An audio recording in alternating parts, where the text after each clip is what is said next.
greatest of all teachers and giver of love, hope, faith, and wisdom, look upon your children, the teachers, learners, parents, guardians, and out-of-school youth and adults. We humbly ask for your mercy and forgiveness. Guide us to the right path. May our efforts be blessed with insights and understanding, wisdom and respect for all. Bless us with patience, for the path of learning is never easy.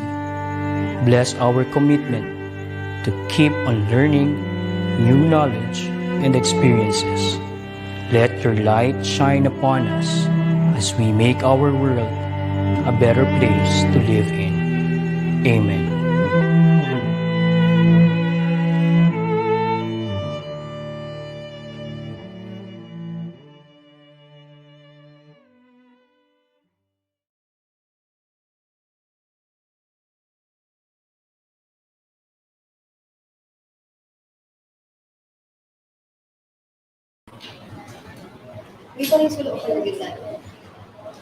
Tuloy ang edukasyon, bayanihan ang solusyon. sulong edukalidad. Good morning to our DepEd family from Luzon, Visayas, and Mindanao. Good morning, everyone, and we joyfully welcome you all once again to the third day of our virtual INSET for the school year 2021-2022. Yes, Sir Mike. Our new academic year for school year 2021 will soon be open. And I believe all of us are all very excited about meeting our new learners in this new normal. You are correct, partner. And before we move any further, let me introduce myself first. I am Michael Angelo Malariado, National Teacher Broadcaster and an ETULAY tutor from General Emilio Aguinaldo National High School from the Division of Imu City, na kung saan hindi obligasyon kung hindi dedikasyon. And I am Miss Mary Ann Garcia Bihan, also a national teacher broadcaster and an ETULAY tutor from Bagong Silang High School from the Division of Caloocan na nagsasabi sa Caloocan, bata ang una. And we are your hosts in today's Virtual INSET 2021. Brought to you by the Department of Education and Information and Communications Technology Service Educational Technology Unit. In collaboration with the offices of the Undersecretaries for Administration, Curriculum and Instruction, and Field Operations. Again, welcome to all our dear participants, especially our different superintendents, PSDSS, ASDSS, regional directors, and of course, our dear teachers. Maraming salamat po sa inyo lahat. At syempre, huwag din natin kalimutan ang mga tao behind this amazing project. To our beloved Secretary Leonor Magtolis Briones, Undersecretary for Administration Alain Del B. Pascua, Undersecretary for Curriculum and Instruction Diosdado M. San Antonio, Undersecretary for Field Operations Repsi A. Escobedo, Assistant Secretary Alma Ruby C. Torio. Hindi rin dyan magpapahuli sila Director Jocelyn D. Andaya, Director Leila P. Ariola, Director Ronilda Arco, and Director Abraham Y.C. Abanil. We would like to extend our gratitude for giving us the chance to be of service to our fellow teachers. Maraming salamat po Yes, sa maraming inyo salamat lahat. po sa inyo. Of course, hindi rin naman magpapahuli kung sino nga ba ang dahilan ng ating Virtual INSET 2.0, ang ating mga kaguruan, di ba, sir? Siyempre naman. Kamusta po mga mahal naming kaguruan? Ready na po ba tayo sa opening of classes? Of course, despite the challenges this new normal poses to us, we can still find opportunities that we can grab and take advantage of. And one of these nga po is to really embrace the online modality in teaching. Right, Sir Mike? Tama ka dyan, partner. At kaya naman napaka-beneficial ng virtual INSET na ito para sa ating lahat dahil madami talaga tayong matututunan at magagamit para sa paghahanda sa nalalapit na pagbubukas ng ating klase. I definitely agree, sir. And ramdam ko na ready na po sila kahit papaano, di ba, Sir Mark? Kasi from day one, dito ang dami na nating natutunan. And I'm sure sa day 3, mas marami din kayong matututunan. Hindi lang ngayon.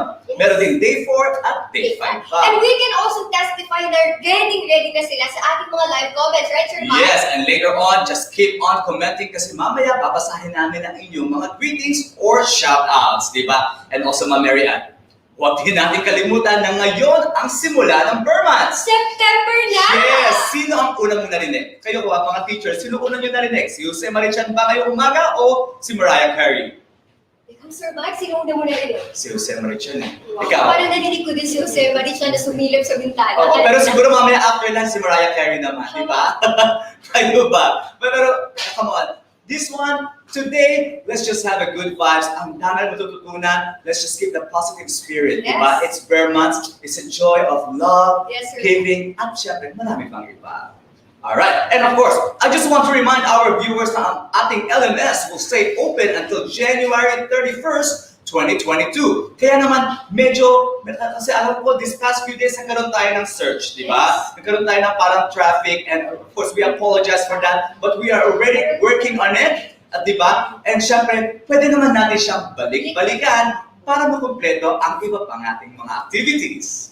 Alam mo, Sir Mike, yan ang pinaka gusto kong balik-balikan yata sa buong buhay ko. I believe ganun din ang ating mga teachers, no? Dahil ito pong ating LMS or Virtual and Service Training 2.0 ay tinatawag natin bi-cruise. Pag sinabi po natin teachers na bi-cruise, ito po ay pinaghalong synchronous and asynchronous. Kaya naman po siya tinatawag na synchronous dahil ngayon, nanunood po tayo live sa different platforms natin, right, Sir Mike? Yes. Kaya naman siya tinatawag na asynchronous dahil self-paced siya. Meaning to say, pwede mong balikan hanggang January 31st, 2022. And teachers, paalala po namin na hindi po ito mandatory. Ito Actually, po teacher, ay, yes, ang dami nagtatanong, mandatory po ba ito? Kailangan po ba namin umattend? Ano sagot natin dyan? syempre, hindi po ito mandatory. Ito lang po ay voluntary. Kaya po siya tinatawag na voluntary dahil kayo teachers, pwede nyo po siyang balikan hanggang Yes. January 31st, 2022. Kaya kung meron po kayong mga problema na na-encounter, no pressure po. Huwag po kayong madala. Pwede mo yung balikan. At syempre, ito rin naman po kasi, Sir Mike, no, ay recorded sa ating Facebook and YouTube channel at sa Learning Management System or LMS. Di ba, Sir Mike? Yes, at alam mo ba, mas marami rin ngayon ang nakakonect. Madami tayong mga teachers all around the Philippines ang nakaka-benefit ng defensive at connectivity Hindi ka load dyan, Sir natin, Mike. di ba? And of course, I'd also like to remind all the teachers, pag may na-receive po tayong attendance leak na hindi tayo sure kung kailan po ba ito nanggagaling, huwag po natin siya i-open at huwag din po natin siya sasagutan. Simply because, alam ko meron mga iba nag-aas pa ng mga personal information. Those cannot be trusted, di ba? Kaya kailangan, wala po tayo ditong attendance link na binibigay. And of course, ang basihan lang talaga natin is yung LMS natin. Kaya nga sinasabi namin teachers, no, think before you click. Dapat yung mga information na malalaman po natin, mga news na malalaman natin ay dapat sa mga official DepEd pages lamang po ninyo dapat tignan. Speaking of Burmans, Paskong Sige Pasko, ramdam na natin Mukha nga, Pasko. partner, kasi mukha naka-jacket ka na rin. Pati Ikaw ako rin. naka-jacket na rin. Kasi ang lamig naman, malamig po ba ang ating Pasko? Ikaw, Siguro, I don't think magiging malamig. Siguro magiging makabuluhan. Ayan. tama, Sir Mike. Diba? Speaking of Pasko, may Yes. papanoorin tayo ngayong umagang ito. Ito Tuloy ang Pasko. So, dear teachers, please watch this.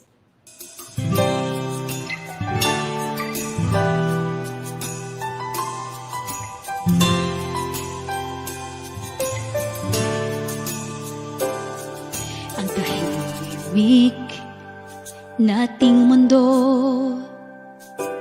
di natin inakalang magkaganito. Bigla na lang nagkagulo Nang ang bulkan ay mag-alboroto. ang tadhana, tila nananadya. Bigla ang pagdating nitong pandemya. Maraming bagay ang nagbago. Matutuloy pa kaya ang Pasko? Huwag kang mangamba. Lahat ay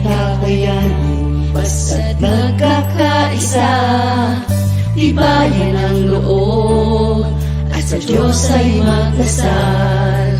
Pagdurusa natin, di na magtatagal. Tayo'y aahon, tayo'y babangon. Pandemya lang ito, Pilipino yata tayo. Tuloy ang Pasko, padayon.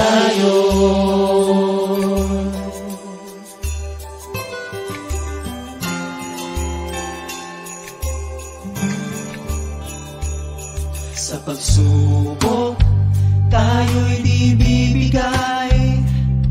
Sa umagang kay ganda, tayo'y maghihintay. Tamaan man tayo ng bagyo, kapit-bisig lang kaya natin to. Kaya pangako ko sa'yo, lahat ay kakayanin, basta't magtulong tayo. Tibayan ang loob, at sa Diyos ay magdasal. Pagdurusa natin, di na magtatagal. Tayo'y aahon, tayo'y babangon. Pandemya lang ito, Pilipino yata tayo. Tuloy ang Pasko.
Tuloy ang Pasko, padayon. How do you like the song? Tuloy na tuloy ang Pasko. Of course. Alam mo, Sir Mike, sa daming nangyayari sa lipunan natin, ang unang tumatak na salita sa akin or linya sa kanta ay tibayan ang loob.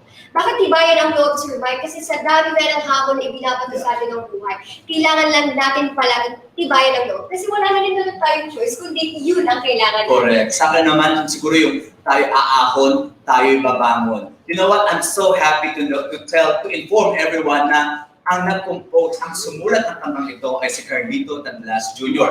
At you know what? Co-teacher ko siya under the TLE department sa General Emilio Aguinaldo National High School. I remember, I just want to share a little story, no? Yes, Kasi talagang before na parang while sinusulat ito and then sila niya sa akin yung kanta, sabi ko, you know what? It makes me emotional kasi parang personally, parang ramdam na ramdam mo yung may song na kirot, pero may tuwa rin sa ating mga puso, no? Kaya nga I'm so grateful na talagang na-share sa atin to ng ating composer at nagawa natin ng video, di ba? Talagang, at ito po ay hindi lang para sa lahat, ito po ay talagang sa mga guro natin, sa lahat na nakikibaka, sa mga frontliners natin, di ba? At the moment, alam naman natin na ang pandemya talaga ngayon ay kakaiba, talagang mas gumagrabe pa ang mga kaso natin. So please mag-iingat po tayong lahat. Yes, teachers. And unang-una po, no, maraming salamat sa lahat ng kaguruan all over the country po natin. Bakit kamo? Kasi yung pagiging guro ay sabi nga natin, hindi ito nakakayaman. Pero yung yaman natin ay sa mga tao na bibigyan natin ng buhay, di ba? Or pag-asa. And teachers, maraming salamat po sa pagiging matatag ninyo sa gitna ng pandemya. Patuloy pa rin ang edukasyon. Hindi dahil po sa amin, pero dahil sa inyo na kung saan kayo po ang gumagawa ng paraan para matuloy ang edukasyon. Sabi nga rin nila, ang Pilipino ay very resilient. Yes, At sir. totoo yan, na kahit may pagkanda, walang makakatalo sa Filipino bayanihan spirit, di ba? At yan, sa mga guro, yan talaga yung ating pinagmamalaki. Yes. Hindi lang siyempre mga Pilipino, mga public school teachers, pati mga guro na sa Lahat buong ng mundo. mundo, lahat Di ng ba? mundo. Lahat tayo ay may dinadanas na pandemya, kahit saan man tayong parte ng mundo. And Okay. Sir Mike, and at this moment, to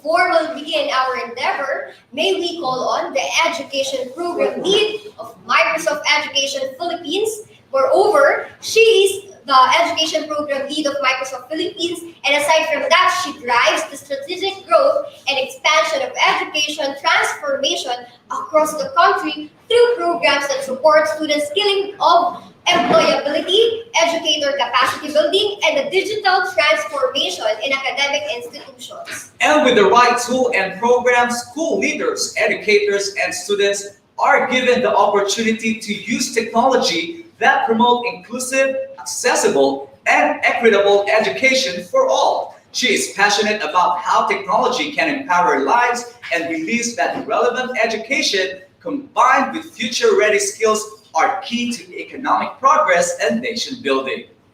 Ay, grabe siya, no, Sir Mike? So, ladies and gentlemen, here is Miss Clarissa Segismundo for her inspirational message.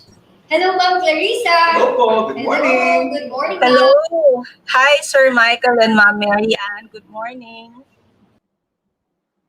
Magandang umaga sa inyong lahat. Good morning, Secretary Briones, Undersecretary Alain Pascua, Undersecretary Dad San Antonio, Undersecretary Revsi Escobedo, Director Abram Abanil, to all our directors, division chiefs, officers, and most importantly, to the thousands of teachers tuned in to DepEd's virtual in-service training 2.0. Empowering every student on the planet to achieve more begins with empowering our teachers. The successful transformation of teaching and learning requires teachers to be supported with an effective professional learning experience. Teachers are the lead learners, and whatever teachers learn in their profession are transferred to the students. Ang sabi nga nila, kabataan ang pag-asa ng ating bayan, guro naman ang pag-asa ng ating mga kabataan. Do you agree? Through this year's virtual INSET, we hope to be able to capacitate our teachers and school leaders with the skills needed in the education today. The content put together by the team aims to support you in your education transformation journey with the right tools and programs for DepEd's distance learning, and that includes hybrid and blended learning and teaching and personalized learning experience. In partnership with the Department of Education, I am proud to share that we were able to capacitate over 450,000 teachers on the proper use of Microsoft tools for teaching and learning, and that's in partnership with our Microsoft Education ambassadors. The rollout of Minecraft in education in 4 pilot divisions in DepEd resulted to over 120 Minecraft champions in the community, who, by the way, were able to train over 3,000 teachers and cover over 23,000 students in those 4 divisions.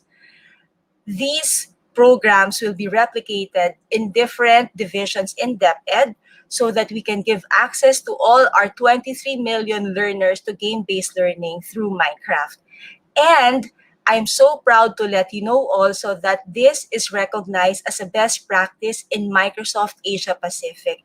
So well done, congratulations to DepEd, and congratulations to our DepEd Minecrafters.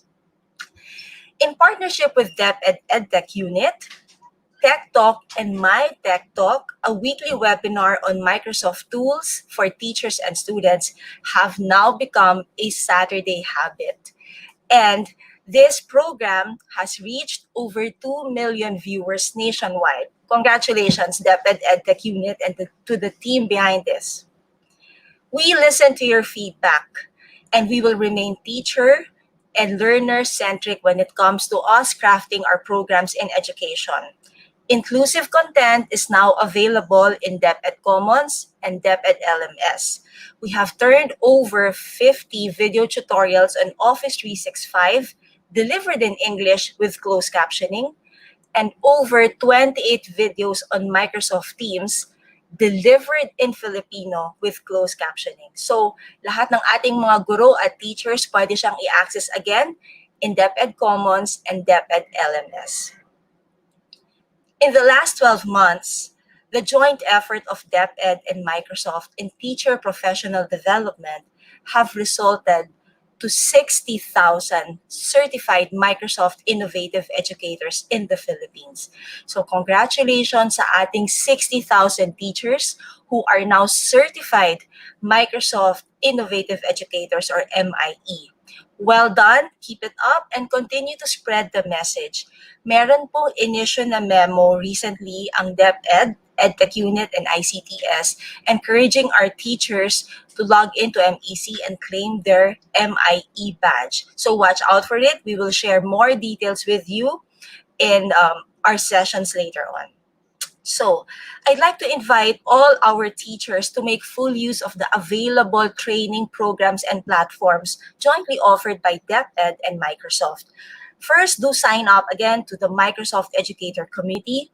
Second, please complete your trainings and claim your certified MIE badge. And you can showcase them in your LinkedIn profile, in your resume, and in your social media pages for recognition.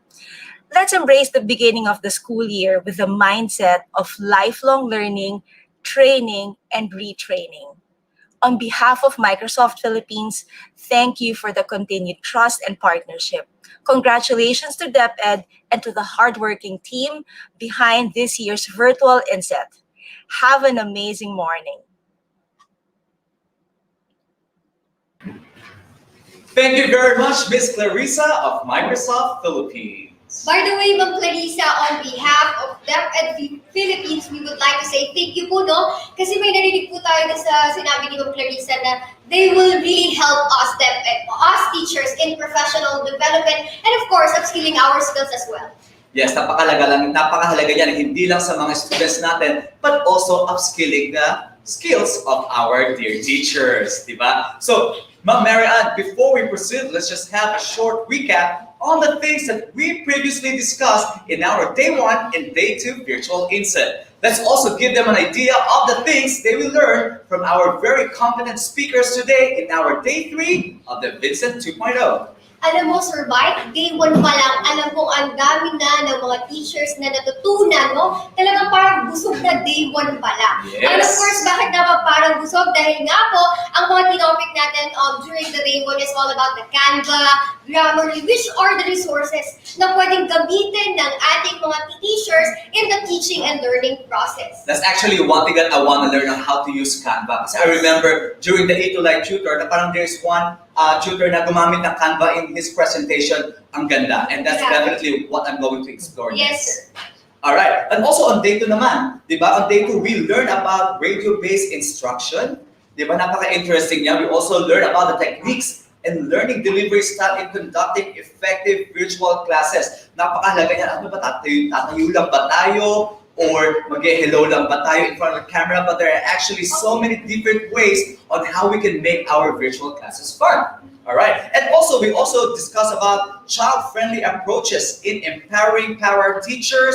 We also learn about DepEd TV, TV-based instruction, and creativity and innovating teaching through Adobe Spark. We also learn about the basic troubleshooting, diba, equipment, and digital device awareness. Mas maganda na handa na tayo kasi anytime, any moment, baka pwedeng mag-give up ang ating tablets or ang cell phones. So at least we are aware on how we can fix our gadgets. And of course, lastly, meron tayong reorientation for school property custodian and IT coordinator regarding the DepEd computerization program, policies, and guidelines. Alright, at ngayon Day 3 naman, of course, ngayong Day 3 naman, expect po natin na hindi lang po mga competent teachers or speakers ang meron tayo ngayon dahil parang napansin ko sa ating mga speakers, parang mukhang artista, no, Sir Mike? well, yan ang malalaman natin mamaya. kung mukha ba silang artista o hindi. Pero feeling ko naman, ikaw nga mukha ka ng artista. Ikaw naman, Sir Mike. Thank you. Anyway, maaga pa. Alright, ngayong araw sa ating day 3, pag-uusapan naman natin, of course, ang interactive PowerPoint plugins. So we will talk about that, and also Microsoft Windows plugins for 21st century teachers. We will also be discussing about Microsoft Office 365 for productivity, a professional development program with Microsoft Education, game-based learning using Minecraft Education Edition, and lastly, mobile app development for teachers. Kasi binabasa ko pa lang siya, I already getting so excited kasi feeling ko, ito ay magagamit ko. Hindi lang ako, ikaw, at lahat kayo mga teachers na nanonood sa amin ngayong araw na ito. Actually, Sir Mike, nung narinig ko yung day 3, all about Microsoft, unang naisip ko talaga, more on Word, PowerPoint presentation, pero hindi lang pala yan ang i-offer sa atin ng Microsoft Philippines. Ang daming i-offer at mamamaximize natin yung mga different tools na meron sila. At yan ang dapat abangan ng ating mga teachers ngayong umaga rito. And you know what, my dear teachers, aside from the module, ang mga teachers natin talaga ay masipag na naghahanap ng mga learning resources na kung saan makakatulong sa kanilang pagtuturo. Yes. Ang ilan lamang dyan ay ang DepEd TV na mapapanood sa IBC 13, Signal TV, Solar Channel, GMA Affordabox, at iba't iba pang local cable TV channels all around the Philippines. And of course, Sir Mike, with the availability of internet connection, you can participate naman the DepEd ETULAY Online Tutorial Lessons, which you can watch live on DepEd EdTech Unit and DepEd Tayo Facebook pages and DepEd Philippines and DepEd TV YouTube channel. And to give you more information about DepEd TV and DepEd ETULAY Online, let's watch this.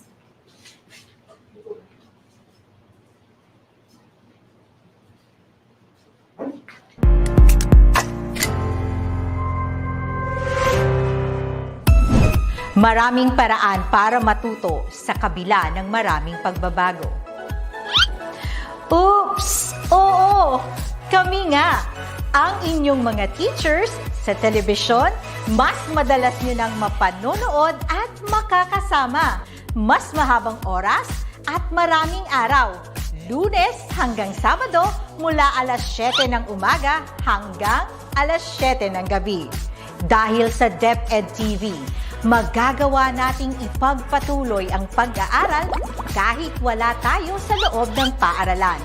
Manood lang sa inyong telebisyon o buksan ang inyong mga laptops, tablet o cellphone para mapanood ang mga video lessons na nagmula sa most essential learning competencies na ginagamit rin sa lahat ng paaralan sa buong bansa. Tumutok sa ating mga lesson mula kinder, elementary, junior high school, senior high school at ALS na naka-video episodes na. Lipat na sa IBC 13, GMA Affordabox Channel 7 at Solar Learning Channel. Kung hindi makahabol sa live broadcast, aba naman! Subscribe na sa official YouTube channel ng DepEd TV at bisitahin ang DepEd Commons, DepEd TV official Google site para makapanood ng mga video episodes sa inyong mga cellphones, tablets, laptops o personal computers. Learning is a continuous process, and the Department of Education will continue to innovate teaching to make learning accessible to every Filipino. Kaya naman mapapanood mo na rin ang bawat video lesson na mayroon ng Filipino Sign Language at may salin sa iba't ibang dialekto. Ito ay dahil gusto namin na lubos na maunawaan ng lahat ang bawat aralin. Tunay nga na hindi tumitigil ang kagawaran ng edukasyon sa pagbibigay ng mga dekalidad na video lessons, kaya naman nakatanggap tayo ng iba't ibang pagkilala mula sa Mobiles for Education Alliance bilang EdTech Policymaker Champion. Honorable mention under the Crisis and Conflict Response category at Grand Prize for Outstanding Thematic Presentation mula sa Cygnus Asia TV Conference. Kaya para sa mga pag-asa ng ating bayan, ipagpatuloy natin ang pagtataguyod sa pagkatuto ng bawat kabataang Pilipino.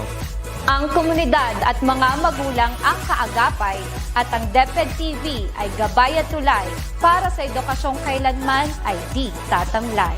Kaya ano pang hinihintay ninyo? Kunin na ang self-learning modules, papel at panulat, ballpen man o lapis yan. Dahil sama-sama tayong matututo habang nag-e-enjoy. Para sa bata, Para sa guro, Para sa bayan. sulong edukalidad. At ito ang DepEd TV.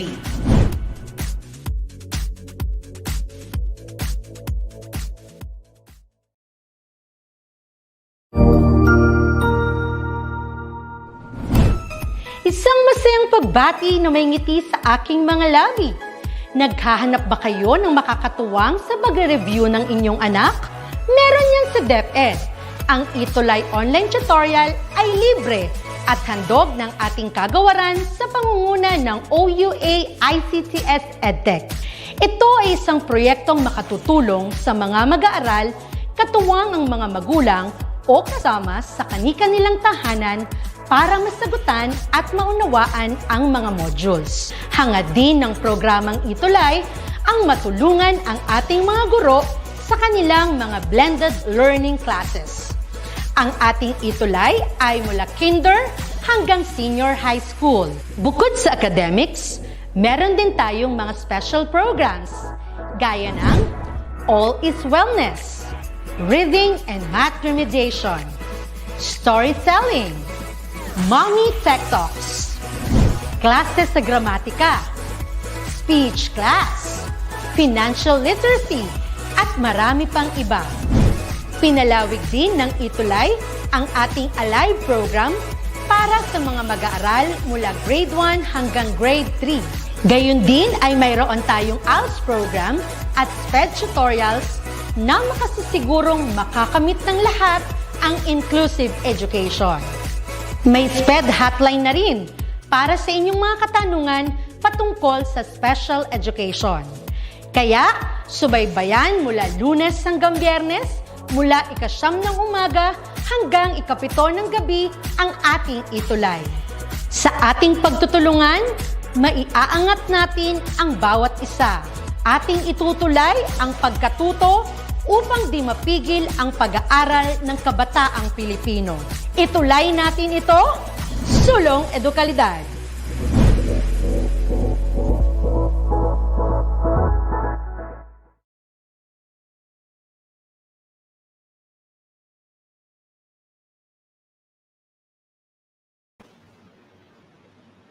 Alam mo, Sir Mike, malaking bahagi din talaga itong DepEd TV and DepEd ETULAY. Bakit ka mo?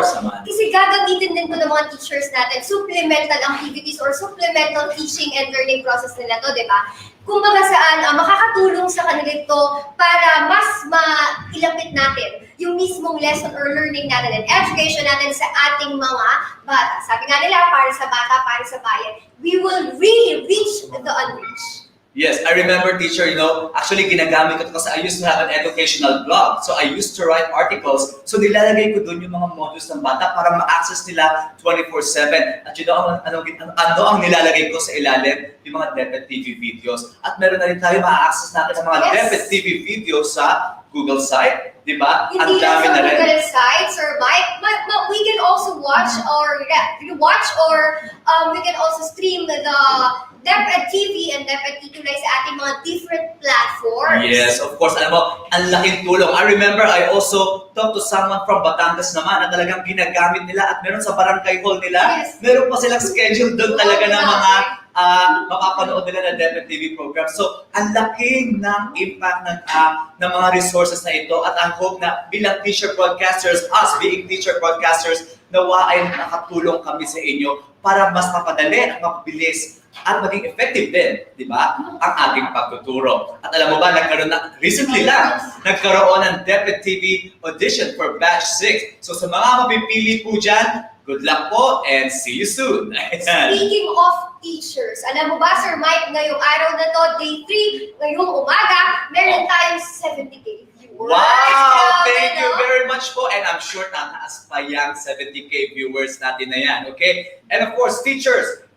reminders lang din po, don't forget to use our hashtag VINSET 2 Day 3. At yan, siyempre kung makakakuha tayo ng mga certificates, don't forget to blur the e-signatures po, okay? And again, LMS will stay open until January 31st, 2022. And lastly, speaking of hashtag, Sir Mike, of course, nakikita natin, no, pag nag-browse tayo ng ating Facebook, nakikita natin yung creativity and innovative ng ating pagiging innovative ng ating mga kaguruan. Actually, nakakawala siya ng stress, teacher. Yes, speaking of hashtag, nakikita rin natin yung mga different selfies and groupies nila.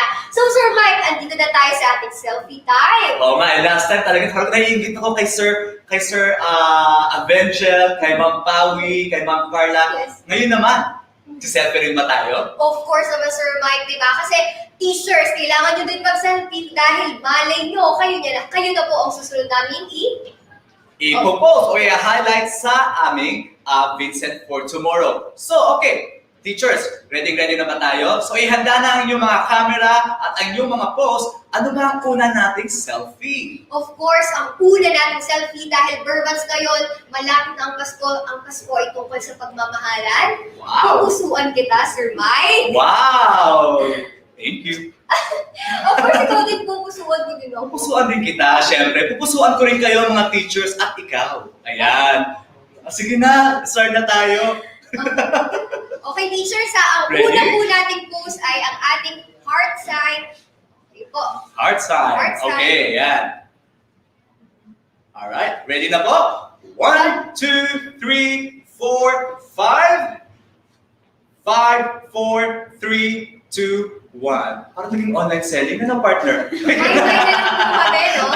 Pamay na lang daw po. Yun na, joke lang. Ayan. Ang una naman, susunod naman ay ikaw ang bida dahil kayo teachers ang bida. Ayan. So, paano gagawin natin? Kailangan, partner, meron tayo ditong space para sa kanila at kailangan mas creative ang magiging pose. Yes. Dahil sila ang bide. Narinig ko nga, 1 meter social distance daw eh. Okay, sige po, masunurin. Let's do this! Kayo po ang bida! 1, 2, 3, 4, 5. 5, 4, 3, 2, 1. Ayan! Now, ang next naman sa una, heart. Tapos, ikaw ang bida.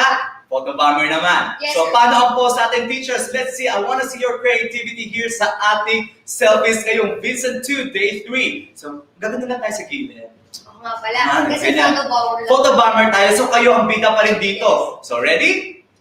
1, 2, 3, 4, 5. 5, 4, 3, 2, 1. Ayan. At syempre, lastly, paano ba ang post ng mga teacher, DepEd TV teacher broadcaster? Syempre, Sir Mike, saan formal na formal tayo. Kaya teachers, bibigyan po namin kayo ulit ng space dito at dapat meron tayong confident po bilang isang DepEd TV broadcaster. Isipin nyo kayo po ang magiging TV broadcaster ngayong araw na ito. Paano ba ang post mo as DepEd TV teacher broadcaster? Syempre, aawala lang tayo, Sir Mike. Paano? Ayan. Ganyan naman. Ako naman, minsan ganito. Ayan. O, diba? O, sige, teacher. I'll start the count. 1, 2, 3, 4, 5. 5, 4, 3, 2, 1. Ayan. Kinakabahan ako. Ano kayo magiging post sa ating mga teachers mamaya? Huwag naman nyo kakalimutan i-post yung selfie natin with the use of our hashtag VINSET 2 Day 3. Na-excite ako. Actually, meron pa tayo mamaya mga pa-selfies, okay? So, abangan natin yan. Pero syempre, aside from having fun, ngayong araw ay matututo tayo. Marami tayong matututunan and I'm sure matutuwa kayo sa mga dami ng mga inputs at knowledge na pwede niyong i-apply sa inyong virtual classes. Diba? Ayan, teacher, may tanong ako sa iyo. And sa inyo rin mga teachers, may tanong din ako. Lagi niyo rin bang ginagamit ang Microsoft PowerPoint? Ako, Sir Mike, no, ever since talaga na pumasok po ako sa public school, kasi hindi ako nag-private school, diretso ako sa public school, nung nagturo ako tapos may first job ko, no, talagang ginagamit ko talaga ang PowerPoint presentation. Bakit ginagamit ko nga ba ang Microsoft PowerPoint presentation? Bakit? Kasi ang ating mga estudyante po ngayon, Sir Mike, ay talagang mga visual learners sila. Kailangan meron silang nakikitang image para ma-retain kung ano mang learning or ano mang information ang gusto mong ma-retain sa kanilang utak. No? Kaya talagang ginagamit ko. And of course, alam ko hanggang ngayon, ginagamit natin. Especially ngayong new normal, no? 21st century learners na kasi meron. Of course. At syempre, alam naman natin na parang ang mga students natin talagang pa-advance with the technology that are available to sa atin ngayon, di ba? Now, ngayon, ano nga ba ang mga plugins? Kung ikaw gumagawa ng PowerPoint presentation, ano gumagamit ka ba ng effects, ng sounds, ng videos, o gumagamit ka ba ng mga iba pang plugins? Actually, Sir Mike, kaya nga gusto kong marinig talaga tong ating first speaker ngayon dahil tungkol sa plugins. Ano nga ba itong mga plugins or extensions na tinatawag, no, Sir Mike? Yes, kasi ang unang topic natin ngayong umaga would be interactive PowerPoint plugins and Microsoft Windows plugins for the 21st century teachers. I'm also looking forward to this. Siguro, with the PowerPoint, I'll be more creative. I'll be able to make sure na talaga the moment na you open your presentation, as you go through your presentation, talaga mahuhook ang ating mga learners. Kung baga sasabihin nila, uwian na. Dahil pagkita pa lang nila sa unang slide mo ng PowerPoint presentation, nariting na lahat ng information na dapat nilang matutunan. Alright, and Teacher Marianne, sino nga ba ang ating magiging speakers sa topic na ito? Ang una nating set of speakers ngayon ay dalawa po sila. Of course, Right. ang una po dyan ay, she has been in the public school system for more than 10 years. Young and body as she may seem, but she has been able to attain trailblazing achievements for herself, her school, her division, and region. She was awarded as Division Outstanding Teacher for 2 consecutive years and a finalist of Outstanding Secondary Teacher in Region 3. Grabe ang first speaker natin. Ano pa nga siya, Sir Mike? And with regards to her educational qualifications, she graduated the course Bachelor of Science in Information Technology at Pampanga Agricultural College. She gained her MA in Educational Major in Educational Management at Pampanga State Agricultural University back in 2016. She also graduated Doctor of Education, major in Educational Management at Don Honorio Ventura State University in 2020. Knowing how vital continuous professional development is, she also participated in different teacher training programs over the years. Doing so has helped her improve her interpersonal skills and get involved in different matters concerning the development of the community where she belongs. You know, napaka-importante talaga ito na parang you keep on improving yourself. Yes, so grabe yung diba? ating speaker sa set of speaker natin. Sino nga ba yan, Sir Mike? And syempre, we still have another speaker. For our next speaker, he is the newly member of the ICTS Educational Technology Unit under Department of Education, Philippines as EdTech Specialist. He joined the Department of Education on June 2017 as Senior High School TVL ICT teacher. He served his school, San Jose National High School, Talibon, Bohol, as Senior High School teacher at the same time as ICT coordinator. Not just that, Sir Mike. He has been an instructor and a teacher trainer at the Bohol Island State University, where he teaches BS Computer Science and Computer in Education. He pursued his study with MA Units in Educational Management at Bohol Institute of Technology International College in Bohol. He worked for 11 years in a state university, specifically in the Computer Science Department, before joining the Department of Education. He has been a resource person or speaker related to computer and information technology, and he is an active Philippine Navy reservist in the Armed Forces of the Philippines. During his time in DepEd, he is very productive in his journey. In 2017, he graduated for Microsoft Education Ambassador Program and awarded as Above and Beyond Award by Microsoft Philippines as Above and Beyond Duties as Microsoft Education Ambassador. In 2018, he is awarded in the division Pasitumo Praise as Top Performing Program Implementer in ICT. In 2019, invited by the EduTech Philippines to speak about VR in SMX Convention Center, and the following year, invited again by the EduTech Asia to speak over thousands of educators around the world. It is to be held in Singapore, but sad to say that it was postponed due to COVID-19. Hindi naman obvious na napaka-busy ni Sir. Grabe, no? With his knowledge and expertise in technology, as DepEd National Trainer in Office 365, he was invited to different areas in the Philippines to share and empower educators for teaching and learning. He is a Google Certified Educator Level 1, Adobe Creative Educator Level 1, and verified Cisco Introduction to Cybersecurity.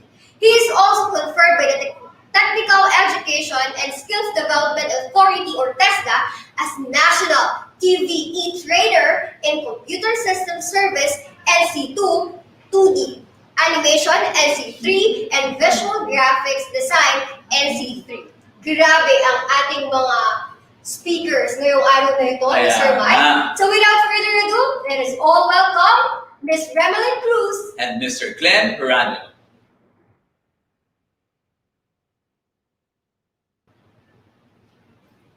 First of all, good morning, everyone. I hope that all of us are doing fine. So I know that you are all excited to gain more knowledge and upgrade your skills towards providing such motivating and engaging lessons to our learners. Now, allow me to present my screen. So my topic is about interactive PowerPoint plugins for 21st century teachers. So I am Maria Remelyn G. Cruz, an EdTech specialist and a Master Teacher 1 from SDO Angeles City, Region 3. To begin with, allow me to define first what is a 21st century or who is a 21st century teacher. Now, according to Janelle Cox, an education writer, she defined it as someone that is aware of the career opportunities for students in the coming years.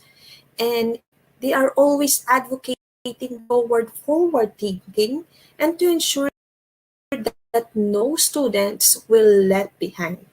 So given this definition, as a 21st century teacher, we always look forward to the future. Now, one of the characteristics of the 21st century teacher is that we have this what we call mastery of technology in classroom. So meaning, we know what technology in the classroom can truly help transform our students' education. We also know the best tools and how and when we can use them. And as a teacher, we must be adaptable on the needs of our learners. We must be able to adapt to the curriculum and the requirements and be able to use our imagination to teach in creative ways. Now, there are different EdTech tools that we can use to make our delivery of lessons more engaging and motivating. And one of the most useful productivity tools used by teachers is what we call a PowerPoint presentation. So, sino nga po ba ang hindi gumagamit ng PowerPoint presentation dito? So, halos lahat po ng mga teachers ay ginagamit ito. Okay? Now, PowerPoint is one of the effective tools to present materials in the classroom and encourage student learning. But since we want to make our lesson more engaging and interactive, I will present some of the plugins that we can use as teacher to make this visible and available for our learners. I hope by this time you already installed these plugins, but in case you haven't installed them yet, I will guide you step by step to make these plugins work. All right, one of the plugins that I will be teaching is what we call ClassPoint. So what do we mean by ClassPoint? So ClassPoint is plugged into Microsoft PowerPoint. This is a powerful interactive classroom quiz that helps you build strong live engagement with students to improve their learning outcomes. So if you want to install this plugin, I want you to go to your browser. Just type www.classpoint.io and then just click download now. After that, you need to fill up the form, type your name, your email address, and your organization. And then click download now. All right. So I guess nakakasunod po, no? After the downloading process, you can begin the installation by double-clicking the ClassPoint installer that can be found at the bottom left corner of your browser. So again, click the installer found at the left corner of your screen and then just click run. So i-click lang po yung run. And then what you need to do is to check first the I accept INKNOWS license terms and condition. Again, click I accept INKNOWS license terms and condition. Then click install and then just click finish. After the successful installation of ClassPoint, you can now proceed to create your free account from the ClassPoint tab. So this is located above the ribbon of our Microsoft PowerPoint. Now, reminder po para sa ating mga participants, once na hindi po natin nakikita yung ating INKNOW ClassPoint sa ating ribbon, okay, you can download, okay, download po natin yung .NET Framework runtime and then try to install the ClassPoint again. Kapag na-install po natin yung .NET Framework runtime, okay, at naging okay na po sa system, install ulit po natin yung tinatawag nating ClassPoint. And what we can see now is the screen for the INKNOW ClassPoint. So before presenting all the tools, you need to click sign up, okay, para magkaroon po tayo ng account sa ating ClassPoint. You need to click sign up, found at the bottom button of sign in, and then you need to fill up the form such as your full name, your organization or department, the sector like K-12, and of course yung country natin. Then don't forget to click next. And you have to put your email address again and your password. Now, to start the demonstration process, let us open our Microsoft PowerPoint. So, open po natin yung Microsoft PowerPoint presentation po natin. And then we will start the demonstration on how we can apply those different tools in our teaching and learning process. All right. So, yes, I hope nakikita na yung aking screen. So, this is a blank PowerPoint presentation. Now, as you can see, once you installed the ClassPoint correctly, so magkakaroon ka ng ClassPoint or INKNOW ClassPoint tab dito sa ating ribbon. Ayan, makikita po yan sa taas. After po ng help. Now, so since meron na akong account, I need to sign in. Okay, so isa-sign in ko na po ang ating account.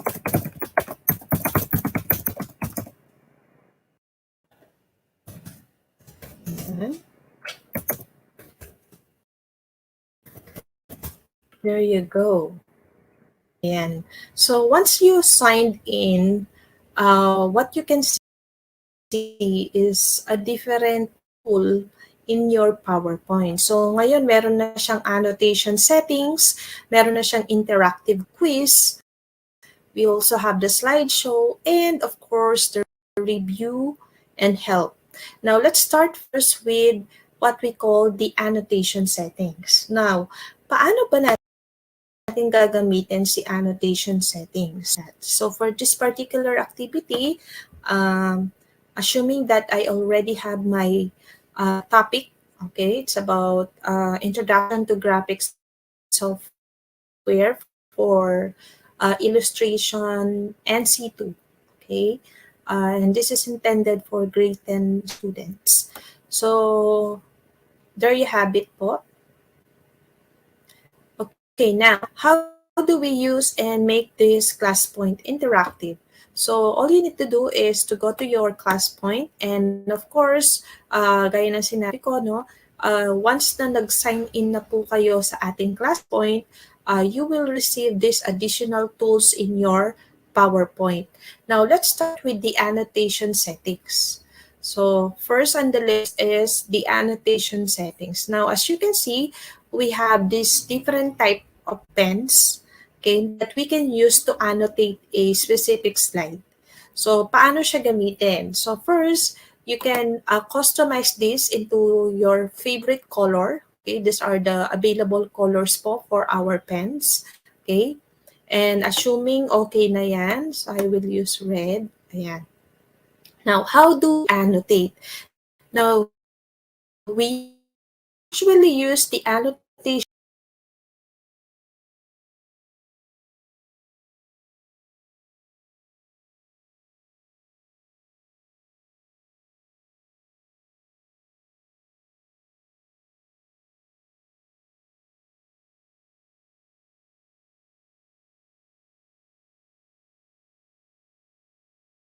part and the whiteboard background kapag naka-slideshow na po siya.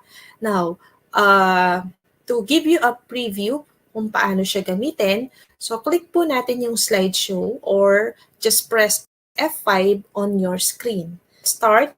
So assuming I want to annotate something in this slide, so this will be my slideshow. Okay. Now, once you install ClassPoint on your device, you will receive an additional tool for your PowerPoint. One of these is this one, the class code. So as you can see, sa regular PowerPoint po, hindi natin nakikita yan. Okay? Pag gusto natin na mag-join, if we want our learners to join the class, okay, they need to go to this slide, to this website, classpoint.app, and they need to type this class code. So every time that you use this PowerPoint presentation, okay, it will generate po a new class code for your class. So again, reminder lang that a free account for ClassPoint can accommodate only 25 students. 25 lang po. But if you want to upgrade this ClassPoint into a pro account or premium account, you can accommodate 200 students per class, per live session. Kung ayaw naman po nilang, kung gusto nila mas mabilisan and ayaw na nilang i-type yung mga code na to, you can also instruct them to to scan this QR code. So automatic po, makakapag-join na sila sa klase. Okay, so at this moment, I have one participant. Ayan, si Maria Cruz. Okay, so pwede po nating instruct yung mga learners natin na mag-join sa ating ClassPoint for this particular lesson. Now, aside dito sa code na to, dito sa baba, okay, we have these different tools. So let's start first with the mouse. Ayan. We also have this what we call pointer. Okay. If you don't want to use your mouse, pwede rin po yung tinatawag nating laser pointer na to. And then, of course, sabi ko nga, we have these different pens. Okay? We have different 5 pens. Meron din tayong highlighter and then erasers. Habang nagdi-discuss ka as teacher, pwede ka magsulat dito. Like this. So,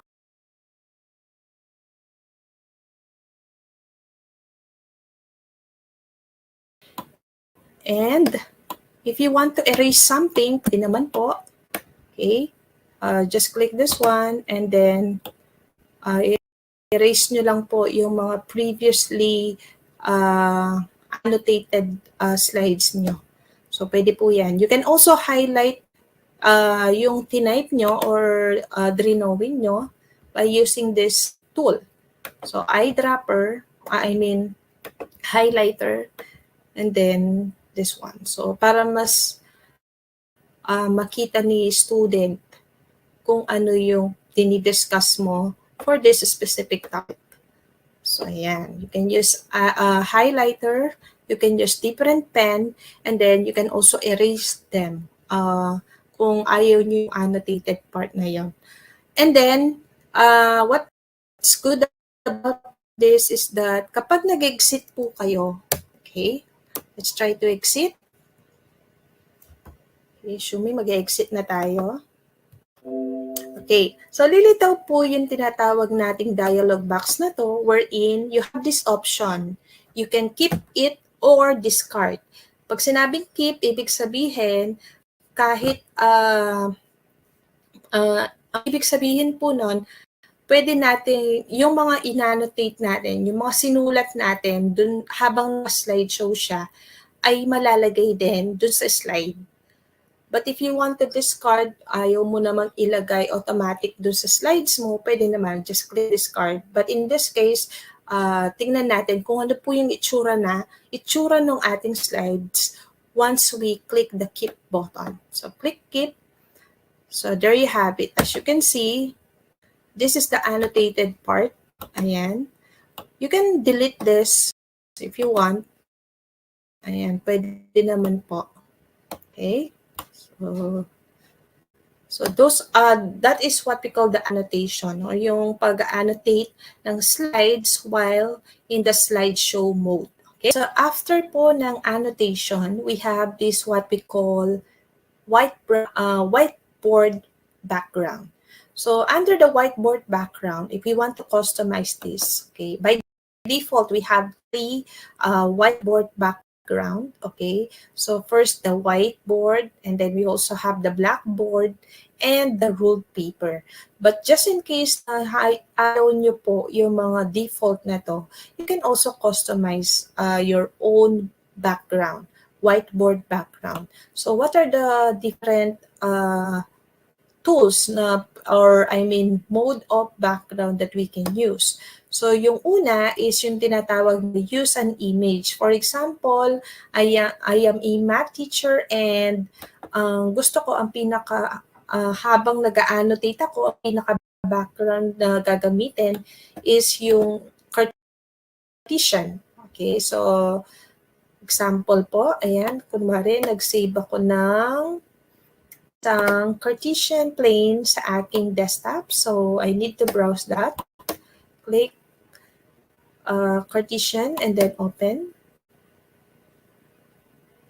Okay, so this will be my whiteboard background. Okay, you can also use this is what we call current slide. So assuming this is the selected slide and I want this as the background of my digital board, so you can click this one. Use current slide. So current.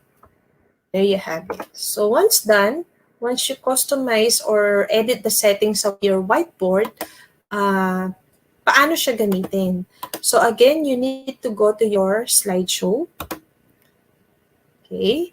Now, those tools, after po nung eraser, ayan, we're done with the different pen tools, highlighter, and then eraser. Now, let's proceed to the whiteboard. So, as you can see, after po ng eraser, meron kang parang maliit na icon ng whiteboard dito. So, just click that one, and then it will ask you what type of board are you going to insert or are you going to use. So, let me first use this Cartesian. There you have it. Now, kung mapapansin niyo po na nag-insert ng digital board, and now you can discuss using this background. So, ganun po siya. Okay? Then, this one. So, sample lang naman po ito. And then, similar po dun sa pag-annotate, once na nag-exit ka, okay, the class point will prompt you if you want to save this or if you want to discard this. So, ang lilitaw is a dialog box. Tatanungin ka niya if you want to keep your ink annotation or not. So, I want to keep it, so just click keep. So, additional slide will be inserted po dun sa original PowerPoint presentation ninyo. So, that is the power of whiteboard background. All right. Now, let's proceed to the interactive quiz. Now, sa free account, you can use these 5 types of tests. Okay? So, meron tayong multiple choice. You can also use this later as a multiple response. Pag multiple choice, your option is the students can only choose one correct answer.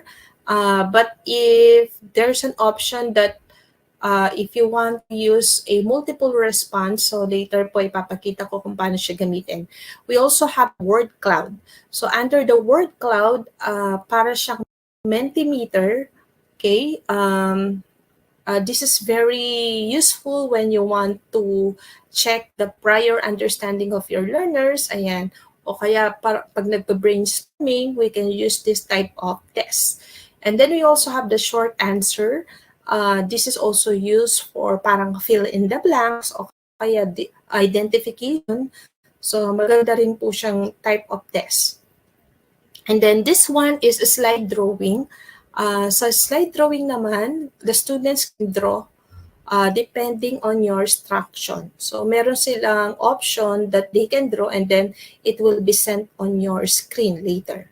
And then aside from that, meron tayong tinatawag na image upload na kung saan yung ating mga students can upload a specific image from their phone o kaya from Google. Ayan, pwede silang kumuha and then upload nila sa inyong ClassPoint class. So, para po makapag-create ng interactive quiz, so what we need to do is we have to create a new slide. Ayan. So, let's create a new slide.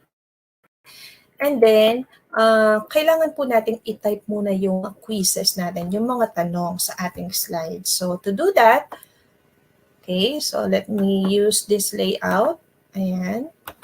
So, for example, who is our national hero? Ayan. Assuming this is the question. And then, let's type the options. A, Andres Bonifacio. B, we have Jose Rizal. C, Apolinario Nabini. Or D, Melchora Aquino. Ayan. So again, if you want to make this quiz more engaging and very interactive, we will use ClassPoint. And at the same time, kung madali po kayo at wala ka ng chance na mag-layout pa, so pwede natin gamitin yung tinatawag na design ideas. So mapapansin nyo, pag clinic nyo po si home tab, meron tayo dito design ideas. Ayan. So let's try.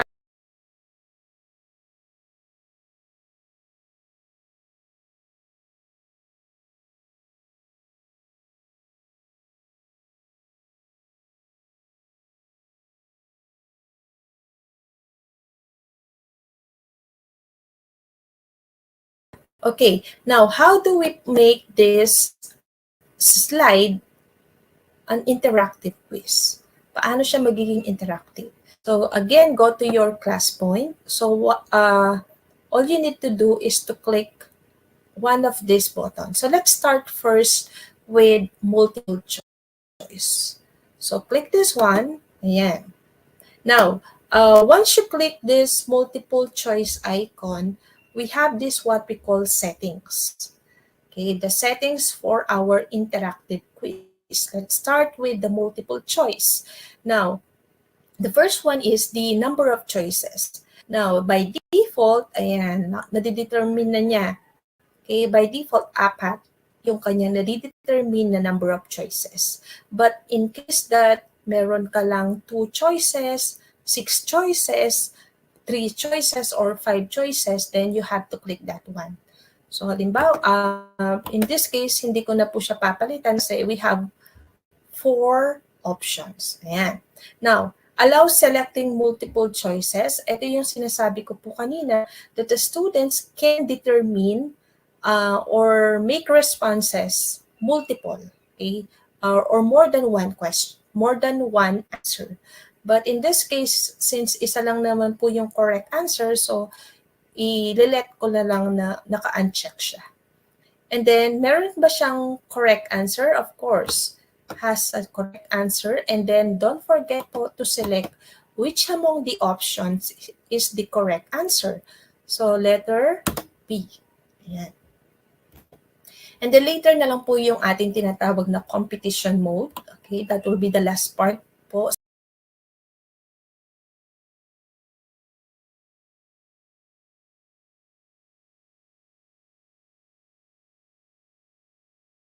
Right, so in this case, you can also set the timer. Ayan. You need to, the submission will be closed after 1 minute. Or depende sa inyo. You can use 15 seconds, 30 seconds, depending on the type of test. Kung masyadong mahirap, kung masyadong madali, so nasa inyo po yan. So let's try 30 seconds. There you go. And then, kung titignan natin siya, okay, so ganito yung magiging itsura niya kapag nag-slideshow tayo. There you go. Now, if we want this to be answered by our learners, so just click multiple choice. So mag-i-start na po nun yung tinatawag nating timer, which is 30 seconds. There you go. So mag-i-start na po yan. So mapapansin nyo, gumagana yung ating timer. Ayan, wala pang responses. And then kung sasagot si student, ayan, let's try. Okay, letter B. So, lilitaw din yung sagot ng ating mga students. Ayan. Since ito lang naman yung ating participant, ayan. So, 100% yung kanyang participation. Now, you can click show correct answer. Ayan. Kung among the options, ano ba yung correct answer? Or if you click this graph, makikita mo dito kung sino yung sumagot among the participants, among your students, kung sino yung sumagot sa letter na to. So in this case, ang sumagot ay si Maria Cruz. Okay? Okay, pwede mo siyang save for review. Okay? As you can see, yung ating multiple choice na button kanina, naging dahil na-conduct na yung quiz, napalitan na siya ngayon as few responses. So, if pwede mo siyang balikan kung ano yung mga naging sagot ng inyong mga students. And ang kagandahan pa nito, okay, pwede mo siyang insert as a slide. Okay? So, automatic po, click natin yung link na to, magkakaroon ng additional slides sa inyong original slides. So, just click this one if you want to insert this result into your slide. There you go. Okay? Now, to check kung na-insert nga po siya, so let's click exit. There you go. So, meron na po tayong result nung quiz kanina. So, that is for multiple choice. Okay?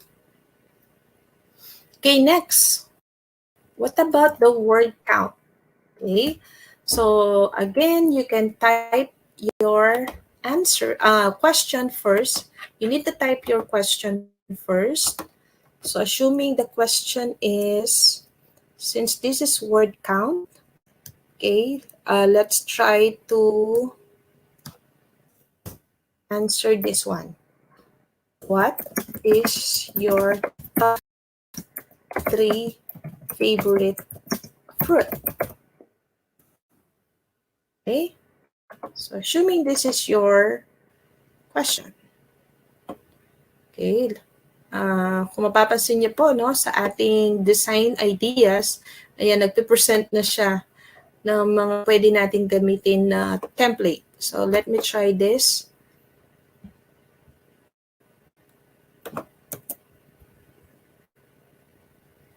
Okay.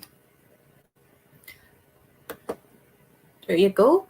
So, once na na-type na po natin yung ating question, now let's proceed again to class point and then click word count. So, kung mapapansin niyo po, sa class point, we have to type first the question before clicking the icon to make this interact. So, just click word cloud and then similar po dun sa multiple choice natin na ginawa kanina, automatic magkakaroon siya ng button na word cloud. So, meron din siyang options. Ayan.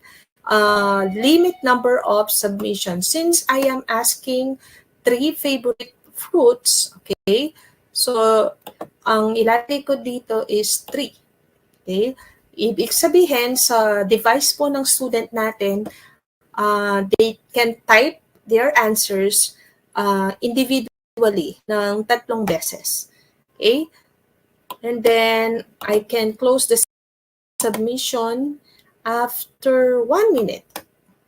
Pwede po yan. So, depende. Again, depende lagi yan sa kung gaano po bigat or kadali yung mga tanong natin. So, in this case, let me choose 1 minute. Okay? And then, you can now proceed to slideshow presentation. So, just click F5. Okay. Now, if you want to start this quiz interactively, just make sure that your students are already logged in po dito sa ating class code. Ayan, 59779. And then you can click word cloud. Okay, so this is the teacher's view. And then the students now can type their answers. So, for example, apple, and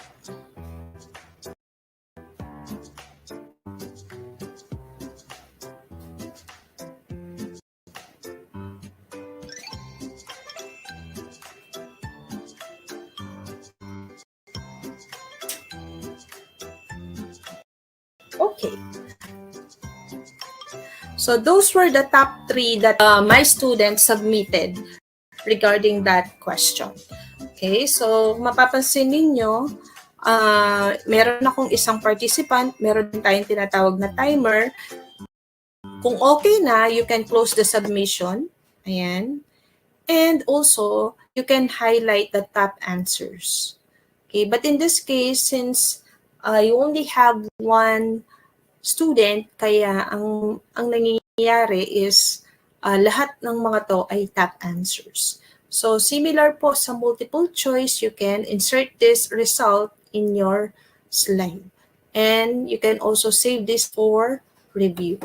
Yeah. There you go. So, that is for word cloud rather. Okay, next is okay. So, yung next natin is what we call the short answer.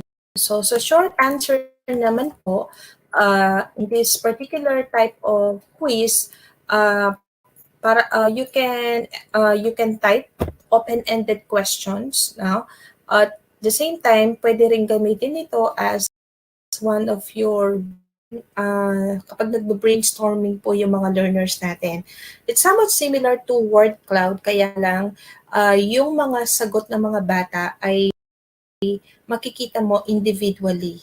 Okay, magpo-post siya individually. Unlike dun sa word cloud, para siyang Mentimeter na lahat ng mga words na pare-parehas, ayan, naha-highlight. Okay? Now, to do the short answer activity, again, we need to type first yung ating tanong. So, example, what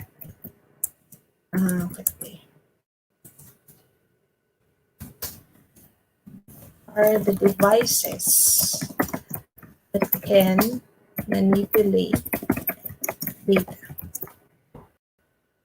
Okay. Let's try this question. There you go. So you can type any open-ended questions po. Okay? So assuming this is your question for short answer, so once done, click short answer, and then this button will be included automatically on your slide. So meron din siyang option dito, okay?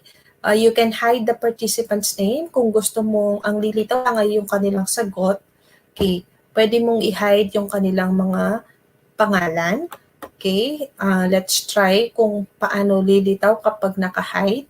And then I will just give them 30 seconds. Okay. Alright, so once done, you can proceed again to your slideshow. So click lang po natin yung slideshow or just press F5. Now, if you want your students to answer this particular question, you can click short answer.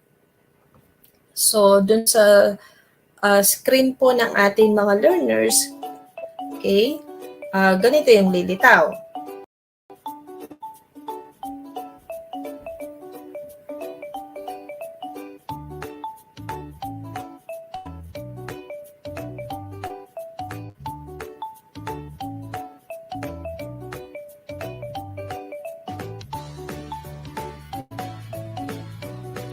Okay, now as you can see, we have one example here.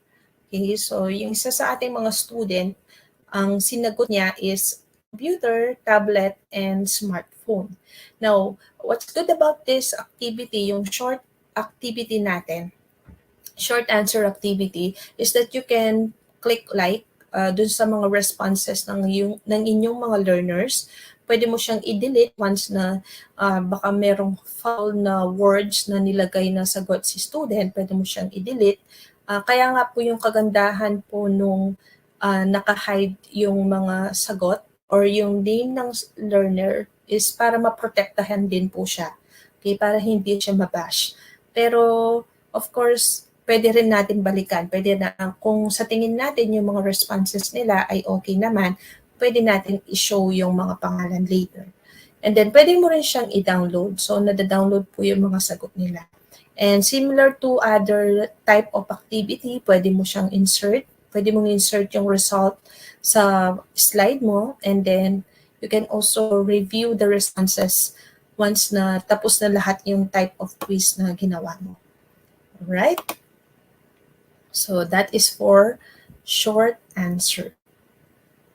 Okay. Next, what about the slide drawing? Ayan. So, under the slide drawing, okay, dito naman, students will be instructed to draw, okay, on their device. Okay, for example, draw an apple. Okay, so that is the instruction. After typing the instruction, just click slide drawing. Okay. So, kung mapapansin ninyo, pare-parehas lang naman po halos yung kanilang options. Okay, again, similar to short answer, pwede nyo i-hide yung kanilang pangalan once na nag-respond na sila. Or you can also put timer. So, ang instruction is to draw. Okay, so bigyan natin sila ng 2 minutes. So, depende po sa inyo. But in this case, for this particular activity, let's try to use 30 seconds na lang. Okay, let's try to click slideshow. Ayan. And then, automatic po, ayan. Lilitaw sa screen ng ating mga learners yung draw an apple. So, if you want to start the timer, so just click slide drawing. Okay. And then your students can draw now. So, open. They need to click open slide. And meron silang mga lilitaw na different pens dun sa kanilang devices. So, for example,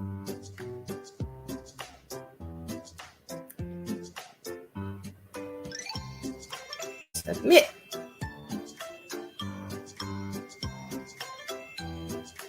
Okay. So as you can see, one of my students, okay, yung kung sino yung mga naka-join dito, ayan, submitted a sample drawing. So kung primary ka, ayan, primary student, you can use this, no, napaka-interactive kasi automatically on the spot, yung mga result, yung mga output nila ay nakikita na natin. Kaya nga lang, sabi ko nga po, since this is free account, so meron din siyang limitations like yung number of students, we can only accommodate 25 learners kapag nagka-class point tayo on the spot. But if you want to go to premium account, pwede naman makapag-accommodate ng 200, kaya nga lang po may bayad. So yan, similar po dun sa ating short answer activity, pwede mo siyang i-like, pwede mo siyang i-download, and pwede mo rin siyang i-delete. So you can also click this show like answers. And so since isa lang naman po yung sumagot, so automatic siya na talaga yung lilitaw. Okay, kung hindi yan nakaklik, and then automatic din po mag-hide yung feature na to.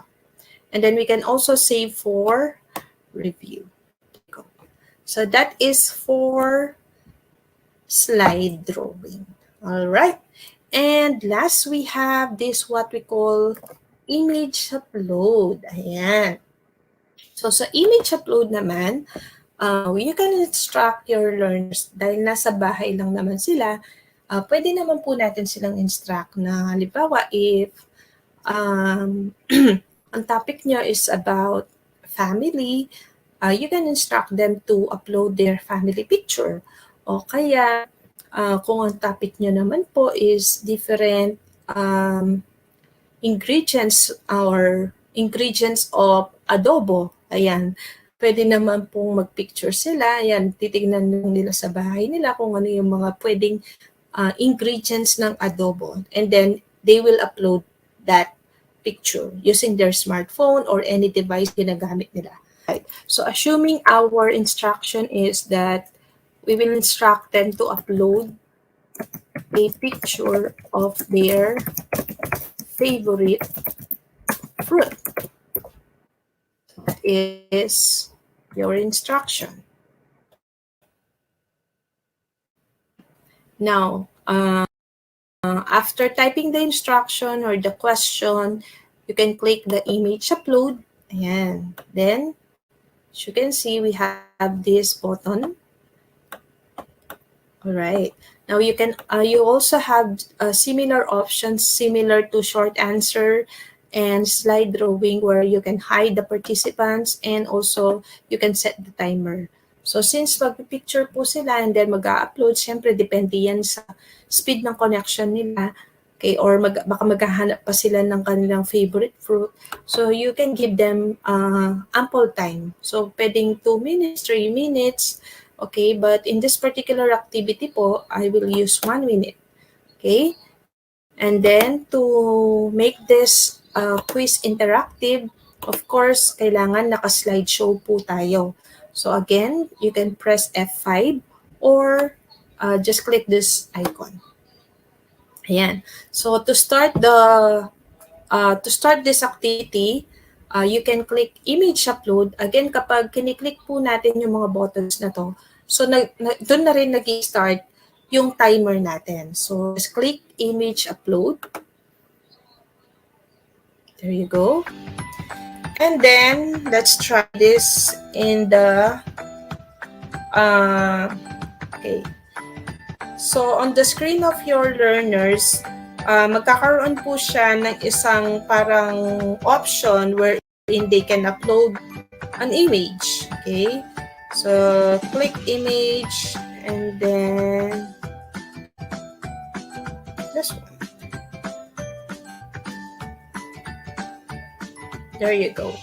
So, aside po dun sa tawag dito, makakapag-upload sila, pwede nilang i-rotate at the same time yung kanilang image or pwede rin nilang i-crop. Okay? Then, click confirm para pag okay na.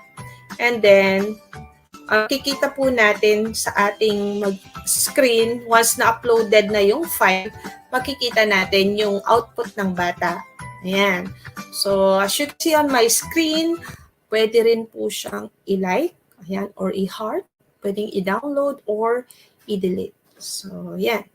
So, I can click like, and then I can also save for review. Alright, so those are the different interactive quiz that we can use using ClassPoint. We have the multiple choice, word cloud rather. We also have the short answer, slide drawing, and image upload. Now, next part po natin yung tinatawag na leaderboard. Now, paano po ba yung tinatawag nating leaderboard? Now, if we will go back po dun sa tinatawag nating multiple choice. Ayan. So, try natin si multiple choice. Nagkakaroon lang ng leaderboard kapag ginamit po natin yung quiz na multiple choice. Now, to do that, so let's try to view the responses. I-delete muna natin yung mga responses natin. There you go. So, kung mapapansin nyo, bumalik yung ating multiple choice button dun sa original niyang kulay, which is color blue. Okay? Now, how do we make this a competition mode? So, ang gagawin nyo lang is to click the multiple choice, and then we have this option, competition mode. Okay? I-click lang po na yan. Kapag click nyo po siya, ang mangyayari, magkakaroon siya ng additional icon dito na kulay yellow. That means, naka-competition mode po siya. Ibig sabihin, makikita nyo at the end of the quiz, no, meron kang lilitaw na leaderboard or leaderboard na kung saan makikita mo yung kung sino yung nasa top 1, top 2, top 3, and so on and so forth. So, let's try po. Again, go back to the slide. Ayan. Okay. So, once you click the multiple choice button, so automatic, you need to answer this question. Okay? So, letter B, then click submit. Alright. So, once natapos na po yung submission, assuming tapos siya. Okay. We have this what we call leaderboard. So, pag-click nyo po yan, ayan, makikita nyo kung sino yung nasa rank 1, nasa rank 2, rank 3, rank 4, and so on and so forth. You can also show table, okay? Kung sa tingin mo, this is more detailed po compared to leaderboard. Ayan. You can show them as in a form of table. Ayan. So, si Maria Cruz ay naging rank 1. Okay? Dito sa particular na quiz na to. Kung mapapansin nyo, naka-unhide po yung tinatawag nating export as CSV. We cannot use this feature dahil free account lang po yung ating ginagamit. Pero kung naka-pro account po tayo, yan, and yung custom na dedicated for schools, you can export this details, this report, into a CSV file. Okay? So, just click those. Ayan. So, that is leaderboard. Ibig sabihin, once na nag-competition mode ka, parang mas ma-engage po yung mga bata. Mas ma-motivate yung bata na mag-join dun sa klase kasi after the discussion part, parang merong pag-game si teacher. Ayan. Now, another good thing about this ClassPoint is what we call, ayan. Let's try. Okay, this one. Wait. All right. We have this, after whiteboard po, meron tayong tinatawag na quick poll. So, if you will click quick poll, ayan, you have these 3 options.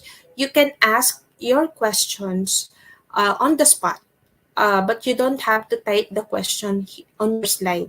So, kailangan sabihin mo orally yung inyong tanong, and then if yung tanong is true or false, then click this one.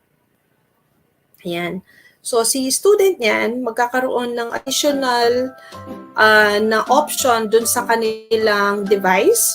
Okay, so kailangan nilang sagutin. So, assuming my answer is true, then click submit. Ayan.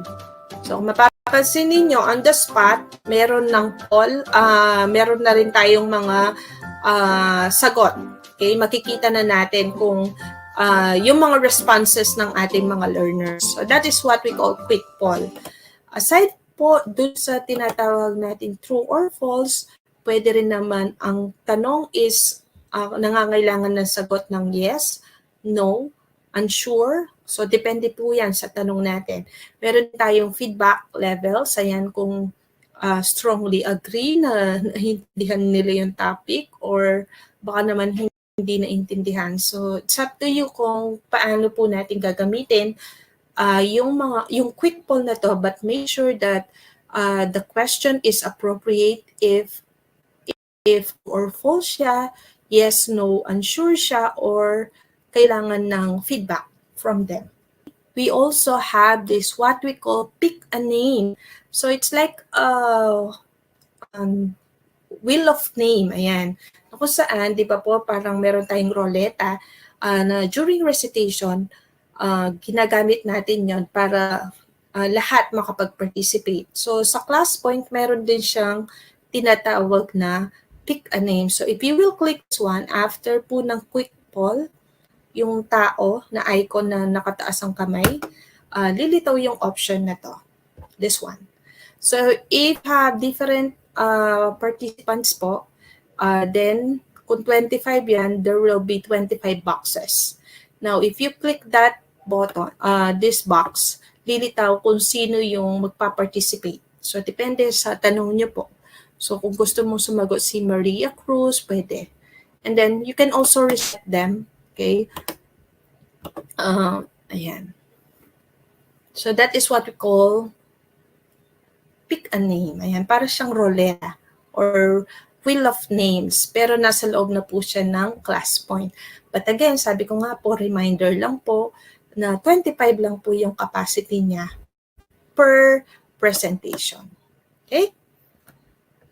And lastly po, yung pwede kong share dito sa tinatawag nating class point is the share PDF. Once you click share PDF, ayan, ang kagandahan nito is automatically yung slide na to, okay, can be published and can be sent on your students' devices.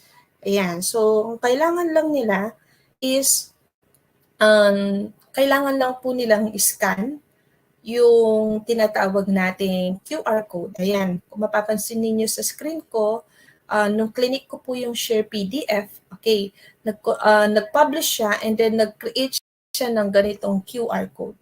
So, pwede po yan, automatic ma-open ng mga bata para meron silang copy. Okay? So, that is for class point. And there you go. I hope na naintindihan po yung paggamit ng class point natin to make our PowerPoint presentation more interactive and motivating for our learners. So that is our topic po for class point. Now we can proceed to our next topic, which is what we call the iSpring Free. So iSpring Free is a PowerPoint add-new which converts PowerPoint files to e-learning content such as SCORM 2004 or SCORM 1.2. And you can upload the PowerPoint to Learning Management System for easy sharing and tracking. So, of course, similar to ClassPoint, we need to install this application first, and then we will try to explore the things that we can do using iSpring Free. Okay, so to do that, you need to go to your browser. So pupunta muna po tayo sa browser natin, and we can type this URL address. So punta po tayo sa www.ispring-solutions.com/ispring-free. Again, punta po tayo ng ispring-solution.com/ispring-free. So ayan po. So just like what you can see on my screen, so ito-type lang po natin yung ating sa URL address, yung link na to. And then after that, meron po kayong makikitang download for free. After clicking download for free button, you can now proceed typing your email address and then click free download. Now, after downloading the file, so we will now install iSpring Free. So to do that, kailangan po i-click muna yung application natin that you can found at the bottom left corner of your browser. So, ayan po. And then, once click natin yan, lilitaw po yung dialog box na to. Okay, you need to just click run, okay, para makapag-proceed po tayo sa next step. And then, of course, you cannot proceed without checking the license agreement. So you need to check that one. And then click install, then next. And then, after finishing the installation process, ang makikita niyo po is launch button. So, mean to say, lilitaw na yung tinatawag nating iSpring Free application.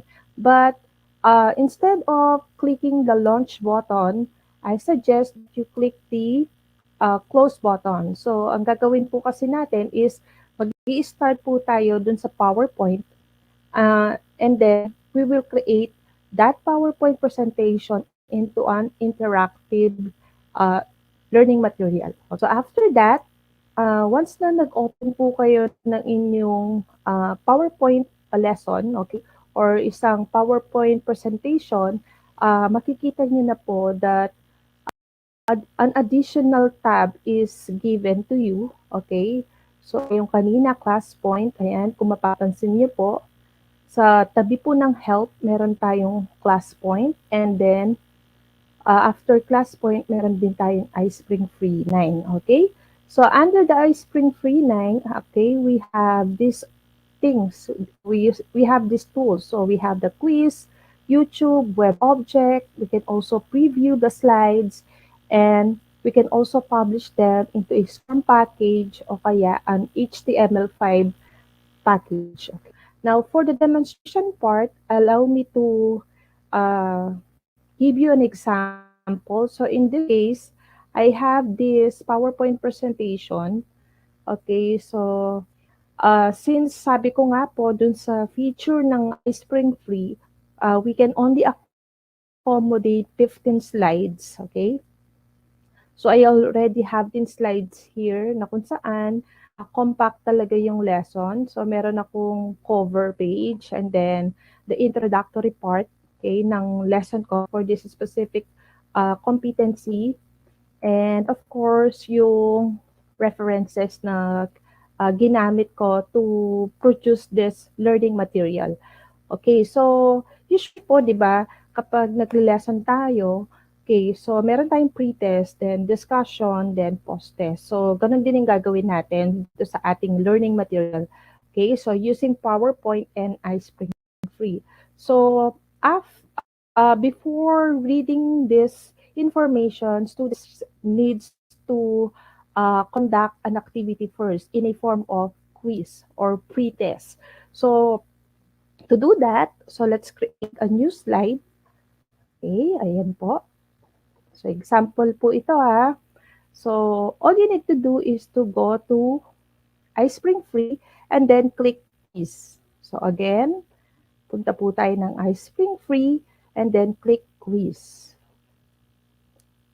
Okay. Okay, after po natin na-i-click yung tinatawag natin quiz icon, so this will be the next screen na lilitaw sa inyong devices. So you can create graded quiz or a survey. So to create an interactive material, okay, all we need to do is to click this graded quiz, this link. Okay, so i-click lang po natin yan.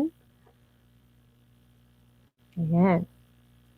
And these are the tools that we can explore once na ginamit na po natin yung ating plug-in na tinatawag na iSpring Free Quiz Maker.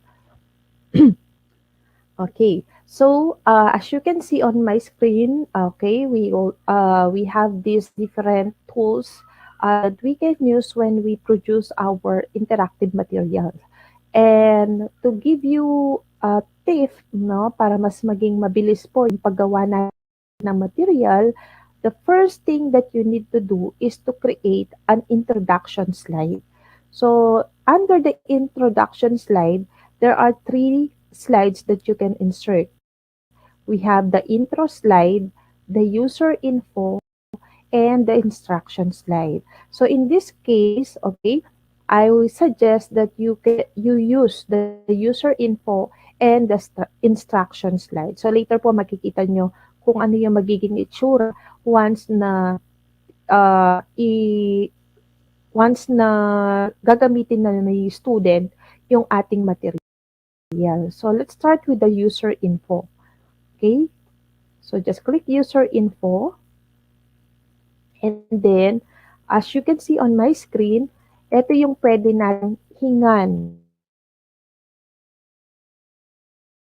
ng information. Pwede kahit name and email lang. Pwede na, as much as possible, makuha natin talaga. Or pwedeng maglagay din po kayo ng grade and section.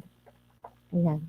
And then, don't forget to click mandatory. Okay, para talagang once na lumitaw yung slide na to, hindi makakapag-proceed yung ating mga learners hanggat hindi sinasagot yung mga conditions to. So, I think these 3 are enough. Okay, kung hindi ko na gagamitin yung ibang information, okay, I can delete this one. So, just click this X icon. Alright. And then, that's it. So, those are the things that the student must need to type before proceeding to the quiz. So, that is what we call a user info form. Okay? Next, we have this what we call the instruction slide.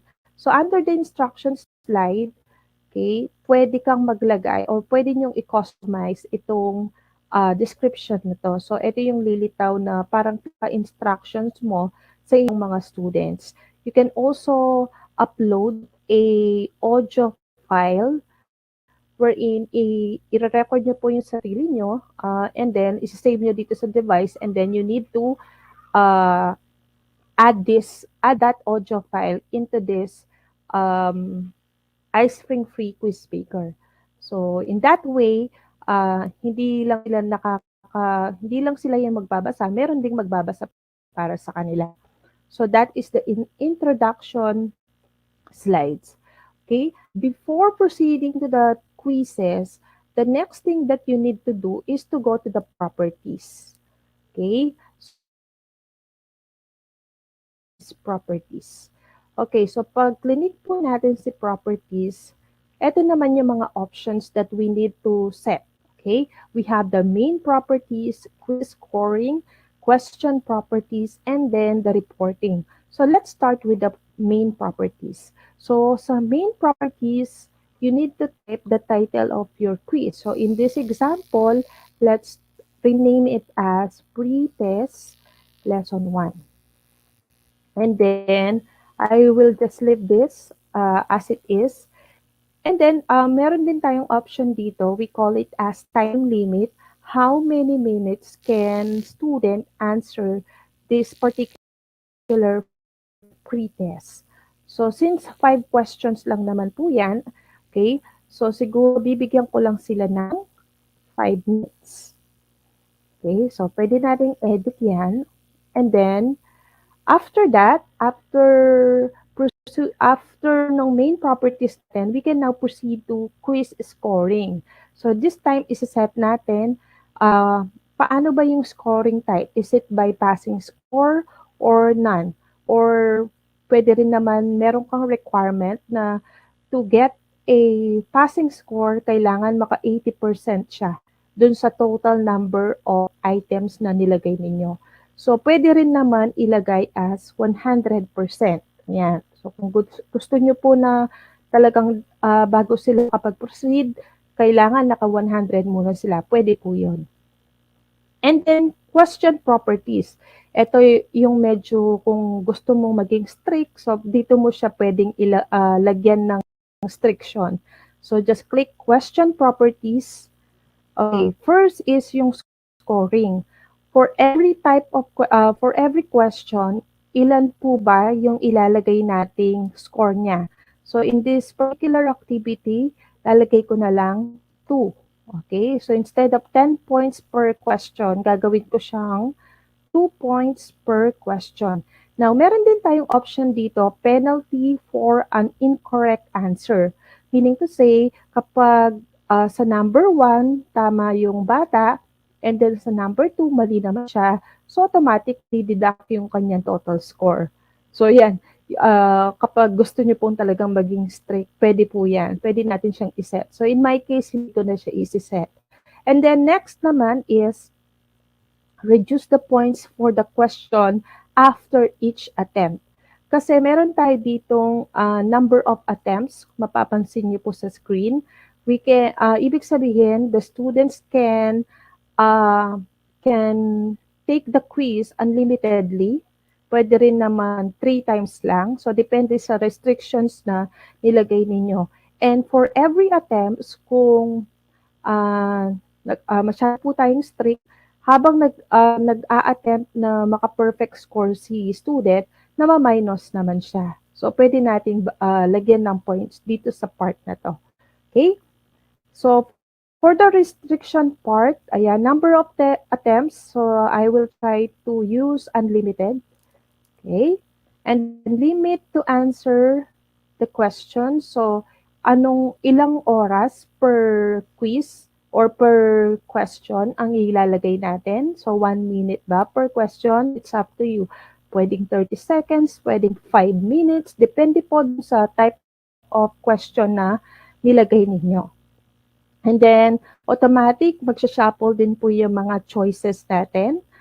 And allow user to skip survey questions. So, in this case, I will leave this one. Kasi ang ginawa natin is not a survey, kundi graded quiz. And then, dito naman, accept partially correct answer because there are options po dun sa settings ng every quiz na pwede tayong pwede po tayong makapag-accept ng mga partially ng correct answers. Yan. So, pwede po yan. And then, for the feedback, okay, you can edit these responses, especially kung Filipino or yung language na ginagamit natin sa klase is Philippine in Tagalog. Ayan, pwede po nating edit ang mga yan. So, kung tapos na sa ating question properties, we can now proceed to reporting. Okay? So, under reporting, I want my students that every time they answer this or they use this material, automatic mag-enter ng email, mag-enter or mag-email sa akin ng report yung tinatawag na iSpring Maker. So, to do that, you need to type your address. So, let me try mariaremelin.cruz@deped.gov.ph. So, it's either pass or failed, mag-i-email. So, pwede rin naman po pass lang ang i-email sa akin or yung mga failed. So, it's up to you po kung anong gusto nyong settings, okay? And then, include user's answer in the report. Of course, I need a detailed report. So, pwede ko pong i-check yan. And lastly, yung part na to, send report to user's email. So, automatic din once na nag-take ng quiz yung bata, mag-i-email din siya sa sarili niyang email account. Okay? So, those are the things that we need to consider when setting up a quiz properties. So after that, don't forget to click save. So those are the properties, quiz properties. Now let's proceed to the different types of questions. In a free account, sabi ko nga po, there are 3 type of questions. But if you will upgrade into a more premium account, ayan, just like iSpring Suit, this type of questions will be included on your application. So meron siyang true or false, meron din tayong sequence, matching, hotspot, meron din tayong Likert scale, drag and drop, fill in the blanks, and so on and so forth. So in this particular activity, since we're using a free account, so we will utilize this type of test. Okay, let's start with number 1.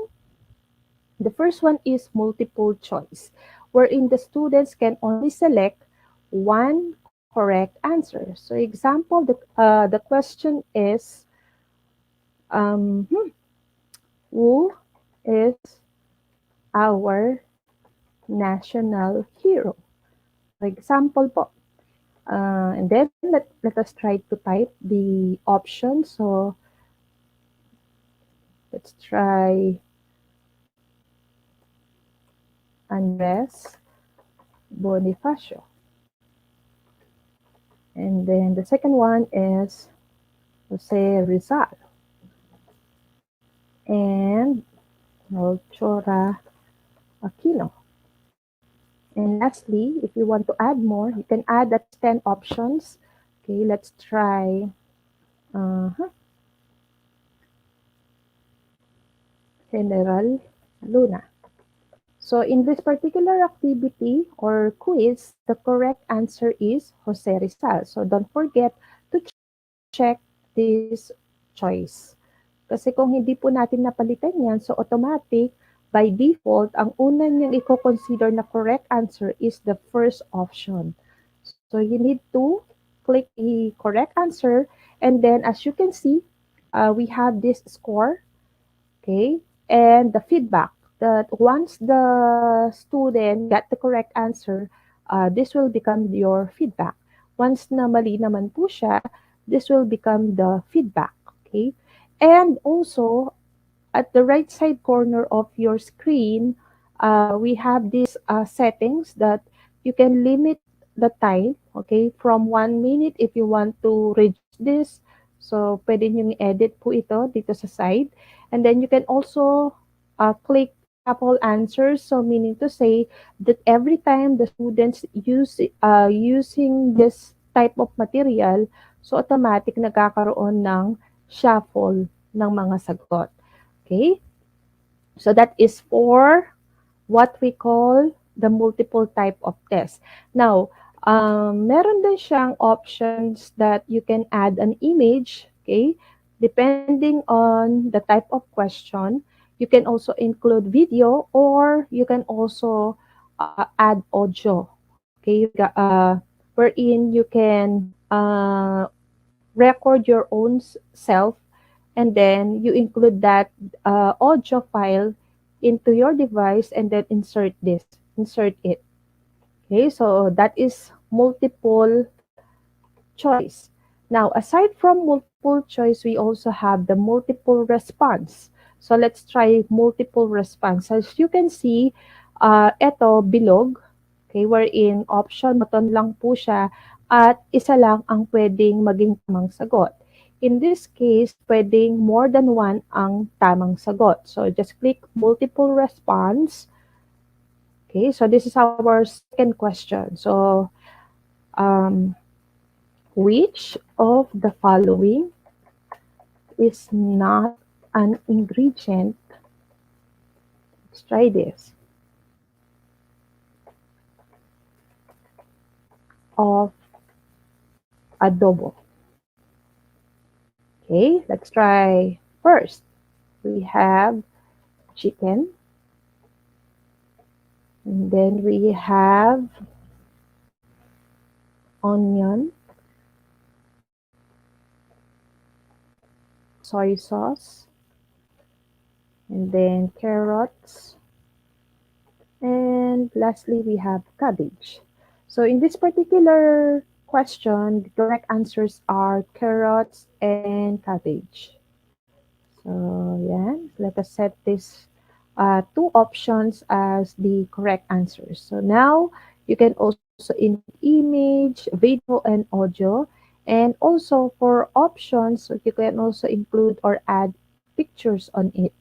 So just click this one and then make sure that you have a appropriate picture for your choices.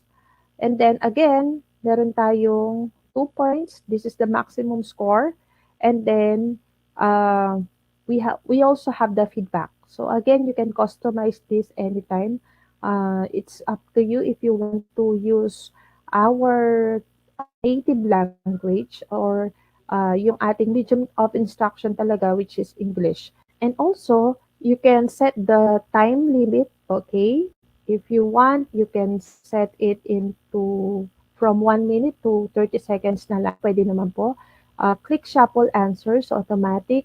Once na na-view yan ng students natin, automatic naka-shuffle na yan. And then this one, accept partially correct answer. So in this case, kung yung isa sa mga sagot niya is correct, i-accept pa rin niya. Pero in my case, ayaw ko na siyang i-accept. Gusto ko yung tama lang talaga. So, i-uncheck ko lang to. And then, limit number of response. So, in this case, okay na yan. Ililib na lang po natin. Okay. So, that is for multiple response question. And lastly, we have the short answer. So, it's like a fill in the blank or pwede rin siyang parang identification. Okay, so for the short answer question, let's try this one. A bank is a device that can manipulate data. Okay, I'll spell it. Manipulate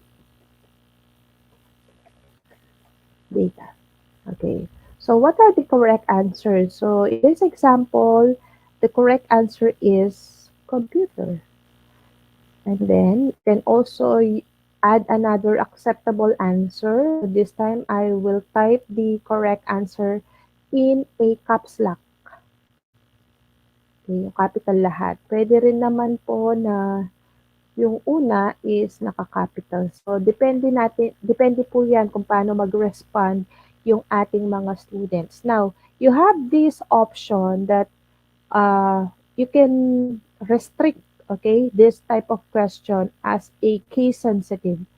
Ibig sabihin that if in case that the student answered computer but in a different format, like for example, let me click this one. Like for example, one of our acceptable answer is, there you go, computer, capital yung M and P. Now, in this case, kapag wala dito yung tinype ng bata, so that means mali na siya. Okay? So, ganun po yung case sensitive. Talagang kailangan fina-follow kung ano man po yung mga acceptable answer na nilagay natin sa option na to. Okay? So, again, kung gusto nyo maging strict, pwede natin siyang gawing case sensitive. Kung ayaw nyo naman, i-uncheck nyo na lang po siya. Okay? So, again, sabi ko nga po, for the free account, you can only create 5 questions per slide. So, pwede pa kayong mag-create, but since I already used those different type of quiz, now let's proceed to our next step. Our next step is, before saving this course and returning to a PowerPoint presentation, let's try to preview. Click muna natin yung preview para alam natin kung ano yung itsura ng ating quiz sa side ng student. So, just click preview and then let's try preview quiz. Alright. So, ito-publish muna po siya. Hintayin lang po natin. So, in this particular screen, you have this option. So, depende po kung ano yung ginagamit ng bata once they view this interactive material. They can use desktop, okay, tablet, yan. It's either landscape or portrait. And then we also have smartphones. Ayan. There you go. Now, let's try the desktop. Okay. So as you can see, since we have or we included an introduction slide wherein the students need to enter their details, they should, okay, they should first put their name, email address, and guidance section before proceeding to the quiz itself. So let's start. Maria Cruz, and then let's use this Gmail account. And then 10 Austin. All right. So this is the details coming from the students. And then once they click the start quiz, of course, instructions will also be reflected since naglagay tayo ng instruction slides dun sa ating unang ginawang setup. Okay. Next. Once na nag-continue na yan, this is the quiz itself. So as you can see, meron tayong tanong and the option, and makikita rin dito sa upper right corner ng ating screen that meron siyang timer. Ayan. So, di ba sinet po natin that every quiz, meron siyang 1 minute to answer the specific question. And then your scores, 0 of 6. Ibig sabihin, dahil wala pa po sinasagot, and for every question, the maximum score is 2 points. So, kaya naging 6. Kasi po, 3 lang yung ginawa nating question. So, let's try to answer this question. Who is our national hero? So, example, Jose Rizal. So, once na nag-submit yung bata, ito po yung lilitaw na feedback. Okay? Now, let's continue. So, mag-update din po yung score ninyo once correct siya or hindi. Now, next question. Which of the following is not an ingredient of adobo? So, let's try. This time, gusto ko mali yung sagot ko. So, assuming ito po yung sagot ko, so tignan natin kung ano naman ang lilitaw na feedback. Ayan, so incorrect. You did not choose the correct response. Okay, and then continue. Blank is a device that can manipulate data. So the student need to type the correct answer and then submit. All right, so that's right. You choose the correct response. Okay, and then we can also view the results. But in this particular activity, since ang passing score is 100%, kaya ang lumitaw, I did not pass kasi hindi ako naka-perfect score. So, at the same time, pwedeng mag-review yung bata once na ipi-play na talaga niya ito sa kanyang sariling device. Now, before saving this one, last thing that we need to do is yung quiz results. Okay, so just click this outline, quiz results. Makita nyo yung right side na meron siyang options that the user can show. You can show the user score. You can show passing score. Ayan, let me check that thing. You can also allow user to review quiz. I will allow them to review the quiz, but of course, I will not let them see the correct answers. Ayan. So, yeah, check ko po yung part na yon. Show detailed report, yes. Ayan. And since dito sa show detailed report, meron din siyang option that the students can print the result of their quizzes. So, pwede po yun. And lastly, allow user to retry quiz? Yes. Because at the end of the activity, kung hindi nakapasa si students, I will allow them to retry again. So, is it once, 2 times lang ba, or unlimited? I will choose unlimited until such time that they can get perfect score. So, once okay na po yung ating quiz results, we will now proceed to saving and returning to our course. Meaning to say, save na yung quiz na to, and we will go back to our PowerPoint presentation. So just click this button. Okay, after returning to our course, now as you can see, this is our original slide. But as you can see, since nag-create po tayo ng interactive quiz using iSpring, so this is our additional slide. Okay? Ito yung kung saan pwede nating i-edit ulit yung ating mga quizzes once na hindi pa tayo sure at final dun sa mga ibibigay nating test sa ating mga students. Now, ma'am, how can I edit these quizzes? Okay? May mali po akong option na nilagay. So, para ma-edit po yung quiz, ang gagawin lang po natin is go back to the iSpring Free again and then click quiz. Okay? So, hindi po natin siya hindi natin i-double click ito. Kundi, pupunta ulit tayo sa iSpring Free and then click quiz. Paano naman kung gusto ko na siyang i-produce as HTML5? You can duplicate this one if you want. So, this is the pre-test. And if you want, pwede naman natin siyang i-duplicate slide. So, this time, ito na yung magiging pre-test. Post-test.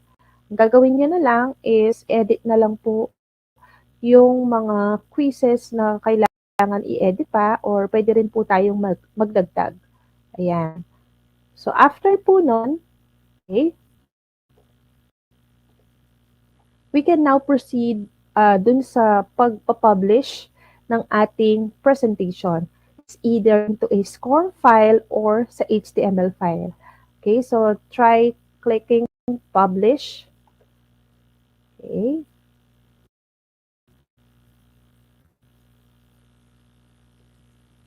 Okay, now since this is a free account, there are only 2 options. So, pinili po natin yung My Computer, meaning to say that by default, when we want to use this one, our format would be HTML5. Okay, so in this case, i-edit lang po natin yung project name, and then make sure alam natin kung saan natin siya isi-save. Okay? So, in this particular example, I will save this file into my desktop. Okay? So, click the destination. Yan. And then, click publish. So, hintayin lang po natin nun na ma-publish siya. Okay? Okay. So, once published, okay, pwede na po natin siya i-view. Okay. Kapag HTML5 format po siya, ang kagandahan nito, kahit walang internet, okay, this is the sample output po na na-produce natin using iSpring Free. So, all you need to do is to open this, okay, this folder, and in order for us to open or to use this material, ang gagawin lang po, we will instruct our learners to open this index.html in any browser. So, let's try po. I will use Google Chrome. Okay.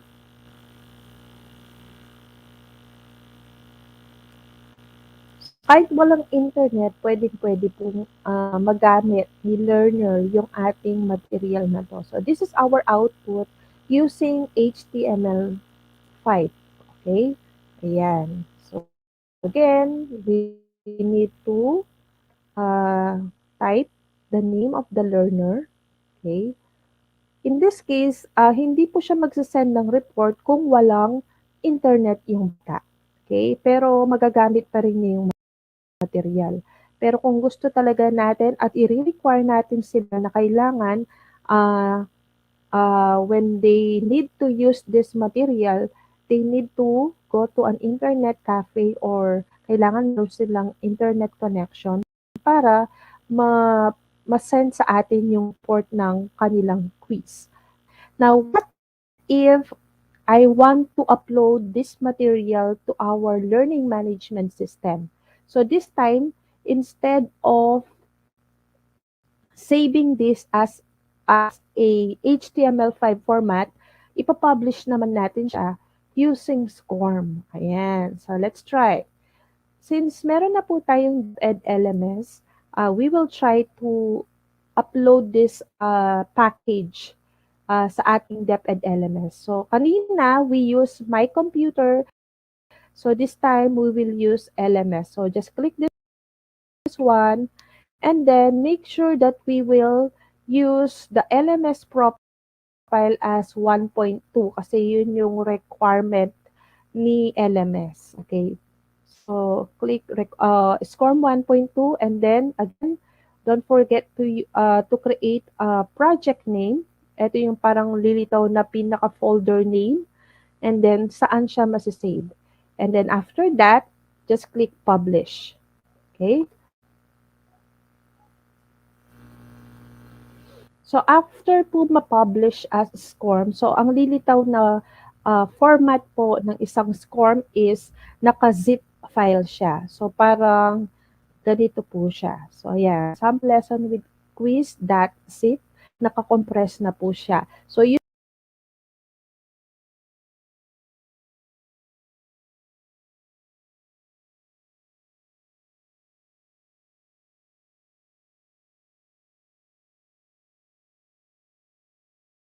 case.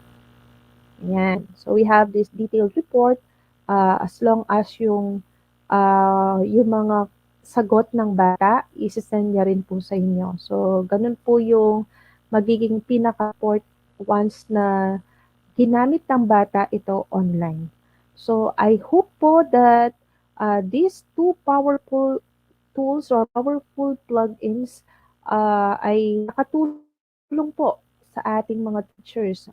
Sana po ay magamit po talaga natin sila sa ating teaching and learning process, especially now na nasa pandemic pa rin po tayo. So that's all po. Thank you so much and God bless.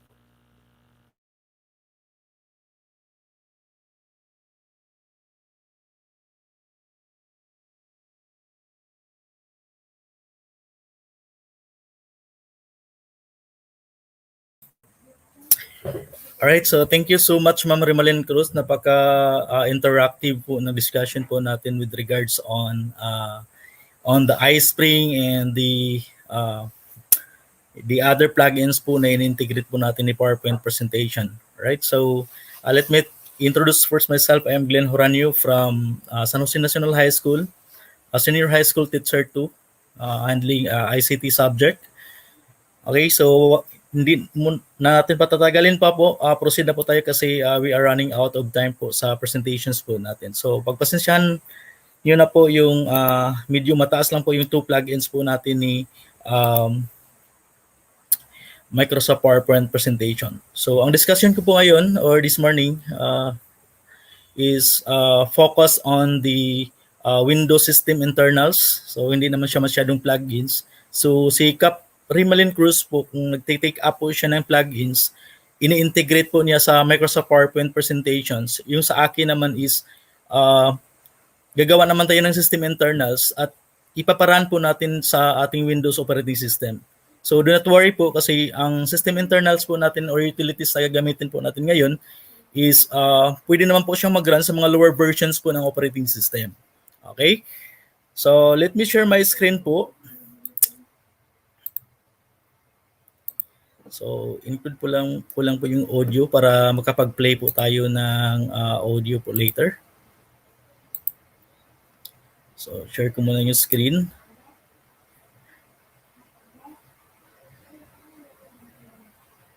lang po.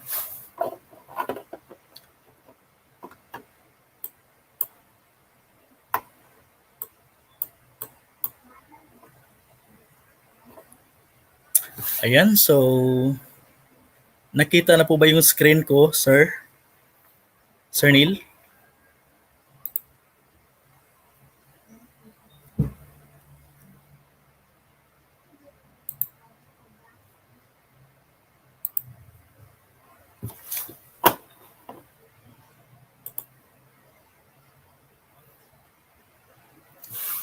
Lumitaw na ba yung screen ko, Sir Neil? Kaprims?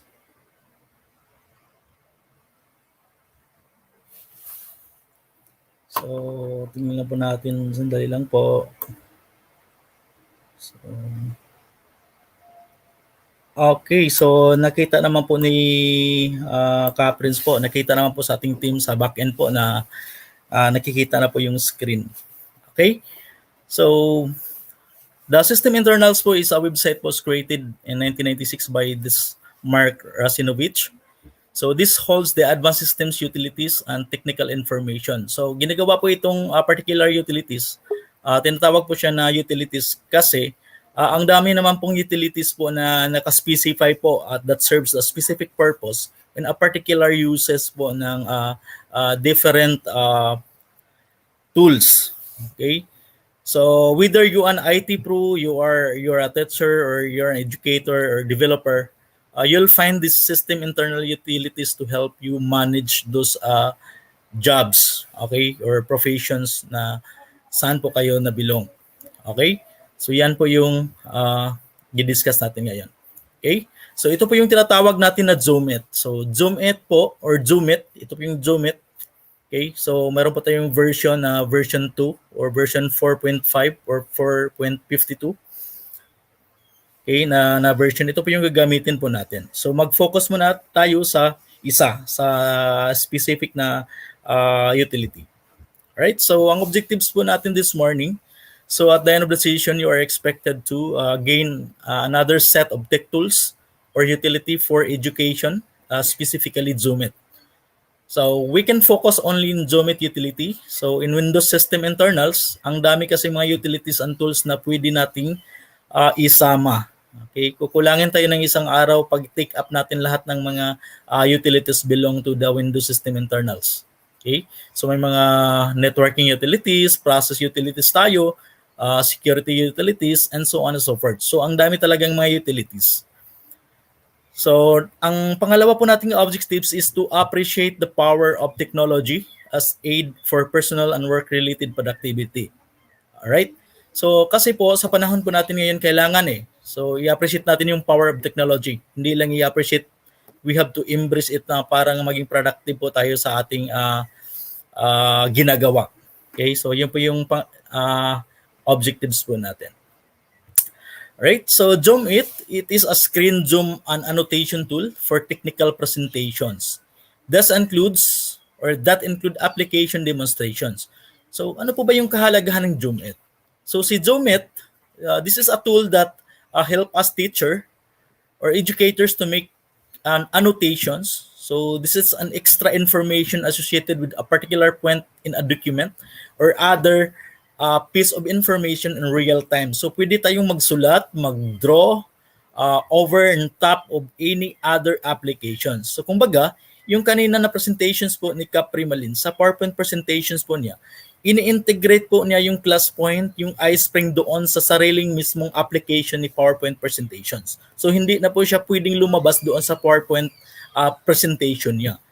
Okay, so nag-serve po siya ng purpose, specific purpose po doon sa PowerPoint presentations po. Ini-integrate po siya. Kumbaga, ini-install po siya na plugins doon sa PowerPoint presentation. Ang ginawa natin ngayon is mag-install po tayo ng system internals na for annotations na mag-run po siya sa kabuuan ng operating system po natin. Okay? Means kabuuan po. Pag sinasabi pong kabuuan ng operating system po natin, pwede po siyang mag-annotate kahit anong applications na i-run po natin sa ating Windows system.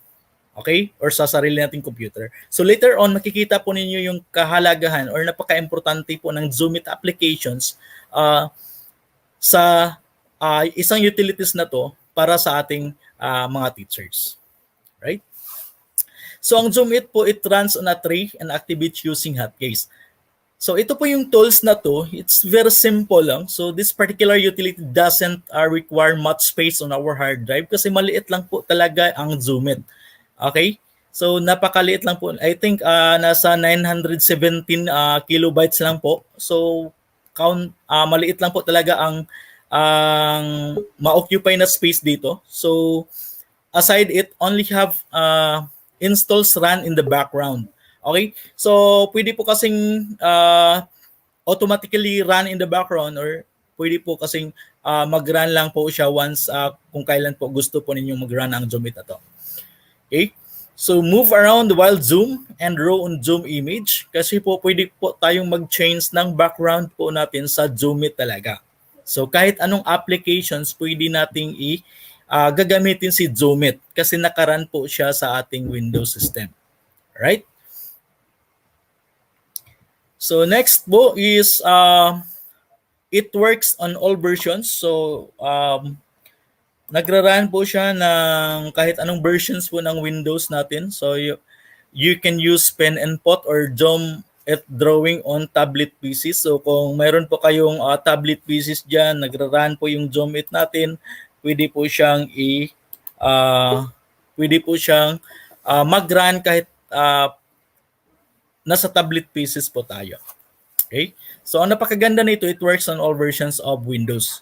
So kahit nasa lower versions po ng Windows tayo, I think siguro wala naman po sigurong gumagamit ng Windows XP na siguro ngayon na operating system. Okay? Pero talaga ang Zoom talaga is nag-work po siya ng mga lower versions of operating system. So Zoom also includes a break timer. So mayroon po siyang break timer. So this features that remains active. So even when your tab is away from the timer window. So ang lahat po ng ginagawa po natin once naka-timer po tayo is nandun po tayo, mag-search po tayo sa Cortana at saka proceed po tayo sa timer. But this utility is pangmadalian lang po. So we can press the toggle keys that assigned for a break timer. Then yun na po yun. Automatically magpe-play na po yung timer po natin. So nakaset po yung timer natin. So depending po sa kung ano po yung gusto nating time na isi-set. So, isa sa mga napakagandang feature nito is active once na set up na po yung mag-run po siya automatically yung timer po natin. Okay? So, where I can get Zoom It. So, where I can get it. So, alam naman po natin na you are very familiar with a lot of browsers na ini-install po ninyo sa sarili po ninyong computer. So, nakikita po natin ngayon, mayroon po tayong 3 browsers. Meron po tayong Microsoft Edge, Google Chrome, at saka yung Mozilla Firefox natin na browser. Okay? So, if you are using the Google Chrome, so open your browser. So, just key in the URL. So, ito po yung i-key-in po ninyo na URL. Direct, can you please play the ticker for the download installation? So, nasa ticker ko na po, nilagay ko na po yung download installation. Pwede nyo po i-play po. So, type nyo lang po itong URL na to. So, it's https://docs.microsoft.com in us sysinternals download Zoom It. So, ito po yun. Ang ika-copy po ninyo sa URL po ninyo. So, to access Zoom It installation. So, wait lang po. Ipa-plus ko lang po sa screen po natin yung ano natin. Okay.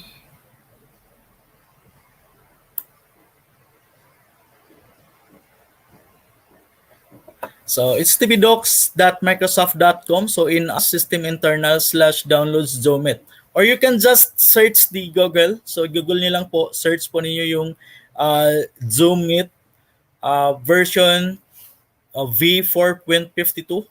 So automatically na po lalabas na po siya sa Google. So install access the Zoom It installation po. So ganito po siya. So ito po yung lalabas. ng Jomit na front page niya. Okay? So, after that one, pag na-access nyo na po, it's either mag-download po kayo ng Jomit natin. Okay? So, sa Jomit po natin, version 4.52, mayroon po tayong dalawang pagpipilian po na i-download po natin. So, unang-una po, pwede po natin i-click yung download Jomit at saka yung run now from sysinternals live. So, ano po ba yung kaibahan ng dalawa? Okay? So, number one po, yung download Jomit talaga, once you click the download Jomit, automatically po nag-zip po siya. So, ang nasa taskbar po ninyo or nasa download folder po ninyo, makikita po ninyo dyan, pag kiniklik po ninyo yung download Jomit, is yung zip file. Okay? So, pag zip file po, kailangan po ninyo yung i-extract para makikita po ninyo yung exe file doon. Okay? Or executable file na pwede niyo pong i-install. Pag dito naman po kayo sa run now from the system internals live, pag dito naman po tayo sa bandang sysinternals live, pag kiniklik po ninyo yan, automatically po mag-run po yung Jomit. Means, dalawa po yung installation file na nandoon po sa download folders po ninyo. Yung Jomit na .exe from the sysinternals live at saka yung download Jomit na naka zip file. Okay? So, ang napakadali po na gagamitin po natin is yung sysinternals live po para direct po tayo na ma-access po natin yung exe file ni Jomit. Okay? Hindi na po tayo mag-i-extract. Alright. So, getting started with Jomit. So, ito na po yun. So, look the downloaded compressed folder of the Jomit in your computer system. So, I know that you are very familiar in locating the file on your directory. So, mayroon po tayo mga default directory na nasa computer po natin. So, once download po, mag-download po tayo ng file po coming from the internet or kahit sa drive po. Okay? Automatically ma-store po yan sa downloads folder po natin. So, hahanapin po natin doon sa downloads folder po natin. So, look the download compressed folder on Jomit in your computer system. Okay? So, locate the Jomit zip file or locate the Jomit exe. So, yan po yung gagawin po natin. So, ilocate po natin yung file po. Right? So, how can I use it? So, paano po natin siya gagamitin? So, extract the files from the compressed folder. So, yun yung ginagawa natin. So, if you are downloading the download Jomit, so you are going to extract the file. So, i-extract po ninyo yung file. So, after extracting the file, makikita po ninyo itong dalawa. So, mayroon po tayong Jomit exe at saka itong ETULAY. Okay? So, ano ba ibig sabihin ng ETULAY? Ito po yung end user license agreement po ni Jomit applications or utility. So, kailangan po natin siya isama po doon sa utility itong ETULAY na to. End user license agreement. So, yan. So, proceed po tayo sa installation. So, do not worry. Ang presentations ko po ngayon is a very customized presentation. Ginawa ko po ito para masundan po ninyo talaga ang presentation ko this morning. Kasi ginawa ko ito, ni-revise ko ito kagabi kasi I know nakukulangin po yung time po sa discussion natin kasi dalawa po yung plugins na in-introduce po ni Caprems or ni Capatid Rimalin. Okay? So proceed po tayo. So nasa installation na po tayo. So double click or right click the exe file. So kailangan po natin i-double click yung exe file or i-right click po yung exe file at saka i-open the installation file in your directory. So makikita po natin ngayon nasa directory na po tayo. So ito po yung directory natin ngayon present. Okay? So ang makikita po natin ngayon, mayroon po akong dalawang na download. Ito po yung sysinternals live at saka ito po yung Jomit na naka-zip folder. Okay? So ito po yung tatandaan po ninyo yung dalawa. So after that one, dinodouble click ko po itong Jomit na to. Okay? So after that, ito po yung lumabas. Okay na window. So you can use the and accepts the commands lines match to accepts the EULA po. So kailangan po natin mag-click ng agree. So in order for this particular utility be installed in our computer system. So kailangan po natin siyang i-click yung agree. Yan. So after clicking on agree button, so mag-proceed na naman tayo sa another steps. Okay, ng installation natin. So ito po yung mangyayari pag na-click na po natin yung agree button. Okay? So ang makikita po natin ngayon na nagrarana po automatically si Zoom-it sysinternals in our system or in our operating system. So ito na po yung parang dashboard ni Zoom-it. Okay? So pag lumitaw na po ito, pag naka-install na po kayo, pag lumitaw na po ito, huwag po ninyong kalimutan i-click po yung OK natin. OK button. So after clicking the OK button, mag-proceed na po tayo sa system tray na makikita po natin ang Zoom-it na installations. So ito po yung system tray. So pag ino-observe po ninyo yung computer system po ninyo, nasa lower right portion, meron tayong makikita mga icons kagaya nito. Yan. So itong horizontal bar na to, ito po yung tinatawag natin na taskbar. So sa left side portion ng taskbar po natin, dito yun makikita natin yung mga ino-open natin or mga current or mga pinned na applications na nilagay po natin sa ating taskbar. Okay? So dito naman sa bandang right portion sa ating taskbar, sa area na to, ito po yung tinatawag natin na system tray. Okay?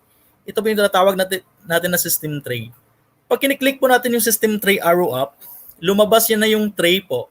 Na dito na po yung nakalagay ang mga applications or icons na naka-install po sa ating computer system. Okay? So, ang naka-install po sa ating computer system ngayon is nag-install po tayo ng Zoom-it. So, once we click on the arrow up, okay? Once we click on the arrow up, automatically po mag-appear po si Zoom-it or Zoom-it. Yan. So, click po natin si Zoom-it. So, yan po yung time na ina-activate po natin si Zoom-it. Okay? Ina-activate po natin si Zoom-it once we click po. Ina-activate po natin siya manually. So, after the activation, okay, ang makikita po natin ngayon is lumabas na naman po yung Zoom-it dashboard. Okay? So ito po yung Zoom-it dashboard talaga na nakikita natin while ago sa ating previous slides. Alright? So to go to the options for the settings, just right-click the Zoom-it icon found on the tray on notification area of the taskbar. Okay? So yun. Click po natin yung tray, lumabas si Zoom-it, kiniklik po natin siya. Okay? Pag ni-right-click po niyo yung Zoom-it na lumabas po sa tray po natin, mayroon po mga options doon. So, mayroon po tayong options na makikita po natin yung options sa Zoom, Live Zoom, Draw. Okay, makikita po natin yan na mga options po directly doon sa Zoom-it po natin. So, ngayon, pinapakita ko lang kasi by steps kasi kailangan po nating makita po kasi we are going to configure the Zoom-it settings. Ito po yung napaka-importante na i-configure po natin yung Zoom-it settings. Alright. So, sa Zoom-it natin, mayroon tayong 5 tabs. So, ito po yun. So, number 1 po, unang-una, dito po sa portion na to, mayroon po tayong Zoom tab. Okay? Mayroon tayong Live Zoom. Next, yung tab natin is Draw. Okay? Next na tab po natin is Type. Next po na tab is yung Break. So yan po yung mga tabs po na i-work po natin ngayon based po ng default case po or default na toggle case na naka-assign po sa kanila. So makikita po ninyo yan later sa ating discussion. Okay? So Zoom-it tab or Zoom tab. So sets the tab Zoom toggle case. So ang nakikita ninyo ngayon is ito po yung Zoom tab. Kino-configure natin siya manually. At saka ito po yung Zoom toggle. Okay? Pag sinasabi po nating toggle case, ito po yung naka-assign case po para mag-activate po si Zoom. Okay? So later po sa demonstration ninyo, makikita po ninyo kung paano po siya i-apply or paano po siya i-activate at saka paano po siya i-deactivate yung particular utility. Okay? So Zoom toggle case is napaka-importante po yung Zoom toggle case. So ang nakikita ninyo ngayon sa screen po natin is yan po yung default na toggle case po natin. Okay? So ito po yung napakaganda na utilities kasi pwede tayong mag-assign ng case po na gugustuhin po natin. So pwede natin i-change yan ng toggle case. Okay? So kagaya nito, yung sa Zoom tab po, ang naka-assign po na toggle case natin is Ctrl+1. So we are going to press this Ctrl+1 po para po mag-activate si Zoom. Get it? Alright. So animation for Zoom, in and out, specification for level of magnification. Kasi po, si Zoom, once activate na po siya, automatically po mag-zoom po siya, mag-magnify po siya, depending on the level po ng test po natin ng magnification. So, pwede po natin siyang i-change. Okay? Pwede po natin siyang i-change anytime by pressing the control and scroll the mouse button po natin. Okay? So, yan po si Zoom tab configurations. Alright, so proceed po tayo sa next tab natin. So, ang next tab po natin is yung live zoom. Okay? So, si live zoom tab po sets the live zoom toggle case. So, dito na naman tayo sa toggle case ni live zoom which allows you to show window updates. Okay? So, dito naman po makikita po yung mga window updates at saka, ang napakaganda po dito is once naka-live zoom po tayo, we can annotate or we can change or we can edit something po in our presentation. It's either Microsoft PowerPoint presentation, Word, Excel, or any presentations. Pwede nating ipakita siya sa audience real time po talaga. Okay? Especially po pag mayroon po tayong hindi masyadong ang tawag doon, hindi masyadong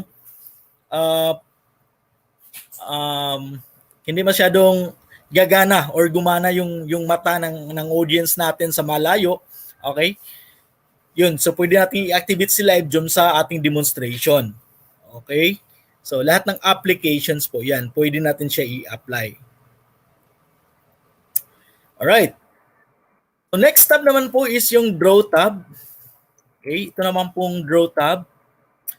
So ang draw tab po natin is it sets the pen width. So pwede natin i-change po yung pen width po natin. Lakihan po natin yung pen po natin. So press lang po natin yung control at saka yung arrow. Scroll down button ng ating mouse. Okay, so pen width. We can also change the pen color.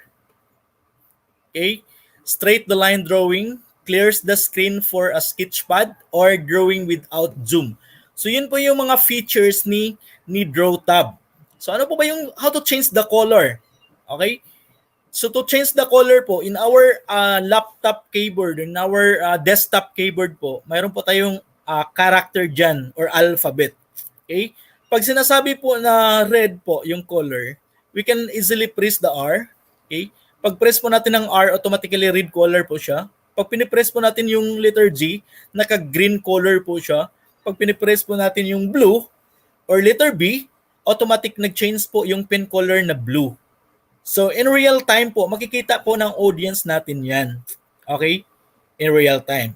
After that one, clears the screen for a sketch pad. So, once we press on escape button, automatic po mag-clear screen po siya. Okay? Yan po si draw tab. Next na tab naman po is ang type tab. So, si type tab naman po is ito po yung text font.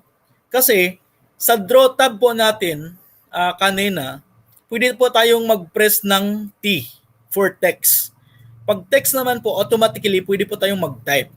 So, paano po natin i-configure yung type font po niya or text font po niya? So, dito tayo sa type font, click po natin yung set font at tayo naman po yung pumipili kung ano po klase ng font ang gagamitin po natin sa ating text. So, yan po yung type tab configuration. So, madali naman po. Next is itong last na tab na to, type tab. Yan. Break tab pala. Break tab. So, ang break tab po natin is Control plus 3 po yung toggle case. So, naka-assign po na Control plus 3. So, wala na pong aagaw dyan na Control plus 3. Naka-assign po siya ni break tab. Yan po yung default na toggle case na naka-assign po ni break tab. Alright, so after that one, after the configuration, pag nakita na po ninyo yung mga features, kung paano po siya i-apply yung mga shortcut, after that one, click po ninyo yung OK. Okay, click po ninyo yung OK. So yun. Yun na po. So ngayon, ito po yung mga control case as default settings po. Yan. So ang nakikita po ninyo ngayon, meron po tayong control case po as default settings. Number 1, control plus 1, toggle case for zoom. Control plus 2 po, toggle case for draw. Control plus 3 po, toggle case for break timer. Okay? And the last one po is control plus 4 po, toggle case for live zoom. So bakit po siya 4 lang po? 5 po yung ano natin, yung tab. Si type text po is wala na po siyang toggle case kasi po nakadepend po siya sa draw at saka sa break timer. Okay? Yun. So kailangan po ang settings lang po natin na gagawin doon is to set the type font po na mag-appear po sa draw tab. All right? So ngayon, malapit na tayong matapos sa slide natin. So proceed po tayo sa demonstration natin. Okay. So ang dami pang mga pwede nating pagpipilian na mga applications ni Zoomit na kasama doon sa utilities. At saka si Zoomit talaga ang daming mga shortcuts. So kung gusto niyo pong gamitin si Zoomit like as a pro po, so dami po siyang mga shortcut na pwede nating gamitin in our teaching po or para maging productive po tayo. Okay? So papakita ko lang po yung ano natin, last portion po. Kasi hindi po nakita ni Caprims po, reminder po to access your DepEd Office 365 account now kasi po mayroon po tayong mga presentation sa ating next na mga presentations po sa ating mga speakers. So reminding na po, go to the portal office.com to access your Office 365 account and apps including the Minecraft Education Edition kasi po ito po yung gagamitin po natin this afternoon sa discussion po natin sa game-based learning. So download the latest licensed versions of Microsoft Office in up to 15 of your personal devices, laptop, tablets, and mobile phones. So to get your Office 365 accounts, just contact your division ITO for DepEd teaching personnel and for DepEd students po, coordinate with your school ICT coordinator. So yun naman po yung ano natin. So nag-ina po yung presentations po natin ni Zoomit. Okay? So ngayon proceed po tayo sa demonstrations po natin. Okay? Yan po. So demo po tayo. So mag-stop share muna ako. Papakita ko sa inyo ang screen or yung window sa presentations po natin ni Zoomit. So mag-share screen muna ako for demonstration. So share screen po tayo. Okay? So, ang share ko po ngayon is the entire screen po. Yan. So, share po natin ngayon ang entire screen po natin. Okay? So, ngayon sa browser po natin, magta-type po tayo ng docs Zoomit version 4.52 or we can type the docs.microsoft.com in us. So, ang nakikita po ninyo ngayon is ang tinatawag natin na Windows System Internals. So, ito po yung tinatawag natin na Windows System Internals. So, i-activate ko po si Zoom para makita po ninyo. Right? So, open ko po si Zoom. So, mag-live Zoom po tayo. Control plus 4 po yung toggle case natin.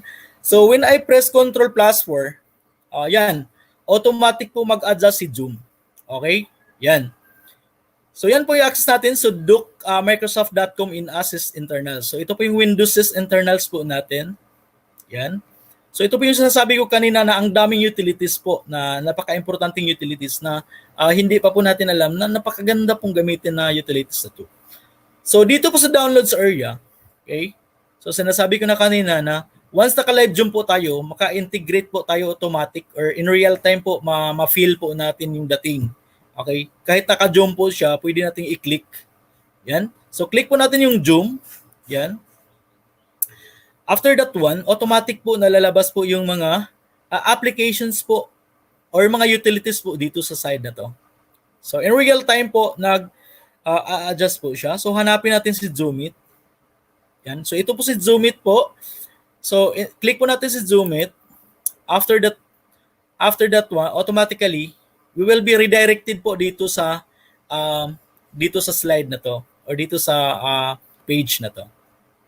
Page, by the way. Yan. So, ito po yung sinasabi ko kanina na dalawa. Pag kiniklik po natin si Zoom It, download Zoom It, automatic po maging zip file po siya, doon po nakastore sa download folder po natin. Pag kiniklik po natin si Run Now from System Internals Live, mag-create po siya ng automatically ng exe file ni Zoom It. So, yan po. So, assume lang po natin na tapos ko na pong kiniklik ang Zoom It na to. So, babalikan ko lang. Yan, press Ctrl+4. Okay. So, ilocate po natin kung saan po si Zoom It na banda na reside po sa ating directory. So, Ctrl+4 naman po ulit. So, ito po. So, ito na po yung directory natin or folder. So, sa downloads folder natin, ito yung dalawa. So, makikita po natin itong dalawa na to. Kasi kagabi, naka-install po ako ng Zoom It. Kaya nga, automatic po nag-activate na po siya. Okay? Pag hindi pa po naka-install sa inyo yung Zoom It, pag-click nyo po dito, okay, automatically po kukonfigure po yung Zoom It applications kasama na po yung ETULAY natin or yung End User License Agreement. Okay, kailangan po tayong mag-click ng agree po para i-accept po natin yung ETULAY or yung End User's License Agreement. Once naka-agree na po tayo, sa slide natin kanina, sa pinapakita ko po sa inyo, nakikita na po yung dashboard. Parang dashboard ni Zoom It. Okay? So, exit naman po ako. Okay? Papakita ko sa inyo ang Zoom It na nasa system tray na po natin. So, ito na po yun. So, sa system tray po natin, yan. So, proceed tayo sa lower corner po ng screen po natin. Right corner ng screen natin. Yan. Okay. So, sa system tray po natin, makikita po natin ang arrow up sa system tray. So, click po natin yan. So, after natin i-click yung system tray natin, nag-appear na po yung Zoom It natin na icon utility. Yan. So, pwede natin siyang i-right click para magkaroon po tayo ng choices. So, either click po natin yung options. Okay? Or, proceed po tayo sa break timer, draw, or zoom. Okay? Yan po yung mga choices pag ni-right click po natin yan. Pag kiniklik po natin si Zoom It, okay? Click po natin yung options. Ito na po siya. Ito na po yung dashboard. Real dashboard ni Zoom It ang makikita po natin. Yan. So sa presentation natin kanina, sinasabi ko na naka-assign po ng sariling toggle case ang bawat tab ni Zoom. Okay? Pag sinasabing toggle key or toggle case, means wala na pong aagaw dyan na key. Yan na po ang naka-assign sa sariling tab po ni Zoom It. Like Zoom, mayroon po tayong Ctrl+1. Pag kiniklik po natin si Live Zoom, mayroon po tayong Ctrl+4. Pag kiniklik po natin si Draw, mayroon po tayong Ctrl+2. Pag kiniklik po natin si Break, mayroon po tayong Ctrl+3. Yan. So, pag Zoom naman po, ito po ay automatically mag-zoom po siya. Hindi po tayo change anything on our presentations. Okay? Hindi po tayo maka-edit, okay, in our presentations kasi naka-zoom lang po tayo. Right? So, click po natin yung OK. So, after that one, pag nakita na po natin yung features dito, mga features yan, mga features, dinidiscuss ko na yan kanina sa mga previous slides po natin, ang draw natin. Yan. So, after that one, thank you very much, Ma'am Rebel. Thank you very much, Ma'am Remelin Cruz. And Mr. Glenn Horanio, maraming salamat po sa input na ibinigay niyo sa amin ngayon. Actually, napaka-interesting, Yes, no? partner. Mr. Mary Ann, kasi unang-una yung paggamit ng plugin na iceberg plugin na pwede kang gumawa ng quiz using the Microsoft PowerPoint. Kasi alam mo ba, naalala ko before, few years back na nagpe-purchase pa ako online para makagawa ng online quiz. Meron pa kasi tayong mga applications na ginagamit, pero hindi lang pala ang PowerPoint presentation or pag-present ng mga lessons, di ba? Ang binibigay sa atin ng Microsoft PowerPoint, no? Pero kailangan din pala natin na matututunan din natin na kung paano siya i-maximize, di ba? Gamitin as a quiz para sa ating mga estudyante. That's why I really want everything to be like done online. Kasi syempre, parang paperless na rin tayo, di ba? Exactly, Kasi alam naman natin, ang dami natin ginagamit na papel. At if we can make everything paperless as much as possible,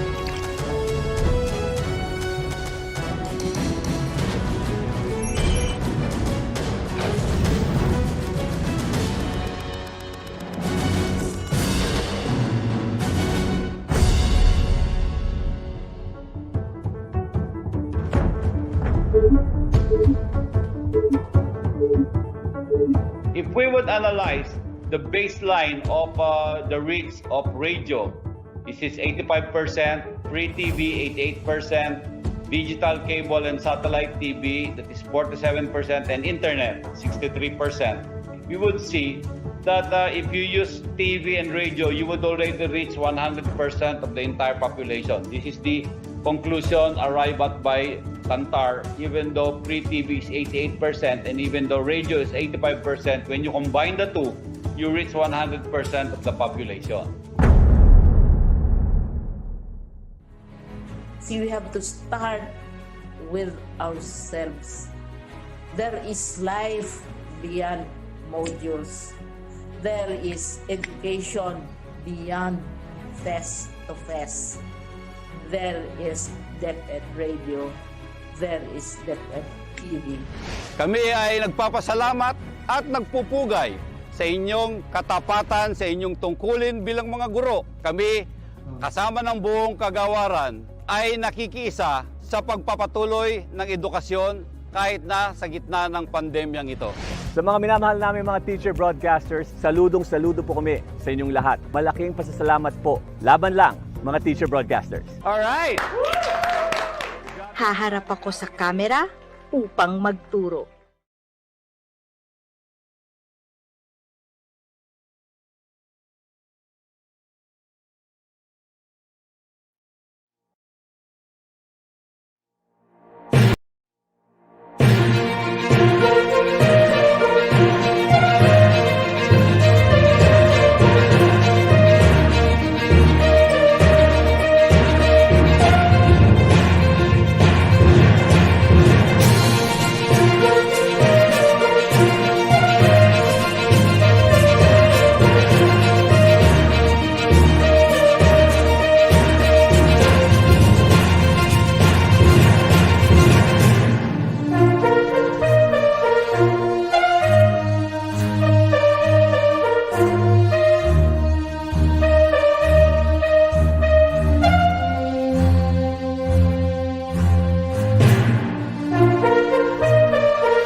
na kaburuan. Alam naman natin, live na live tayo with 85,000 viewers sa lahat ng ating social media platform. No? Live na live, kaya may mga konting technical glitches.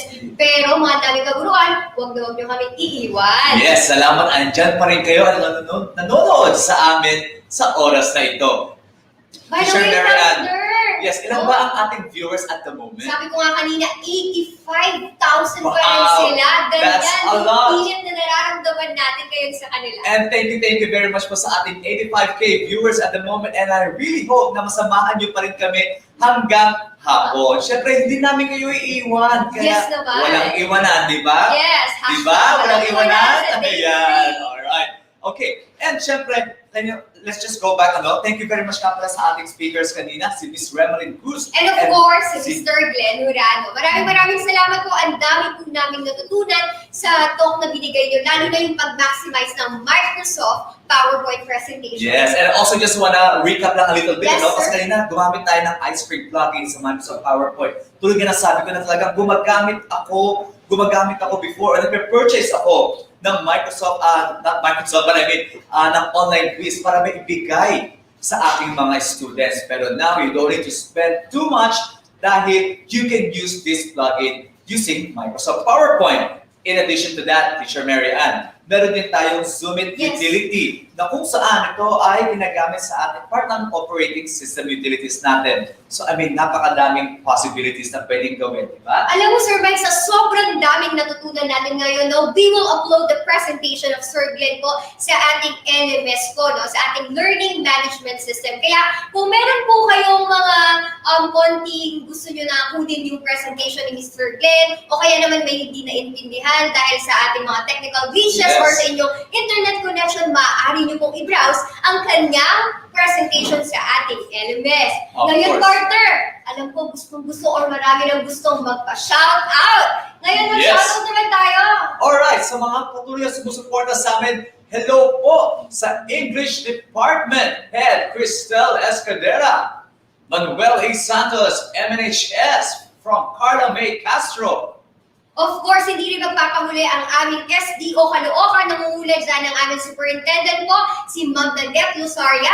And of course, ang aming CID Chief, very pretty and efficient, katulad ni Ma'am Nadette Lusaria, Ma'am Jocelyn Alinyag. Of course, sa aming mga PSDSS and EPS, good morning po sa inyo. Maraming salamat po sa inyong suporta. Parang High School Principal, Miss Maribeth Rosario, Don B. Del Mundo Memorial School, SDO Oriental Mindoro, hello po sa inyo lahat. San Miguel National High School, SDO Zambales from Sir Jason, good morning. Boal National High School, SDO Cebu Province from Resty Cordona. And then, ayan po, siguro, mamaya po, we'll have more time and we'll be able to shout out. Kasi meron din sa cellphone ko, ang dami nagpapa-shout out, personal messages, just shout out ko po kayo, o namin kayo lahat. Teacher Mary Ann. Alam mo ba? Yes, may paraan kung paano gumawa ng certificates and letters na mas mabilis and you don't need to stay online while doing it. Actually, sir, no, yan ang karamihan na nagiging problema sa ating eskwelahan. Kasi lalo na pag madaming kumukuha ng mga certifications, and not certifications, pati yung mga, lalo na sa mga registrar na offices natin, no, kumukuha sila ng mga letters. Sobrang hirap niya, di ba? Pero may magaling paraan tayo dyan. Alright, at yan ang isa-isahin natin kasi may mas mabilis na paraan pala para natin maayos ang mga certificates like good moral or certificates of recognition. Diba? Now, teachers, I'm very excited to introduce to you our next speaker since he is also my co-teacher broadcaster under the Technology and Livelihood Education. Hello po sa lahat ng mga TLE teachers na nanonood sa atin ngayon. At isa na rin siya sa mga teacher base at DepEd TV. He's an Information and Communications Technology teacher from Kalumpit National High School, Kalumpang, Kalumpit, Bulacan. He has been teaching in the public school for 10 years. Wow. He is a national teacher broadcaster for Technology and Livelihood Education for grade 7 and 8, and an ETULAY tutor and a mentor for TLE 10, handling illustration and technical drafting. Actually, Sir Mike, hindi halata sa kanya na 10 years na siya sa teaching. No, parang batang-bata. He finished his bachelor's degree at the Bulacan State University, City of Malolos, Bulacan, and had taken his master's degree units at Our Lady of Fatima University as a teacher scholar of the Municipality of Marilao. Before joining EdTech unit, he was one of the active ICT coordinators in Schools Division Office of Bulacan and an advocate of open educational resources, a project of DepEd EdTech unit in reskilling, retooling, and retraining of teachers about latest trends in educational technology. Not just that, partner, he holds a certification in teaching English to speakers of other languages or TESOL, and in Microsoft 365 Fundamentals. He is also a Microsoft Certified Educator, Microsoft Innovative Educator, and Google Certified Educator Levels 1 and 2. I'm sure madadagdagan pa yan in the coming years. No? And also at present, he is now detailed as an EdTech specialist for DepEd EdTech unit and member of the DepEd TV core team as head of the Documentation Management Committee. Fellow teachers, to learn more about Microsoft Office 365 for productivity mail merge, let us all welcome ang pinakagwapo at dingdong dantes ng DepEd Philippines, Mr. Marco Paulo Victoriano. Take it away, Marco. Mabuhay Philippines! I'm so happy to see you today. Good morning, everyone. Samahan niyo po muna ako habang kayo ay naghahanda ng inyong pananghalian. Alright? Hello, Sir Marco. Ang pinakagwapo at dingdong dantes ng DepEd Philippines. Baka gusto nyo rin siyang i-screenshot, di ba? Oo nga. Mas maganda yung ganyan, di ba? And of course, siguro, while they're trying to fix some issues there, technically, I'd like to say hello to Sir Ariel de los Santos. Ayan, congratulations. Bagong master teacher. Yes, master teacher. Ayan, congratulations, 5 years na siya. I'd also like to say hello to Ara Escalona of San Antonio National High School, SDO Batangas City from Robin Barquilla, Team Maestro ng SDO Imus, Annabella P. Dasmariñas, Principal of Libis, Baisa Elementary School, and Miss Sunshine, also from SDO Caloocan. Siyempre, hindi rin magpapauli ang mga Silanganan elementary teachers dyan, no? From Ma'am Lani Capistrano, hello po sa inyo, Ma'am Mary V, and Ma'am Nell Reese. I'd also like to say hello to Sir Edson Myrina from Milwaukee High School, SDO Mabalaca. Ayan, we still have more shoutouts there. Would you like to read some of them? Of course, meron din tayo dyan na nagpapagreet ng belated happy birthday po kay Dr. Nympha R. Narcisse, Principal 4 ng Camarin Elementary School from Bagong Silang Elementary School. Belated happy birthday po sa inyo. By the way, pati rin yung iba dyan na ating mga teachers no, na nasaan man lugar, nanonood at tutok na tutok sa virtual INSET 2.0. And of course, meron din po best wishes daw po pala sa anak ni Ma'am Mary Canosa, Mr. Melvin Canosa, and Miss Jessa Climaco. Wow, sana all, no? And also, Ma'am Gahan High School, Pasig, Sir Eloine Blanca, Santo Niño Elementary School, Parañaque, Ma'am Miriam Dagohoy, hello po sa inyo. San Isidro Elementary School, Prieto Diaz Sorsogon, by Ma'am Lilian Fidelson. Ayan po. And also lastly, S. Serrano Elementary School, Parañaque, from Ma'am Shirley Imperial. So ayan, I think our speaker is ready now. Ready na siya. Ramdam ko na. Okay, Sir Marco, are you there? Ayan po ang pinakagwapo po natin, the teacher sa DepEd Philippines, Mr. Marco Paulo Victoriano. Take it away, Sir. Once again, I would like to apologize for the technical glitches po. Talagang ganyan po yung nangyayari pag naka-live po tayo. And samahan niyo po ako sa inyong pananghalian if you teachers out there are doing your household activities. Welcome po kayo. So habang nakikinig kayo ng ating VINSET 2.0 for today, malaya naman tayong gawin yung ating mga household activities. You can do cooking, eating. Sama-sama tayo ngayong araw na to. So for today, I am very glad to share to you guys about one of the Microsoft Office 365 productivity tool. So one of the important thing na sa ating mga teachers, advisors, part of the school administration ay yung paggawa ng mga documents, letters, and marami pang iba. So papadaliin natin ang ating trabaho with this kind of productivity technology or technique. Okay? So for today, we're going to talk about mail merge. when we say mail merge, okay, it let us to create batches of files in a short span of time. Po? So, when we are doing mail merge, kailangan natin tandaan itong dalawang elements na to. Ano yung dalawang elements? We have the data source and we have the placeholders. Anong pinagkaibahan ng data source at placeholder natin?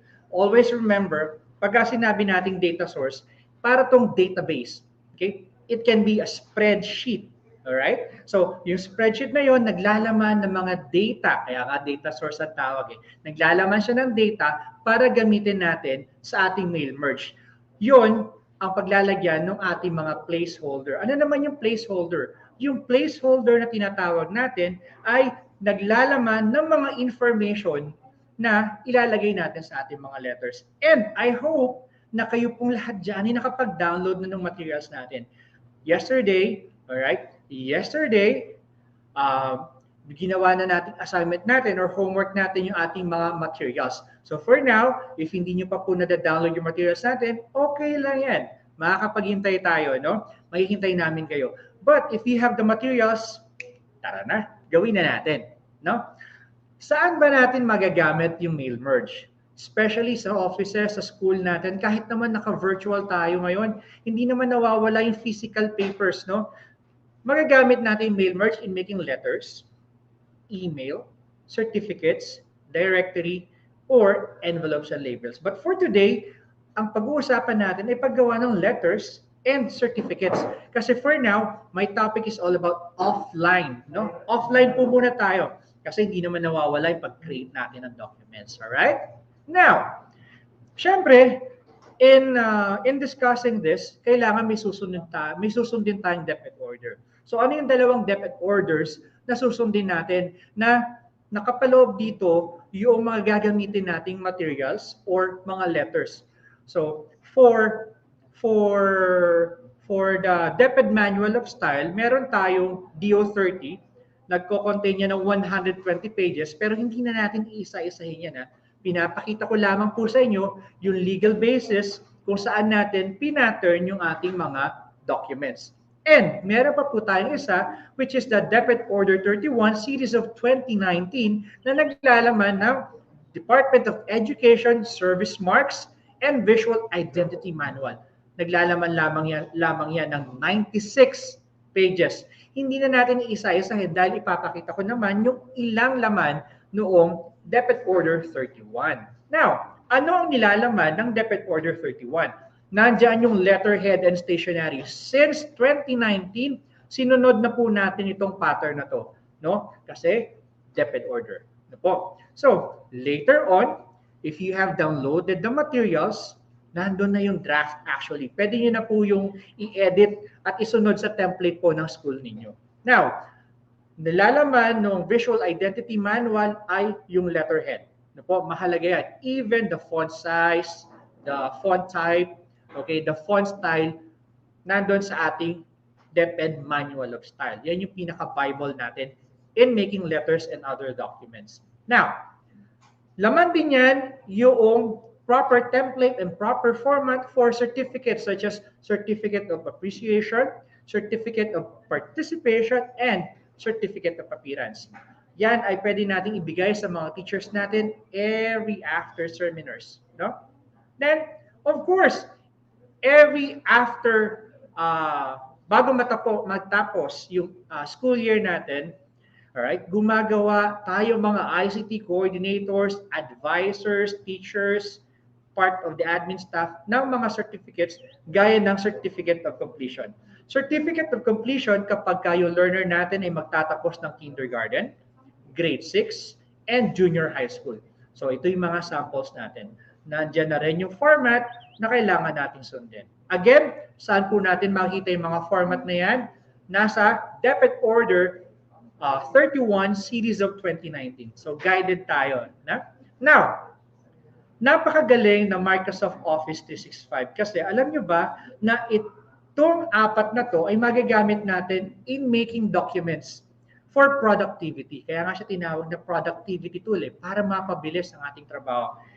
Mahalaga na meron tayong database. Kaya lahat ng ating mail merges ay gagamit ng Microsoft Excel. Now, meron tayong publisher and meron tayong Word. So ang tawag sa kanila ay word processing software. Actually, si Microsoft Word and si Microsoft Publisher, meron talaga silang built-in mail merge. But for now, we are going offline. Gaya ng sinabi ko, I will show you some tips and tricks para mapadali yung paperworks natin. And si PowerPoint, wala siyang mail merge, pero gagawan natin ng paraan. Okay? Now, are you ready?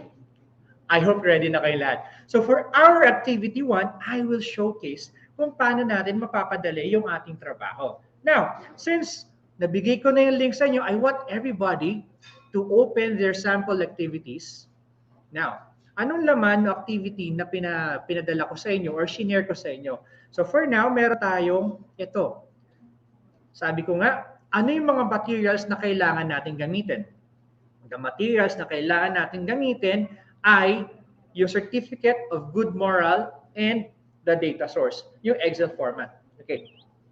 For this activity, intended to sa mga guidance counselors natin kasi usually sila yung nagproduce ng Certificate of Good Moral. And I guess, every after school year, may mga students tayo, especially the grade 10 and grade 12 and grade 6 na every after school year, iba sa kanila nagta-transfer. So, para madalian sa paghahanap ng documents si registrar, kailangan naka-ready na to siya sa kanya. Naka-ready na to sa kanya.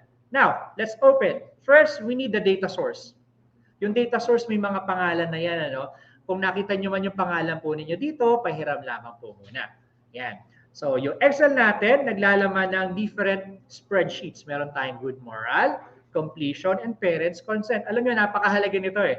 Now, since ang first activity natin is about good moral or making good moral, buksan natin yung 01 Certificate of Good Moral.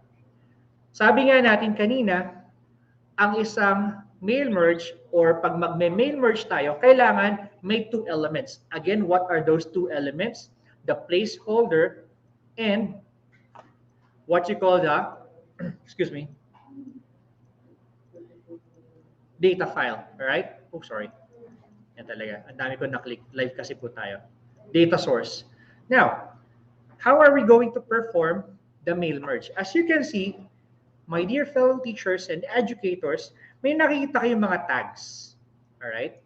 Yung may less than and greater than symbol. Ako?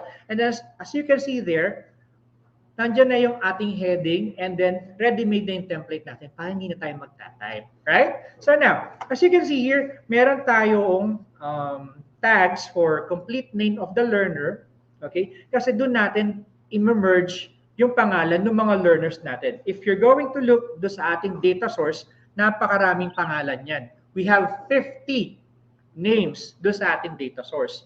So, kung isa-isahin mo mag-type yan, napakatagal. But you know what? In less than 5 minutes, you can finish 50 pages of this kind of certificate. Now, ano pa yung nakita nating tags natin dito? We have the grade level. And then we have the date. Done this, as you can see, click and drag lang yan, or clickable yung ating date, di ba? So very convenient na. Now, let's perform mail merge. Paano nga ba tayo mag-mail merge? Again, kailangan ready na yung data source natin at ready na yung template natin. Saan tayo magpa-process ng mail merge? We have to click dun sa mail links. Since we are going offline, we need to select the recipients. So start mail merge and then select recipients.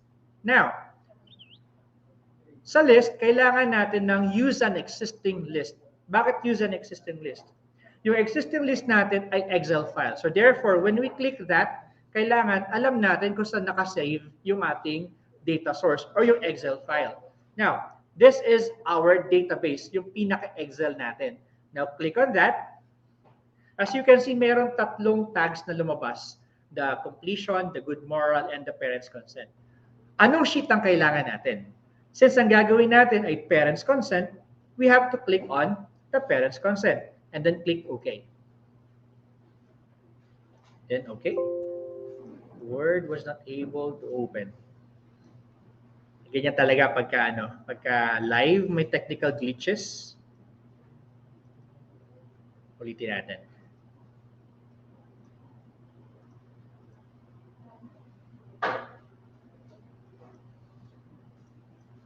Alright, wait a minute.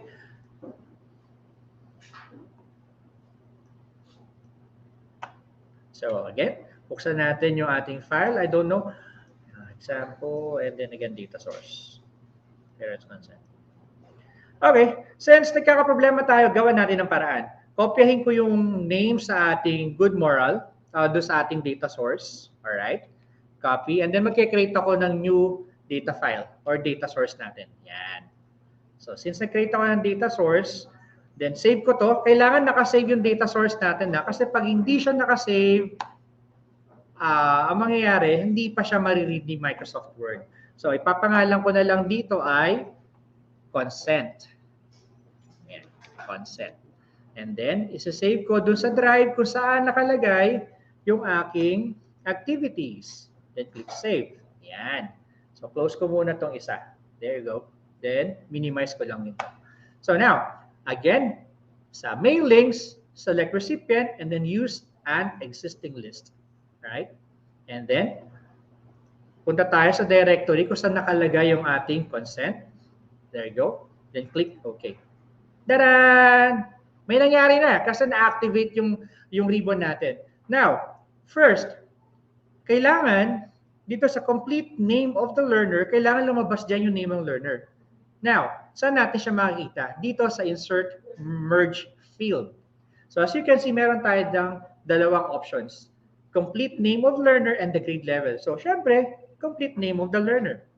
And then for the grade level, highlight natin yung grade level and then insert merge field ulit, grade level. Tignan natin kung tama yung ginawa natin. So meron tayong preview results. Alright?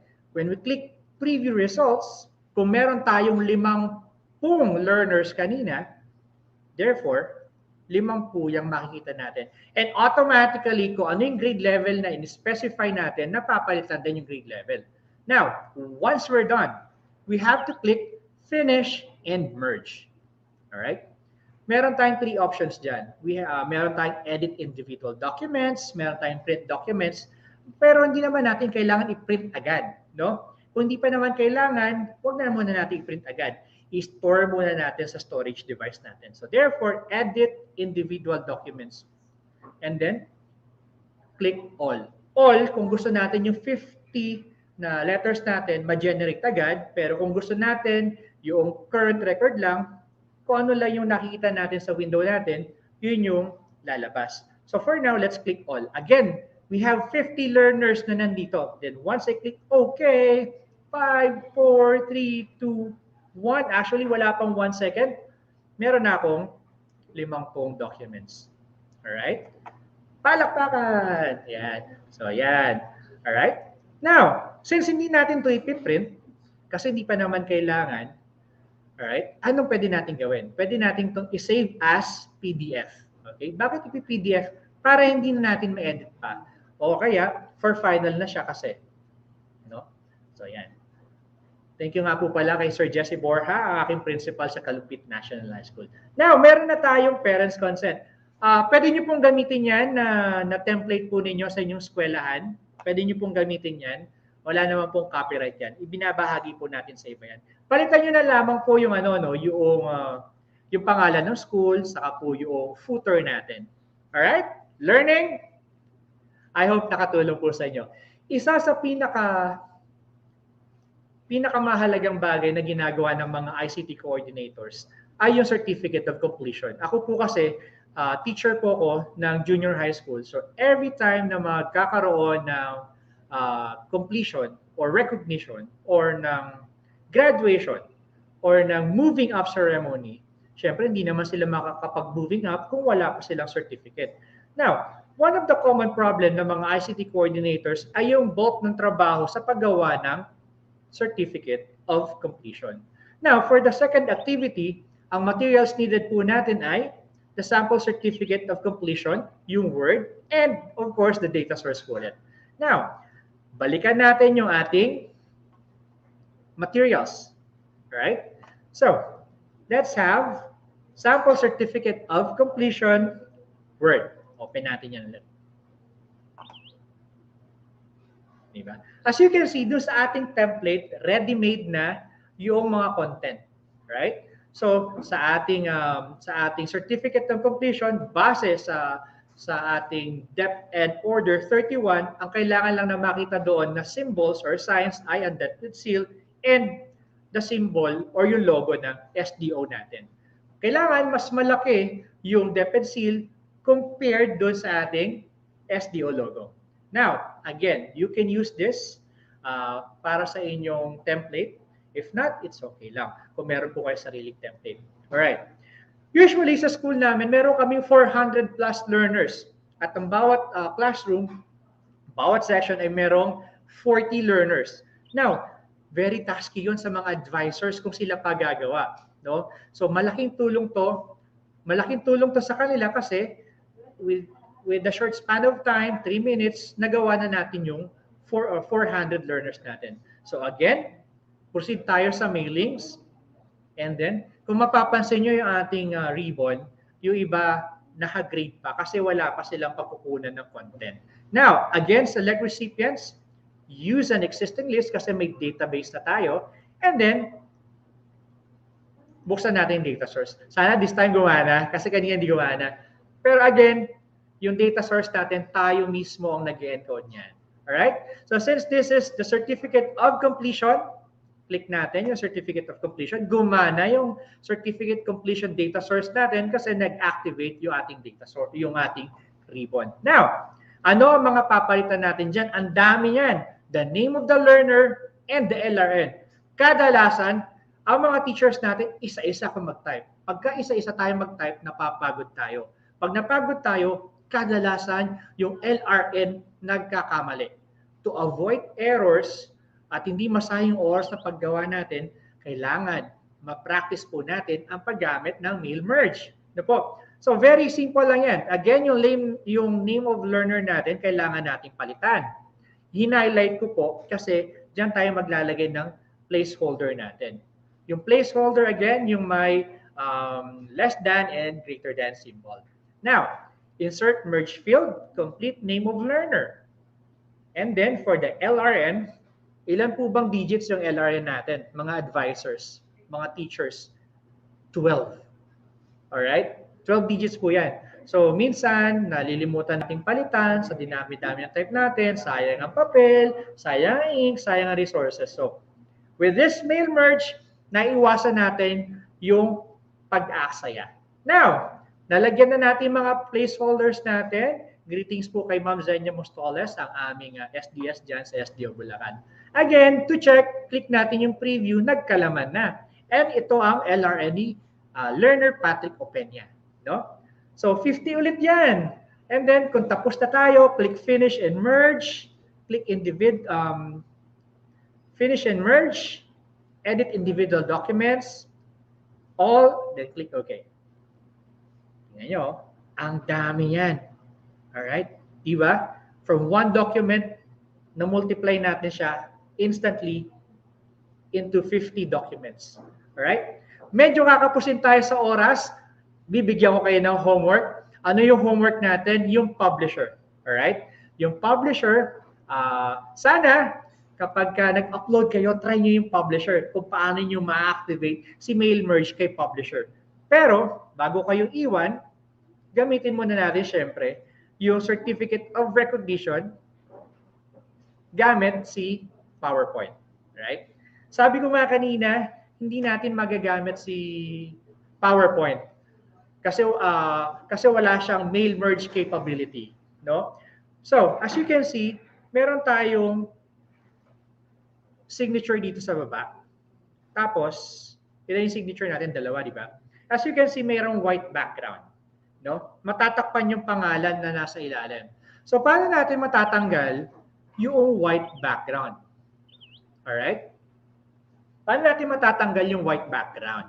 Para matanggal natin yung white background, click natin kasi picture siya. We have to click picture format and then remove background. As you can see, naging pink yung ating signature. Yung pink na yun yung areas to be removed. Alright? Once selected na yung areas to be removed, click Keep Changes.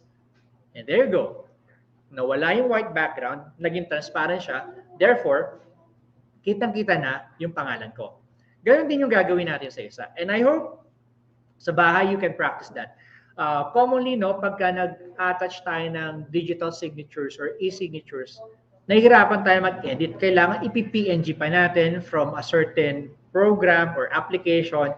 Then kapag PNG na siya, kasi transparent na yung background, saka natin lalagay. Madaming process, tapos sometimes naghahang pa yung computer natin. Ito yung easiest way para makapag-remove tayo ng background.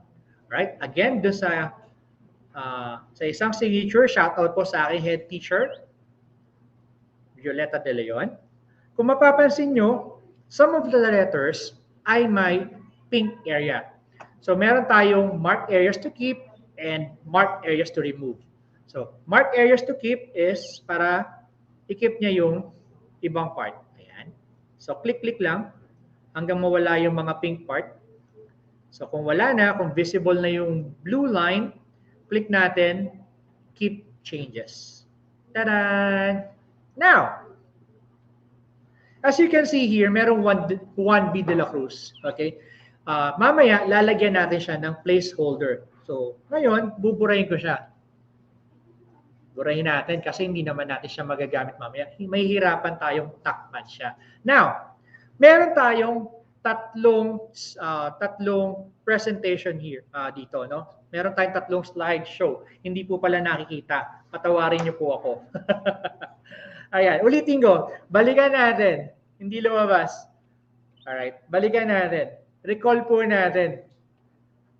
Ang daming glitches talaga pag naka-live. Ayan. Mas pinili ko po kasi mag-live. Now, ano yung ginawa natin kanina? Binuksan ko yung PowerPoint doon sa ating Certificate of Recognition sample. Alright? Tapos, makita natin, meron tayong tatlong slides. Alright? So, since hindi naman natin kailangan itong tatlo, burahin na natin yung other slides, yung dalawa pa. Okay? Now, since nabura na natin, kanina sabi ko, meron tayong mga signatures na natatakpan yung pangalan. So, hindi na natin kailangan pang gumawa or gumamit ng other photo softwares to remove the background. Kasi itong ating Microsoft Office 365 ay may capability sila to remove those backgrounds. So, what to do? Select the picture, click picture format, remove background.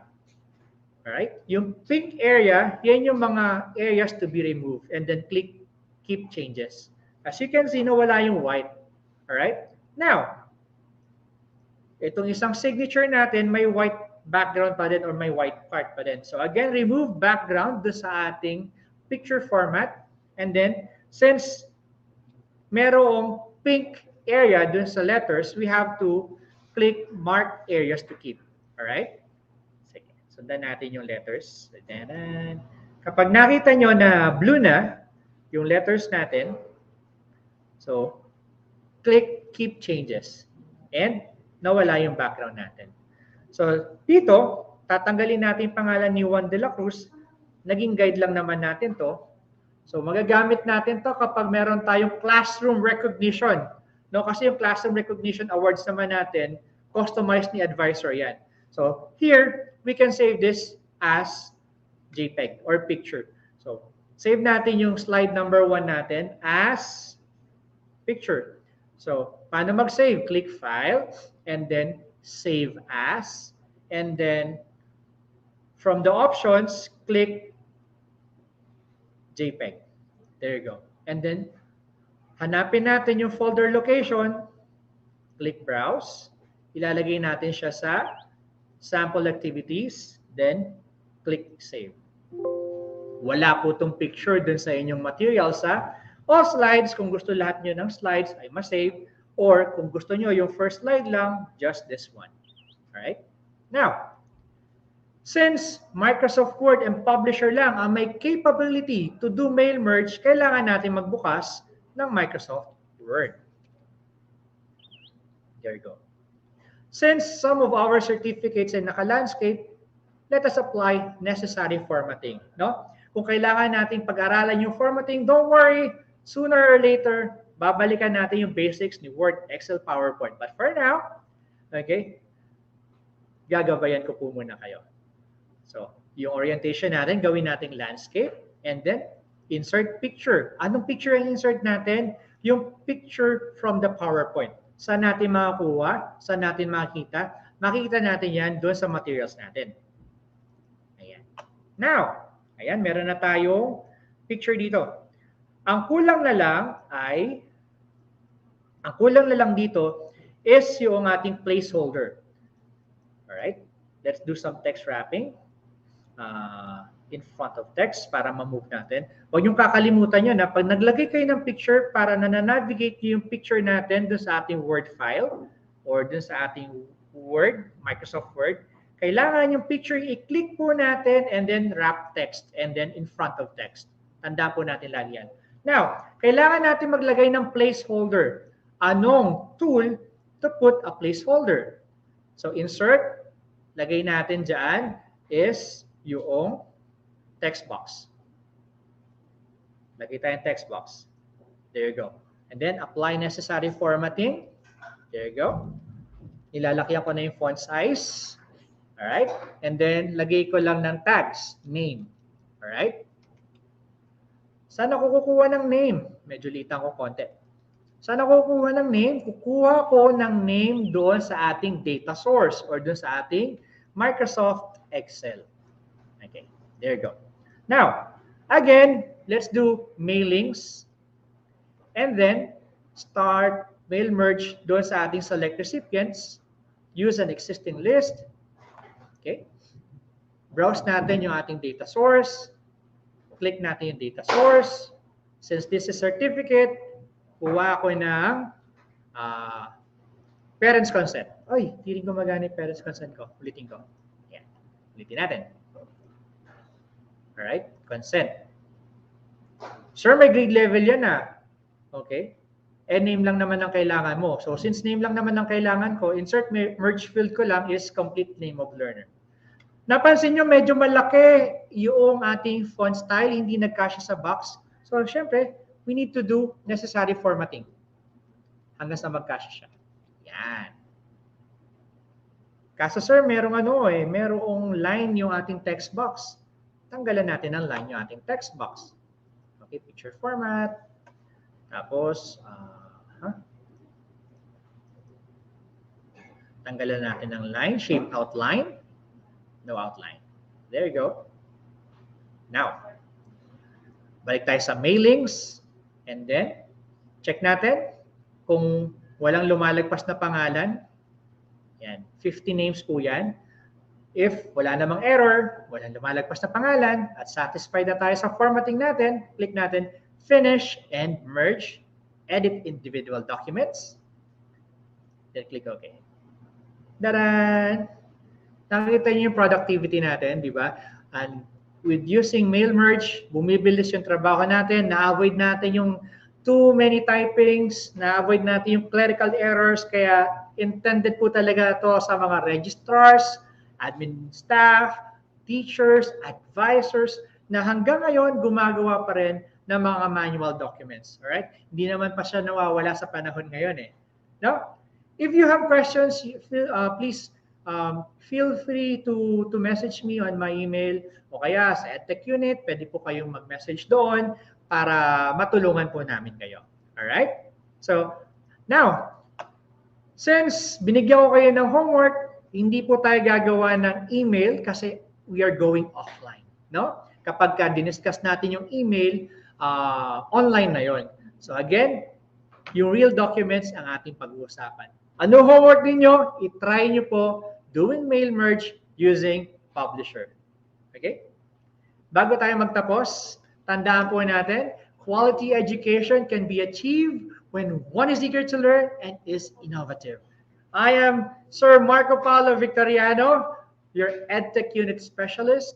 Mag-ingat po ang lahat, stay safe, and enjoy the rest of the webinar.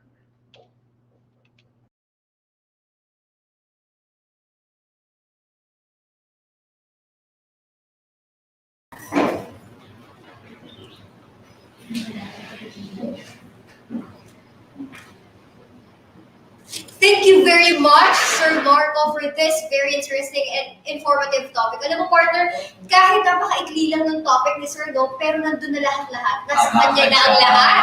Tunay nga na si Sir Marco ang crush ng bayan at minamay ng lahat. Pero sabi nga ng Teachers Be Like, huwag niyo inaano si Sir Marco at dahil may asawa at anak na yan. Kayo naman, oh. Shoutout issue, ha? Shoutout natin yung wife ni Sir Marco tsaka ni Yes, hello po sa inyo natin nanonood all the way from Bulacan. And you know what, teacher? I remember last time, yung Educational Technology Unit offered a course like Microsoft Educate, Certified Educator, Google Certified Educator, and so much more. And you know what? Every Saturday, they even have like tech talks sa mamamanood sa kanilang Facebook page. Kaya pag may opportunity na dumating sa iyo, lalo na makakatulong sa inyo as a teacher, huwag na kayo patumpik-tumpik pa, grab it, kasi who knows, nandito na ang hinahanap mo. Yes, sir. Actually, hindi lang naman yung certificate yung nilook forward natin, pero yung matututunan natin, yun ang pinakamalaga sa lahat ng mga professional development natin. No, Sir Mike? Tama ka dyan. This is the reason why we are talking about this, because our next topic is all about professional development program with Microsoft Education. Madami talaga tayo matututunan with Microsoft Education.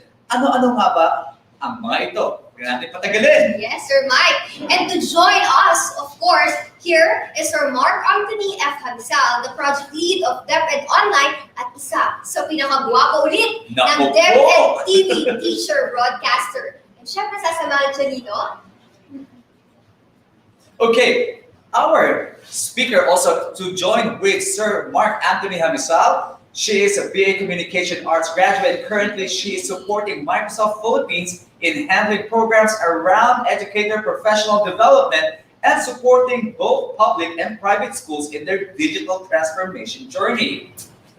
A Microsoft Certified Educator, Microsoft Office Specialist, and a Microsoft Innovative Educator Trainer, she is passionate about building empowered communities in her free time. She into content creation and wellness activities. Napakahalaga ng wellness ngayon.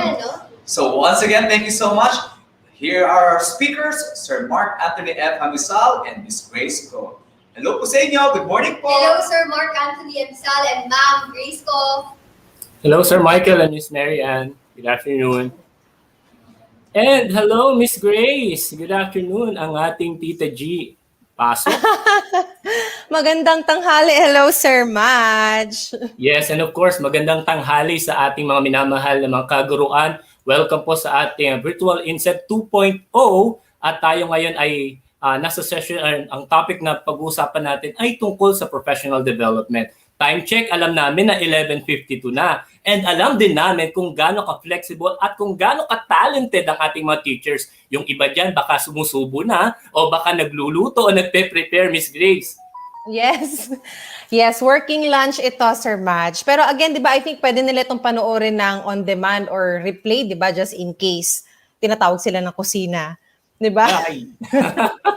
Yes, so again, shout out sa ating mga minamahal na kaguruan at welcome po sa ating kwentuhan sa tanghalian. O, di ba? So very light lang ang ating session, Miss Grace. Yes. Okay, game, Sir Madge. Ano pag-usapan natin? So again, we all know, Ma'am Grace, that education is a never-ending process. So let's present now my presentation po. And it doesn't stop. Nung nag-graduate tayo, nag-MA tayo, yung iba nag-continue sa doctoral nila. And alam niyo na talagang ang mga teachers alam na alam yan. No, na ayan, so nakashare na. Especially tayo mga career-minded, no, na individual na we really need to constantly improve our skills, our talent, or kung ano man yung dapat na in our professional aspect natin, and to become more proficient sa ating jobs. Well, syempre ang unang-una dyan, ang goal natin ay para sa ating mga learners, no? And para mas maging ma-ensure natin ang best learning outcomes ng ating mga learners, and of course, to be an effective educator. Yes, Ms. Grace, so unang question ko ngayon, mga teachers natin. Kaway-kaway naman dyan, pwede ba kayo mag-send ng heart or mag-thumbs up na anong sagot po ninyo dyan? Hello, kumusta po kayo? Kaya pa? Alright, so again, in-insert ko lang yan, Ms. Grace, kasi nga gusto nating light lang ang ating session. Yes. Ayan, So our dami Sir agenda, Madge, still watching. Nanonood ang pa still sila watching, lahat. yes. Maraming salamat sa ating mga still watching at nag-heart. Alam mo ba na maraming nag-PPM ng pa-shoutout pero sa sobrang haba nila. Kaya in general na lang po lahat ng ating mga teachers, Luzon, Visayas at Mindanao at kung saan ka mang panig ng mundo. So ang agenda natin, Ms. Grace, is to discuss ano ba yung mga professional development programs na nakandak ng ating DepEd EdTech Unit in partnership with Microsoft Philippines. So na-mention nga kanina ng ating mga hosts, ang Tech Talks at My Tech Talk na nag-start nung nakakasulat dito sa agenda, Miss Grace, may pa-season 1. So ibig sabihin ba may pa-season 2? Nako, abangan nila yan. Abangan.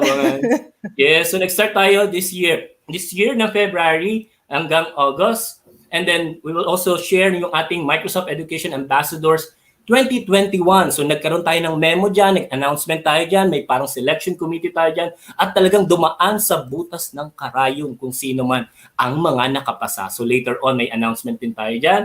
Microsoft certifications. Alam nyo ba, may mga teachers tayo na successfully na naging certified. Mamaya i-recognize din natin yan. And of course, ang ating ETULAY Summer Camp at kung saan meron tayo dyang program na Microsoft DigiKids. Yan, later showcase din natin yung mga learners din natin. And then our Microsoft Education Center or Educator Center, our certified Microsoft Innovative Educators, ang DepEd Commons na may bagong features at may bagong menu na talagang mamaya i-share ni Miss Grace. At yun nga, no, Tech Talk Season 2, Minecraft Education Edition Rollout, and ang bagong-bagong feature ng Microsoft Teams, ang Reading Progress, which is excited din tayo para dyan dahil nga sa paparating na Nobyembre or November ay ang ating reading month or may pinagdidiriwang tayo na araw ng pagbasa. Alright? So let's have an update po sa ating Tech Talks and My Tech Talk na talagang alam natin, no, this, yung managing session natin, Miss Grace, na hindi lamang about teaching strategies, about applications, meron din tayong mga naging bisitang mga industry experts. Yes. Yes. So again talagang yung importante rin to sa ating professional development program na meron tayong magigain na mga knowledge and industry insight. So halimbawa yan, ano ba yung mga updates ngayon sa STEM? Lalo na kung naalala mo, Miss Grace, may naimbitahan tayong scientist na from the US na naging speaker natin. Meron tayong mga industry app developers. Meron tayong mga CEOs lang naman ng mga companies na nag-share ng kanilang best practices as well. And then yung mga na-design, mga projects na naging best practices ng ating mga iba't ibang schools, iba't ibang region na talagang wow, no? Lalo na hindi ko makakalimutan, Miss Grace, yung ating session din, yung Women's Month. Yes, last March. Yes, so talagang nakita natin yung mayroon tayong scientists na female scientists, mathematicians, etc. na talagang hin-highlight din natin. And again, we customize and we tailor fit itong mga sessions natin based halimbawa sa ino-observe natin na celebration, kinakandak, halimbawa, nagkandak tayo ng Microsoft Excel kasi that month ay preparation ng grades or assessment. So talagang we really tailor fit yung ating programa sa Tech Talks at My Tech Talk. At na-mention nga ni Miss Isang kanina, no, more than 2 million ang ating naging reach sa ating mga session sa Tech Talks at My Tech Talks. At syempre, ito ay continuous na lumalaki because of our partners, ang ating masisipag na Microsoft Education Ambassadors. Shout out naman dyan sa ating mga kamayas, kapatid. Mga mayas. Ayan, so ating Microsoft Education Ambassadors, salute sa inyo. And syempre, ang ating mga external partners, ang ating Line Learning Solutions, na sina Sir John Erwin Magno, ang ating Magno Brothers. Hello sa inyo, Sir. Si Sir Charles, si Sir Uper, si Miss Emil, and of course, ang Udentes Technologies headed by Sir Francis at ang kanyang team. And of course, ang ating Microsoft Philippines, Miss Isang at Miss Grace ko, na talagang pag may sinabi tayong programa, Miss Grace, Miss Isang, ito na, tapos nagko-collaborate na, pinagsama-sama na lahat ng mga ideas, at ito na. So talagang, ito yung ating Tech Talks at My Tech Talk. Alright, so, again, we also have our certified Microsoft Innovative Educators. Miss Grace, ano ba tong idea natin about the MIEs? Yes, so Sir Madge, I remember this was an idea na parang napag-usapan ng Microsoft and ETU na magkaroon tayo ng campaign na via DepEd EdTech Unit, we will encourage more teachers to earn their first international certificate from Microsoft, which is a certified MIE. So dahil po yan sa partnership at continuous hard work ng ating teachers, Sir Madge, ilan ba ang ating na-certify this year? So i-ready ang mga heart na emojis at palakpakan, no? Dahil estimated natin of 60,000 lang naman na certified Microsoft Innovative Educators na na-certified natin via Microsoft Educator Center, at iyan ay sa ating browser na nakikita ninyo ngayon na address na education.microsoft.com. So again, DepEd, our kagawaran, recognize and promote our MIEs na ini-invite even Miss Grace, yung mga magiging teachers pa lamang na maging bahagi nitong programa. Kasi again, kung first time nyo itong mabisita ang education.microsoft.com, hindi lamang ito for the sake of certificate or badge. Marami pa kayong resources na pwede ninyong matutuhan like lesson plans, mga learning path, na talagang parang kang nag-aaral ng online na yung at your own pace, na talagang mamimili ka sa libu-libong mga courses. Right, Miss Grace? Yes. Yes. So as mentioned nga, no, meron tayong memo na kung hindi nyo pa nakita, ay again, follow our DepEd EdTech Unit Facebook page. Ayan. So ang next natin ay ang pagbibigay pugay sa ating Microsoft Education Ambassadors. Through our MEA program, we are empowering thousands of teachers from our DepEd from Luzon, Visayas, and Mindanao para sila, of course, yung mga ICT tools, trends, technology, at syempre, sabi nga rito, a sustainable community. Ano nga masishare mo doon, Miss Grace, sa ating, lalo na, matagal na kayong, marami na tayong mga MEAs talaga na existing ngayon, ano? Yes, alam mo, Sir Madge, I think more than ever, no, with the onset of us going to hybrid or some even remote learning, I think dito din ang ibabaw talaga yung need ng teachers in terms of support, kung paano ba, yung iba how to get started, yung iba naman just how to utilize properly the technology that's being rolled out by DepEd. So, etong mga ambassadors natin, sila yung ating, kumbaga, volunteers who are, really advocating that every teacher should really learn how to use technology. So I think nitong pandemic, ang dami ring nagawang webinars, trainings nitong ating mga MEAs at marami po silang nasuportahan ng mga schools. At sabi mo nga, Sir Madge, tuloy-tuloy kasi meron po tayong inadmit na bagong MEA. So ilan ba yan, Sir Madge? Ano statistics natin for 2021? Yes, mapapa-thumbs up at mapapa-heart na naman kayo dahil alam niyo ba na meron tayong more than 1,400 applicants, around something like that, and then 727 ang nakapasa at meron tayong 269 in bridging program. So imagine, sabi ko nga kanina, dumaan talaga sa butas ng karayom. Yes. Yes, so talagang hindi lang po ito yung parang nag-apply lang, no, na may sinabit na papers. Ano pa ba, Miss Grace, yung mga pinasa nila? Yeah, parang they had to submit their video, talagang their intent, bakit ba nila gusto maging part ng program. Kasi nga, Sir Madge, gusto talaga natin na this program is really built on the advocacy of, us willingly empowering our teachers so that we can help more learners. So, yun, actually, Sir Madge, fun fact, ito po yung biggest na recruitment na nagawa po namin sa Microsoft. Wow. And yun po, salamat po sa continuous partnership dahil sa channels po ng DepEd EdTech Unit na iparating po natin ito sa mas maraming teacher applicants.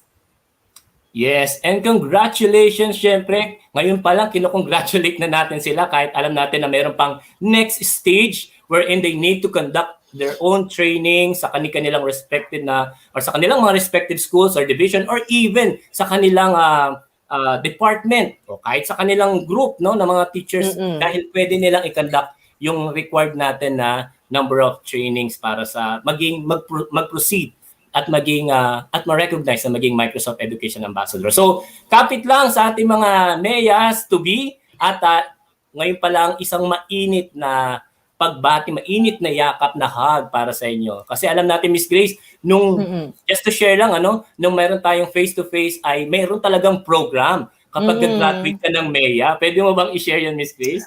Yes, talagang merong graduation song kasi talagang ang program kasi na ito, na-reach ng MEA yung kanyang graduation kapag completely nakapag-train siya ng sariling school or community. So kumbaga yun yung commitment sa program. So while we are not able to do that face-to-face, I think last year we did virtual graduation.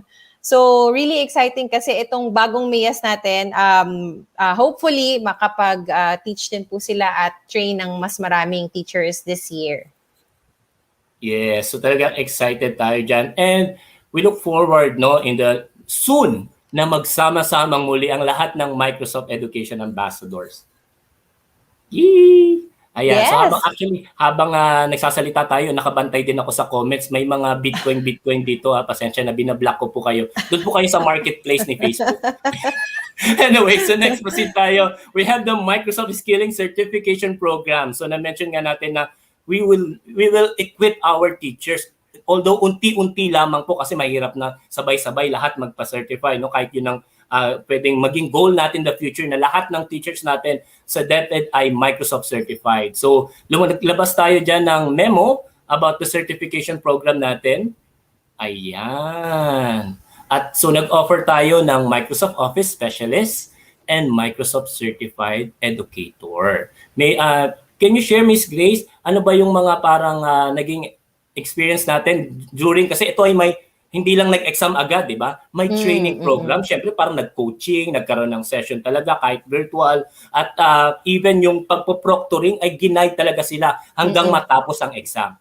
Yes. So this one, para po sa kaalaman ng lahat, ang differentiator po nitong Skilling and Certification Program for DepEd is itong dalawang certifications na pinapakita ni Sir Madge. These are internationally recognized certificates administered by a third party. So meaning hindi lang po si Microsoft nag-i-issue niyan. Meron po talaga tayong issuing body. So the fact na naipasa po ito or even the fact na nag-training ka, nag-exam ka, and you tried for the exam, it's really a big deal kasi this is internationally recognized. The skills that you get and when you finish the exam really is a testament na globally competitive ka in terms of using Microsoft Office and being a Microsoft certified educator. So this was a pilot program that we did in partnership with ICTS sa ETU at sa USD. At yun, nakakatuwa po kasi talagang nakita po namin na napakaganda ng feedback at talagang porsigido po ang ating mga pilot examinees para maipasa yung exam. So ilan ba yung mga pumasa, Sir Madge? Yes, syempre katulad din ng application sa Microsoft Education Ambassadorship ay hindi rin ganun naging kadali. Kahit na alam natin na nag-aral mabuti kasi may mga questions talaga na kailangan na nag-aral talaga, natutukan mo at the same time nagre-review. So out of our 50 na examiners na nag-exam at test takers natin for our Microsoft Office Specialist Certification, ay 31 ang nakapasa. Sa Microsoft Certified Educator naman, out of 50 ay may 35 na passers. So talagang ito we're showing it to share na talagang hindi basta-basta ang certification na ito. And at the same time, although lagi kami nakasupport, may mga factors kasi diyan. Pwedeng Miss Grace, along the way naputol yung pag-exam mo, talagang di ba? Nakakalungkot na naging factor 'yon. Yung internet connection and something like that, nag-fluctuate, tapos naputol, nasira yung device. Ayan. Yung iba naman na non-taker ay hindi po sila nakapag-proceed because of the requirement sa isang paper na signed dapat. So yun yung ating result. At magre-release tayo ng memo, of course, to recognize yung ating mga passers. Habang inaantay natin yung memo na yan, ay isi-showcase ko na Miss Grace kasi hindi mo to nakita sa template natin. So ito yung ating mga Microsoft Office Specialist. So syempre very proud ang kuya, parang kuya Ang ako as a teacher, kung mga co-teacher ko to na sila ay mga nakapasa ng itong certification natin ng Microsoft Office Specialist. And of course, Microsoft Certified Educator. Yan. Sila po yung mga nakapasa. And wag mag-alala dahil sabi ko kanina sa aking post ay meron tayong surprise mamaya. Paano tayo makakakuha ng or makaka-avail ng isa pang special na program natin na may partnership na naman from a private company. So as mentioned, another issue showcase natin ay ang ating ETULAY Summer Camp, Microsoft DigiKids.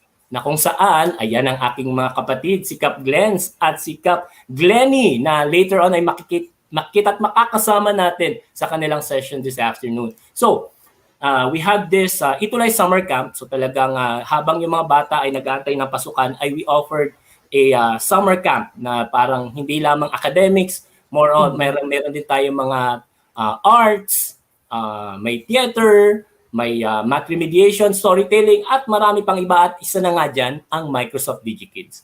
At wow, kapag binisita ninyo ang ating DepEd ETULAY Facebook group, kayo mismo ay mamamangha sa mga output ng mga learners natin. So kita natin dyan, si Miss Isang actually nagbo-volunteer na mag-ETULAY tutor. Naalala mo, Miss Grace? At isasama ka daw po. Oo nga, game. So ayan, so ang Microsoft DigiKids natin, ayan yung ating mga learners. So by the way, meron tayong parents consent. Ang ating mga parents po ay sobrang proud na naging bahagi ang kanilang anak ng ating program. Yan, sina Jersey, Genesis Sandig at si Gallagher Aguila na talagang very active sa ating ETULAY online tutorial, na talagang itong isa sa mga showcase nila na gawa. Ito ni Jersey. Microsoft Excel, ilang taon lang si Jersey. Ang Nagagawa na galing. silang Microsoft Excel. So, isa lamang yan. Meron silang presentation na pinaka-final output nila at marami pang iba. So, syempre ang pinaka-proud nga dyan ay ang mga parents. So, sinama natin sila during the parang graduation na event ng ating ETULAY. And ayan, so yung mga messages nila talagang sobrang affected ako, Miss Grace, na talagang ganun yung impact at ganun yung pagmamahal ng mga magulang natin sa ETULAY online tutorial. So kaya naman, next school year ay makakasama ulit namin ang ating mga learners, nyo kami, ang inyong mga tutors sa ating ETULAY. So again, don't forget na i-follow or mag-join sa ating ETULAY, DepEd ETULAY Facebook group. Ayan, so for more updates, mga upcoming natin ng mga programs at ano pa yung aabangan nila na special programs natin. And next naman natin, as mentioned din kanina sa ating agenda, ay ang ating DepEd Learning Management System. So, maaari na rin kayo mag-enroll sa ating mga courses available sa ating LMS or sa ating training.deped.gov.ph. So, I'll be sharing a very quick lang, 1 minute na video lang ata to or wala pa, na kung paano natin ma-access ang ating LMS. Ayan, so training.deped.gov.ph, go to site home, at browse lang natin ng baba. And then, makikita natin ang ICTest EdTech Unit Microsoft Courses. At pag-click mo, so kung ikaw ay na-late or hindi nakapanood ng mga sessions natin noong February hanggang August, ay makikita mo lahat yan sa ating training.deped.gov.ph at pwedeng balikan katulad nitong virtual INSET. So, ayan. So, excited tayo dyan na sana ay makasama at maka-enroll din kayo sa ating training.deped.gov.ph or ang ating PDLMS for teachers. So, again, ito ay even our private teachers pwede rin po or to be teachers ay pwede kayong mag-enroll. Alright? So, yan ang ating learning management system. And, eto na, Miss Grace, eto na yung surprise ko. Sabi ko kanina na meron tayong private na partner from, ito ay hindi magiging possible without our connections sa ating partner with Sir Francis ng Odentes. So, you'd like to, of course, unang-una pa lang, magpapasalamat na ako sa Lenovo for providing the 100 vouchers for our teachers for Microsoft Certified Educator. So, ilalabas or i-release natin ang memo na Lenovo Upskilling and Certification Programs for DepEd soon, no? Dahil maghahanap pa tayo ng 40, 30, at 30. So, total of 100 teachers from Luzon, Visayas, and Mindanao na makakapag-avail or makakakuha hindi lamang ng voucher ng certification, but also training, no? Pati yung training ninyo, training bundle, pati yung pag-assist during the exam, proctoring, ayan. So, all the way ay sasamahan namin kayo. So, again, paano? Unang-una, join our DepEd My Tech Talk official Facebook group at i-showcase ang inyong mga gawa, lalo na, no? Unang-una dyan, first honor natin from Luzon. So, mag-share na ako, Miss Grace, ng mga nakapasok doon sa ating mga teachers na sobrang active na nagpa-participate sa ating mga Tech Talks at My Tech Talk from February hanggang August at nag-create ng kanilang portfolio using our partner din na Wakelet na talagang I'm also a Wakelet ambassador. So kaway sa ating mga kaalon na mga aking mga kasama sa Wakelet Philippines, Sir Michael Morelia, ayan, sa ating mga kapatid. So unang-una dyan, si Sir Romel from SBO Pasig. So, congratulations! Yay! So, meron ka ng isang Microsoft NCE voucher at entitled ka for your training at abangan yung ating announcement for that. So, sunod si Sir Lyndon Hamer Dadulia. Ayan, gold digger. So, talagang puro gold lang ang ginagawa ni Sir Lyndon. Kung di ako nagkakamali, from SDO Rizal, ito si Sir. So, meron na tayong tatlo from, ayan, ito pangatlo, si Ma'am from Luzon, si Ma'am Miraflor Crisostomo. So, yung ating QR code dyan from our Microsoft Edge. So, meron na rin tayong feature sa Microsoft Edge na QR code. So, pag in-scan nyo yan, ay mabibisita ninyo yung gawa na portfolio ni Ma'am Miraflor. So, ayan, meron na tayong tatlo from Luzon. So, ngayon, ang hirap maghanap sa Visayas. So, skip muna natin ang Visayas dahil meron naman tayong from Mindanao na dalawa. Ayan, si Ma'am Siti Aiza Padasan, a secondary school teacher from Bugasan Norte, Matanog, Maguindanao, Matanog National High School. Congratulations! Ang gaganda ng mga gawa nila, Miss Grace. Ayan, so nakita mo dyan, Miss Grace, ang hashtag niya, #Saturday. Yes, I love it. Yes, di ba? So sobrang thankful tayo, Miss City. Ayan, so i-PM nyo lang po ako sa inyong for your voucher and yung schedule natin. And last but not the least, so atong panglima natin, si Sir Butch Lantigse from Division of Davao del Sur. Ayan. So, My Tech Talk Adventure. So, talagang adventure din itong kanyang naging experience sa ating mga program na Tech Talks at My Tech Talk na professional development program na ino-offer ng ating Microsoft Philippines at DepEd EdTech Unit.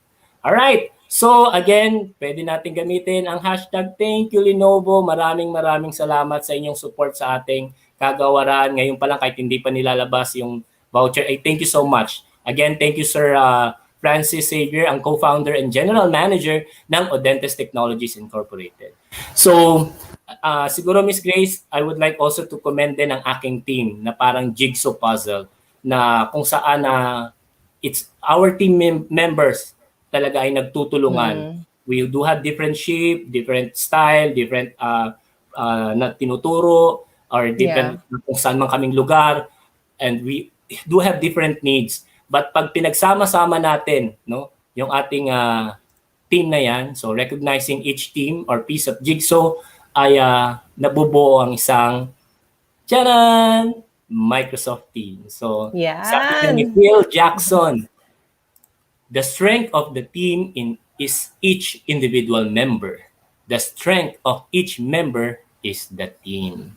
Yes, alright? So, syempre, proud na proud ako, Ma'am Grace, sa aking mga kapatid. Sina Kap Remelin, si Doc Rem, si Kap Glenn, Kap Glenny, Kap Glenat, ang 3G, at syempre ang aking ang ating Doc Rubilin, si Ma'am Rubilin, Kap Rubilin, na talagang every Saturday ay habit din namin na makasama ang ating mga guro. Yes. So, Miss Grace, how about ang ating Office 365? So, ito na yung part natin na to update our teachers how they will proceed sa ating DepEd Office 365. So, kasi may mga nare-receive pa rin tayo na inquiries regarding their accounts. Yes. Okay, so again, a reminder po for everyone, every teacher and every learner from the Department of Education, meron po kayong access sa Office 365 account. So for you to be able to access all of the applications like Word, Excel, PowerPoint, OneNote, the latest and licensed version yan ha, pwede nyo po siyang i-download in up to 15 of your devices. So, isa pa pong app na kasama na naka-license po sa DepEd ay ang Minecraft Education Edition. So, libre po ito. Again, all you need is your Office 365 account. So, for you to be able to download that, simply go to portal.office.com. So, doon nyo po makikita yung installation link. And, ang license nyo po ay ang inyong DepEd email, Office 365 email at password. So sakasakaling wala pa po kayong Office 365 accounts for teachers, you may contact your school IT officer. For the learners naman, you may coordinate with your school ICT coordinator. So sana magamit nyo po dahil lalo na ngayon, timely as we start the new school year. So all of these apps will really contribute to your productivity. Okay. Now, sabi nga ni Sir Madge kanina, meron po kaming ni-release na content. So for the first time, kami po sa Microsoft first time, in partnership with DepEd EdTech Unit, we were able to produce 28 new videos. Training videos siya on Microsoft Teams in the Filipino language with Filipino closed captioning. So, punta lang po kayo sa commons.deped.gov.ph at doon nyo po makikita yung 28 videos po natin on Microsoft Teams. So, may sample tayo video, Sir Madge, no? Kahit short clip lang yan. So, sample po. Creating assignments and rubrics in Microsoft Teams. Ang mga guro ay gumagamit ng formative at summative assessments. Wow, in Filipino. Kung naintindihan ng mga mag-aaral ang isang lesson. Gamit Okay. Okay. So, yan. That's just one of the 28 videos. So, again, commons.deped.gov.ph. Doon po naka-upload lahat. And hindi po namin mapoproduce yung video without the guidance at partnership and, of course, quality assurance po ng DepEd EdTech Unit. So, thank you so much at team ni Sir Madge at ni Sir Marksy. Okay. Next.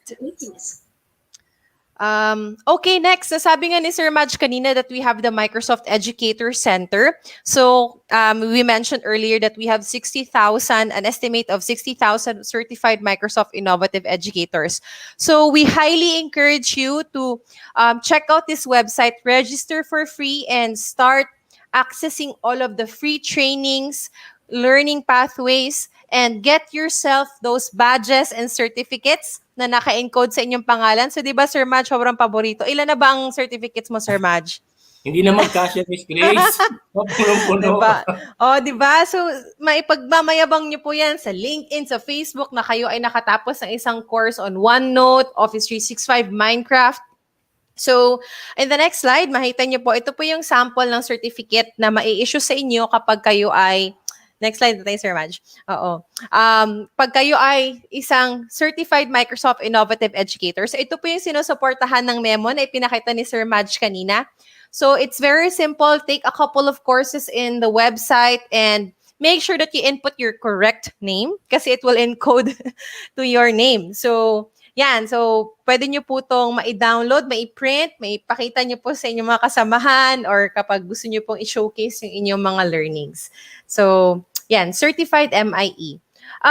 Very quickly, I'd like to also share to all of our viewers that last year we piloted the Microsoft Showcase Schools program in the Department of Educator. Basically, it's a school leader program wherein we recognize schools for their innovation and use of Microsoft technology. We're very, very proud kasi yung mga schools po natin sa DepEd ay nai-admit po natin sa program. So, check nyo po sila later. Okay. And then, aside from the Showcase Schools program, meron din po tayong educator professional development communities. First, the Microsoft Innovative Educator Experts Program. So this is a global recognition of Microsoft for educators who really shine in terms of using Microsoft technology.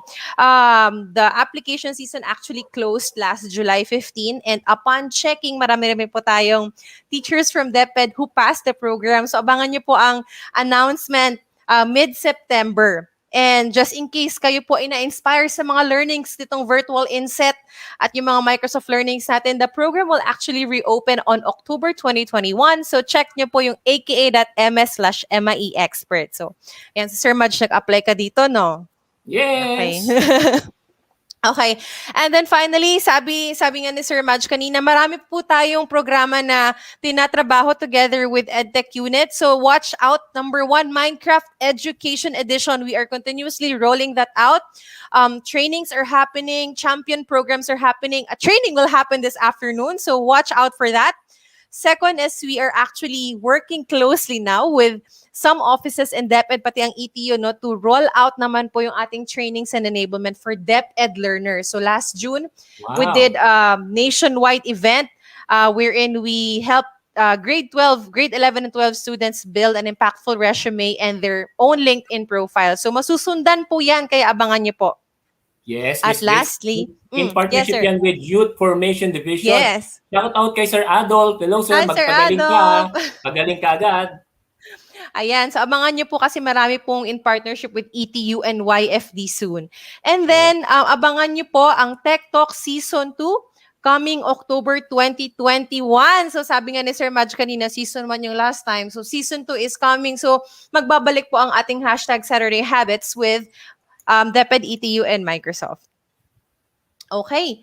And then, finally, as a short teaser, sabi nga ni Sir Madge kanina, this coming November is Reading Month. And one of the most amazing features of Microsoft Teams actually rolled out, wherein we help learners with their literacy and track their reading progress. So, konting patikim po sa kung ano ang reading progress. And hopefully, you can join us once we launch the Reading Progress Enablement Sessions on November. Take it away, Sir Madge.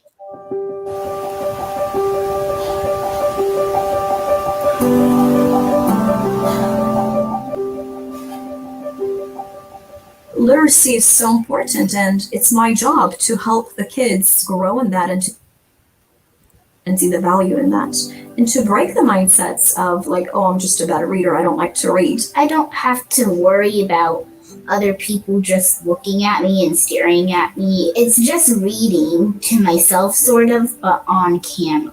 When I came across Reading Progress, I was able to say, hey, I've assigned a passage to each and every one of you guys at your reading level. I want you to record you reading this passage. I was surprised that when the whole class came back, literally within 10 minutes, everyone was already done. Having that recording, I'm able to spend ample amount of time to analyze, and instead of using my instructional time, it allows me to use my planning time to figure out how do I intentionally approach every student, the whole class, this is what I'll teach them, and maybe this one specific individual student, I need to address with him or her this specific area. Reading Progress has really motivated a lot of kids to work harder and kind of gave them ownership of their learning. Well, as a mother and an educator, you know that the conference with the student is the most powerful piece. It's not necessarily them reading and recording. It's what you do with that reading and with that recording. And she's able to capitalize on that even faster now.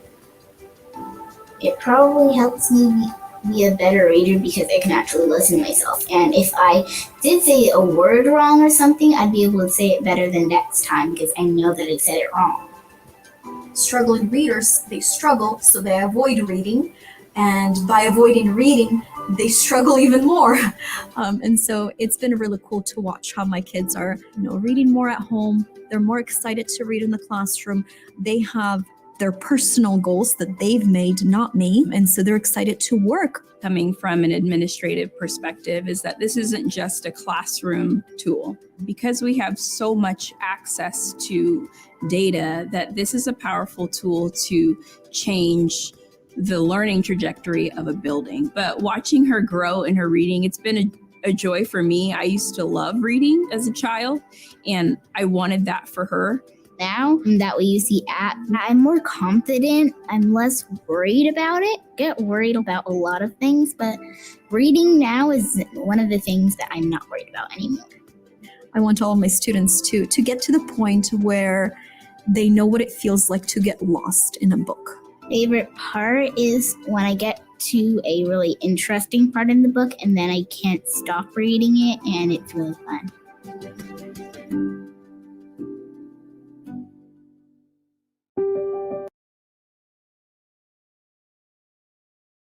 Okay, so take a screenshot of this last slide dahil ito po ang ating next step sa pwede po natin gawin. Again, huwag niyo po kalimutan na meron po kayong Office 365, portal.office.com. Download and install those apps kasama ang Minecraft Education Edition.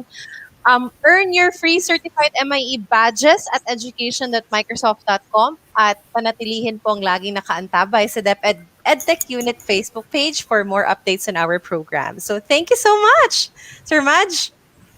Yes, thank you, Miss Grace. And again, follow our DepEd EdTech, the Facebook page, and DepEd Facebook page natin sa Microsoft Edu PH.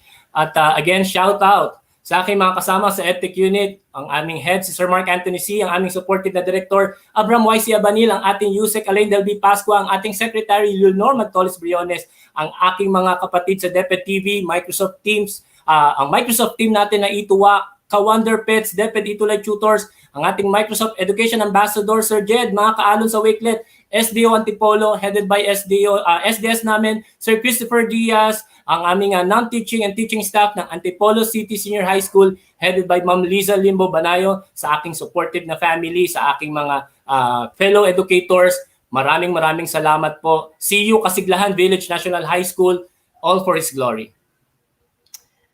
Thank you Happy so lunch. much. Nag-shoutout na kami, Maraming salamat. Ha? Kain na po.